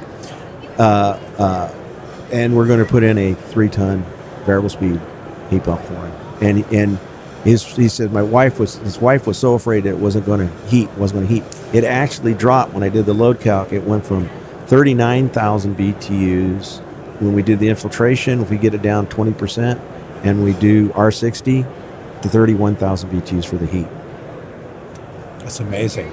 And so he doesn't need the 310 will never ever run full speed. Run full speed, Right. and is 27 degrees on his balance point. And I'm like, you'll never hit 27. This will, as long as you just run it like you're supposed to. If it's 14 degrees outside, you'll still have heat out of the sheet that will keep this house warm. You'll never have to run heat strips, because he was an electrical engineer. He's good. So should we put in this and that? I said, no, you're not going to need heat strips. We don't need any heat strips on this unit. We're just going to run it in. And in fact, I'm going to disable the defrost on it to where it doesn't kick in unless it's below 32 degrees. And only then, so just because it might build some frost on a foggy morning. That's the only time you're ever going to need it. Right. And I doubt it will ever do that even, because this variable speed, just set it and forget it and turn it on. And if you want to turn it down at night, just don't turn it too far, because it's about 1 degree, 10 minutes for every degree. So if it's, if you turn it down 10 degrees, you're looking at, 2 hours. Long time. 2 hours to get it back up to temperature. So yeah. I just tell them, don't do that if you don't want to do that, But Yeah. so he's going to have a great system. He's going to spend $30,000 when we're done, and he's got solar, so it's going to offset some of that cost anyhow. And his true up's only like $800 a month, or $800 a year. So I told him, I said, when you're done, you probably won't have much of a true up because of the more efficient unit and everything else. So you won't have the true up. So you may not have a true up at all when we're all said and done. Yeah. If we put a little bit of thought into this and put a plan together, and just execute on the plan, it makes an incredible difference on the outcomes. Right. And getting that message across to the customer is sometimes easy when you can do like that. You got the engineer completely understand. You get certain people are like, well, this guy is going to give me the exact same thing for this much less. Yeah. And I don't hate having that conversation, but it just makes me roll my eyes that people just can't see it. Right. Well, they don't. And that's one reason why the testing, I think that would help you out if you did the QB2. Alex and I have actually been talking about it recently. We have a new young man at our company, and he's a really sharp kid. Not a kid, he's like 30. Right. Yeah, to me, a kid. But just really like soaking everything up. Worked at another air conditioning company as a duct runner for a year. And he's like, that's not my bag, man. And so he's already going out and measuring the houses and coming back and doing the load counts. So when you asked me earlier about if it was the 3D program, we just found out about the 3D program today. So we use the Measure Quick. Is it Measure Quick? No. Quick Cal? Quick model. Quick model, but 3D. we're just doing it without the LiDAR. Yeah, so you can do the LiDAR, which is awesome. But we got him up and running on going and measuring the houses. Right. So it reduces my guy's time at the house. So I'm sending my lead guy out to do the job walks with him now. So he's going to do the drawing while my lead guy looks at everything, makes a complete material list down to the last fitting. And then he comes back and does the load calc. And then we verify with the customer the sizing and everything. But Alex and I have been talking about, because he's very talented, he's already doing that, talking to you and are you guys still doing the classes with at Stockton? Yeah. For this program? Yeah, we want to get him doing it. We want to take the opportunity to get into we're doing program. a tools class, and the tools class we're going to teach that, but it's not the hands-on that the guys I would like. It would be, that's what I offer to everybody. Yeah. If anybody wants to come, and I've had dozens of contractors go to my job sites and do the test with me and see how it's done, and then like I said, later on I've gone online with them and walked them through how to do the load calcs and stuff. And some guys, that's the real impediment for a lot of companies. They don't do load calcs, or if they do, they're doing some cheap one that you can do online that they pay a couple of bucks for, and it just takes the address and it tells you what it's supposed to be. The true load calcs, you need to do a room by room load calculation. If you're not doing that, then you're just guessing on the airflow to each room, and sometimes probably 80% of all ducts are probably pretty close to where they're supposed to be. Yeah. And then it just comes down to sizing. But then there's that other 20% that we can take care of. And a lot of times it's just balancing then, because if you're sizing down the system and the ductwork is now sized correctly to the system size, you don't have to redo all the ductwork. Right. You know, you may just. What I like to do is drop the ducts down to the rafters and then insulate over the top. Insulate of over them. Yeah. So we get that thermal barrier between the attic, the 130 degree attic, and Yeah. you know, so the That ducts are saves buried. so much capacity. It's a ton of capacity, but it's delivered capacity is what Yeah. we're talking about. Because unit may be producing 3 tons of cooling, but what are we getting into the house? Right. And that's one of the, because I'm one of the committee members for the ASHRAE 221. Oh, okay. Yeah, so I'm on the ASHRAE 221 committee, and I was brought into it late. Rob Falk invited me in, and I decided to join. I wish I had more input when they first were doing it. They did a good job and everything. Still, I think it's still a little clunky for most guys. I think there's some stuff that could be streamlined. But the ASHRAE 221, nobody's doing it. And I thought that the utilities would eventually go, look, if you want any money out of us, ASHRAE 221 for every house. Because it's delivered capacity. Now, it's not produced, it's delivered capacity. Right. So they're counting in that heat gain and heat loss out of your ductwork. They're counting in airflow change. That's measured in there. And they're looking at 86 to 83% is what they're really looking for most homes. Delivered capacity. So how long has that been adopted by ASHRAE as a particular way of doing it? About 2 years. About 2 years. Yeah, 2 years. It became a published standard, and that's been adopted by. It's been put into several other different standards. So it's ASHRAE and something else with it now. 221 standard. So it's being adopted. It's just not. They're not. It's nobody's implementing. Nobody's requiring you to do it. Yeah. And that's the problem. We do an ASHRAE. I do a truncated version of the ASHRAE 221 on every house when we do an install. It's like when I get people in my classes, the first thing I ask who set a unit recently? And the guy said a 3-ton. I said, okay, you did 3, you did a 4. How'd you know it was a 4-ton? Said it in the model number. How'd you know yours was a 3-ton?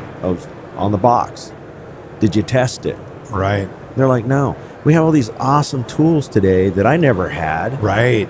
That I can take and just put some probes in there and measure all the stuff I need. The only factor is the airflow that I need to know the airflow. If I know the airflow, I can tell you how much that unit's making at any given time. And that's what we show them in the class how to do that. So it's funny because back in the day during Energy Upgrade California, Rick Chitwood was doing that. It wasn't ASHRAE approved. It was just like they call it delivered EER. Yeah.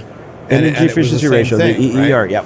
And you do all the math. You take your temperatures in 3 places. You take your delivered air volume, and he had like a little chart you filled out, and then you get down to the bottom, and you'd be whatever percentage of total capacity. Right. So that was saying they have a cooling efficiency score and a heating efficiency score. That's what they have for that, so that you score your equipment, and you want it to be above, closest to 90 as you can, but most systems are never going to make that. Yeah. So here comes Alex. Hey, there's Alex right there. Yeah. Man, I tell you what. Electrify My Home is my brainchild, but Alex is the brain behind the business. Oh, no, I know. I've talked to him a couple times.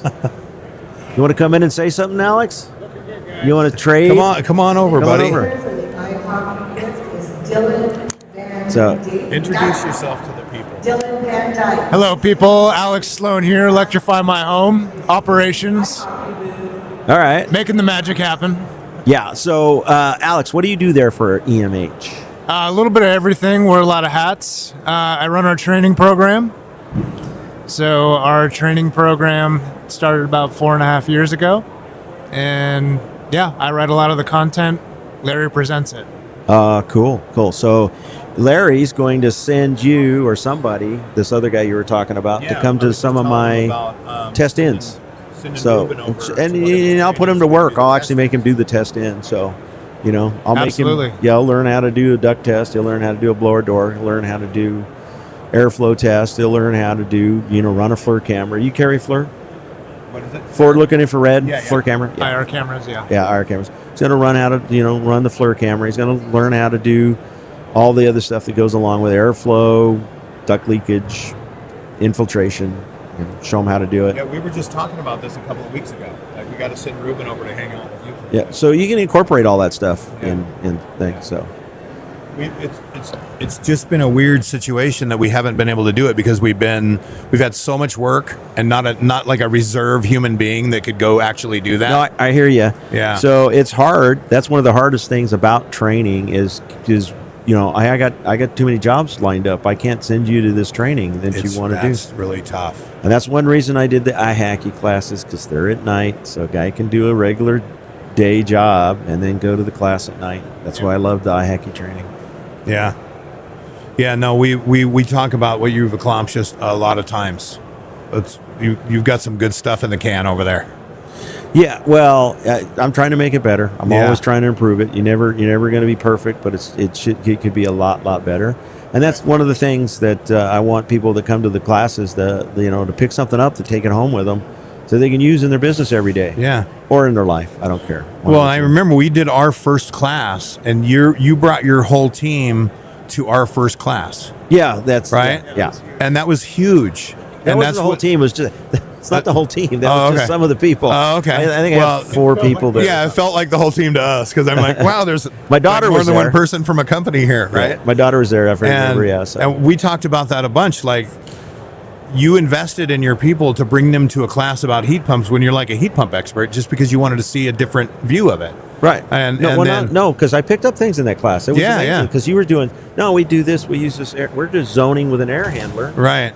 And we use and I was like, it's brilliant. Yeah. I wasn't even thinking that. I'm the old guy with the ductwork. We're going to zone the ductwork. Yeah. Oh, wait a second. Why don't we just put an air handler that handles that zone? That's brilliant. Yeah. But they've done that in commercial forever. Yeah. We have very airflows. Fan coils. Yeah, VAVs. And I was just like, well, yeah, we just incorporate that in. So so those kind of ideas that I see those and I go, because I pick up stuff. I'm never might not be a expert on something, but it does help to go to these classes and see what other people are doing. People point out stuff to me, and I pick up things all the time. I'm like, that's a great idea, and I'll use it because I think that's a great idea. So if people come to me and say, hey, maybe we should do it this way, and I'll look at it and go, yeah, that's good. Nah, we're not going to do that. So, but my guys do the same thing. Yeah, that's why we love having you on our cohort programs, right? Yeah, well, you know me. I'm always going to be. What's my mantra? Load calculations. Yep. And then you got to measure the airflow. And measurement. Yeah. Got to measure it. Yeah. It's good for people to hear it from. It's good for people to hear it from more than one source. Yes. Right. Yeah. Good to have people out there on the bandwagon. Well, that's just so.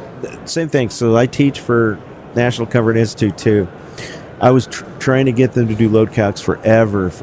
They finally did it, and I was like, they finally kind of partnered up with Elite, and I'm like, okay, great, you guys are finally doing what, because you can talk about airflow all day long, but if you don't know how much air is supposed to come out of that register, what good does that do you? It's just guessing. Yeah. It's just a guess, and they even say that, and they says, if you're not measuring, you're just guessing. Mm-hmm. Well, if I'm not load calculating, I'm just guessing too. Exactly. Right. So,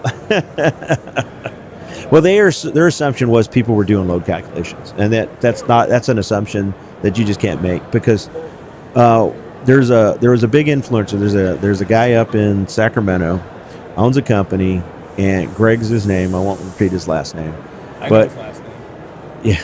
So anyhow, he did an article in a magazine that load calculations is, I'm wasting 90 minutes of my time. I could spend my time better doing something else. Yep.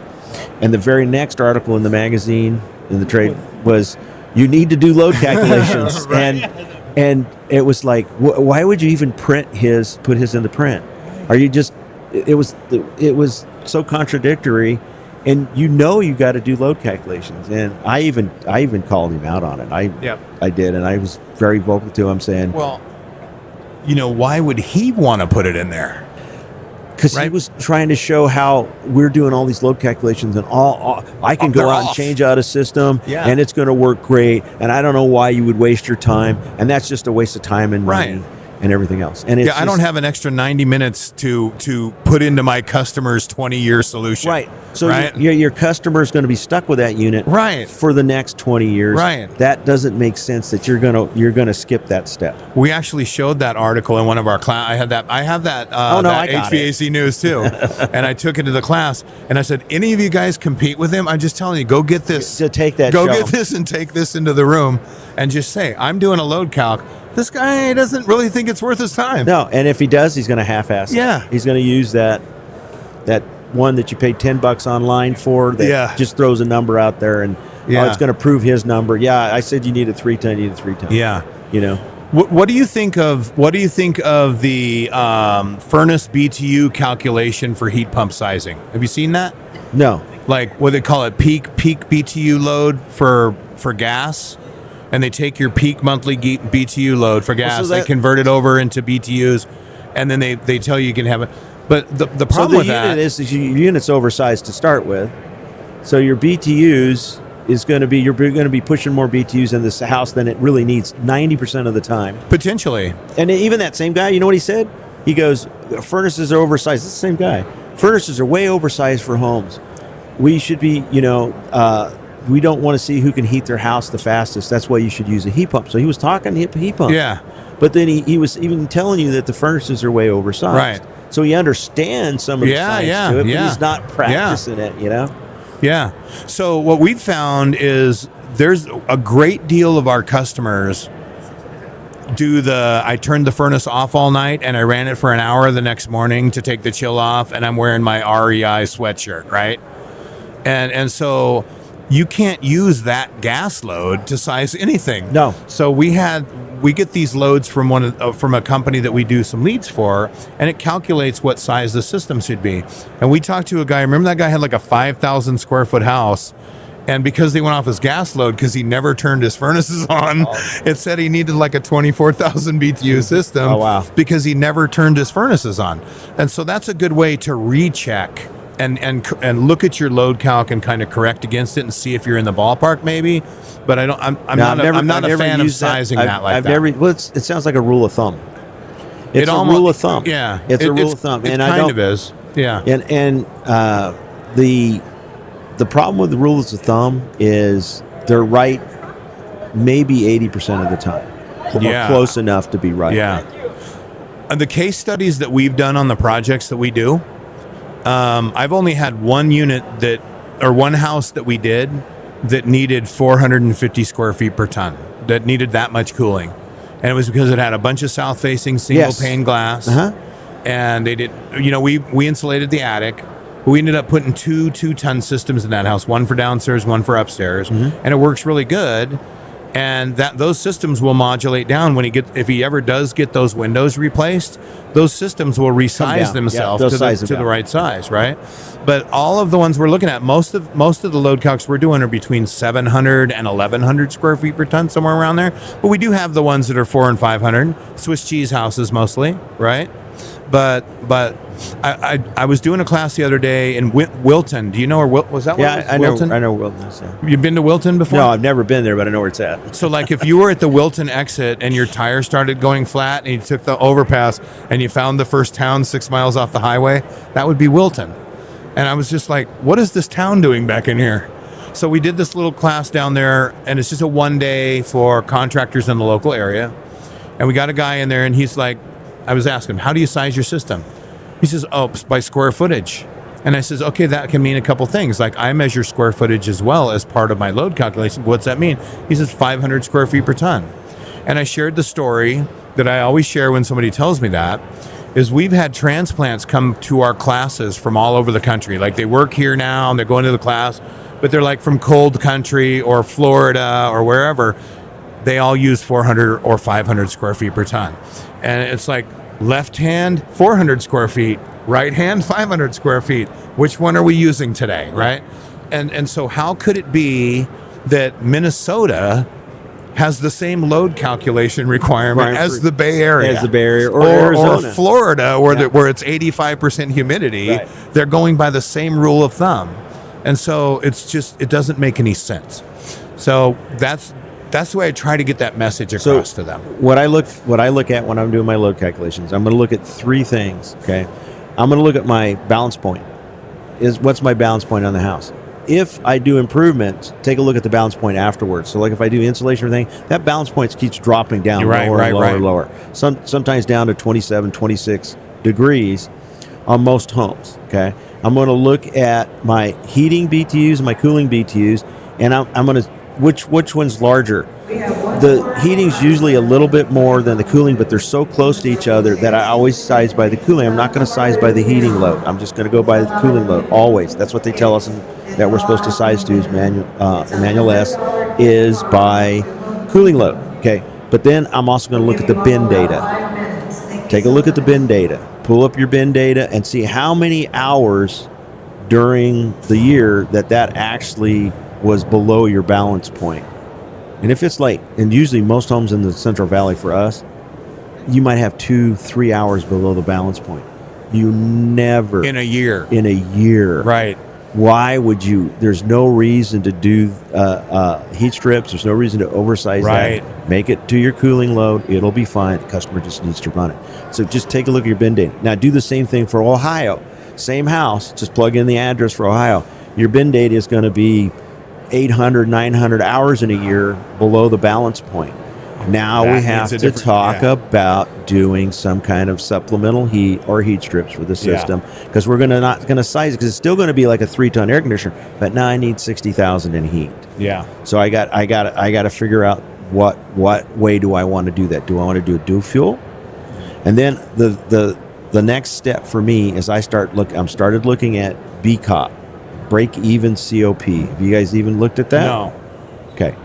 I'll send you a spreadsheet on it. I love your spreadsheets, by the way. Remind me of them. and I'll send you a spreadsheet. And with the break even COP, you can sit down and calculate at what point does now it changes because electric rates kind of stay the same. They go down in winter. They'll reduce the rates for winter. But in the summertime, your gas bills go down and your per therm goes up, so it does vary. But you could put in the break even COP based upon current rates of what you're paying for gas and electric, and then you can set that and see what is my BCOP, what is my COP on this unit at this temperature, like say the balance point, and if it's higher, if the BCOP is higher than the unit can produce, then you probably should switch to natural gas.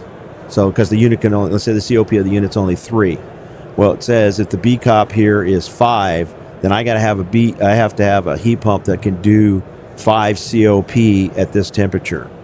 Now it's cheaper to switch them over to either dual fuel, not on electric though, not to put the heat strips in, but try to do dual fuel if you can. And I know we want to get rid of gas appliances, but you can look at it. But I don't, in the Central Valley, it's not usually never a problem. It's when I'm doing houses up in the mountains. Right. I come across this. Yeah, and we're blessed to be in the Bay Area. Yeah, so you guys have very moderated temperature. Yeah. You have the weather influence from the Bay.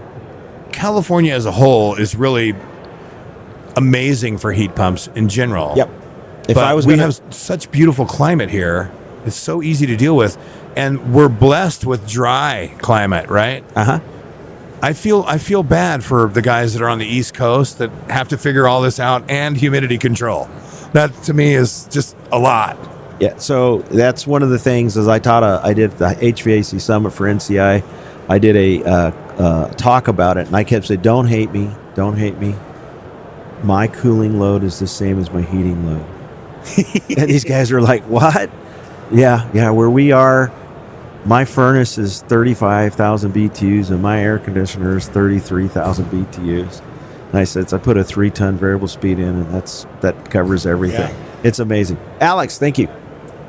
Are you done? Thanks, Alex. So we are going to probably wrap it up. It's 6:00. You guys are going to be picking up here in a little bit. It's time to go eat soon. Yeah, what we're going to probably start packing up. We got to put the cameras up.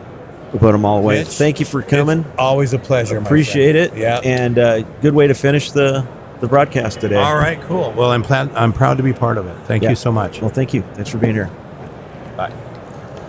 All right, everybody. Well, that's it for today. We're going to go ahead and stop it. And thank you guys for watching. Appreciate it. I'm going to try to break these out into smaller snippets and put them online later, probably next week. Maybe do it this weekend. Depends on what I got to go and do. But thanks for watching. Anybody that was watching live. I know Bob was on it the whole time. He's probably the only one. Probably the only guy watching it, huh? Yeah. Okay, so thanks for watching. We'll next year we'll do the show again, do a live broadcast. If you're in the area down here in Glen or in Pasadena, swing by. Maybe we put you on the booth. What's that? No charge for the show. Yeah, it's free to come in. It's free to come in. Alrighty, guys. Thank you. Bob, go ahead and kill it.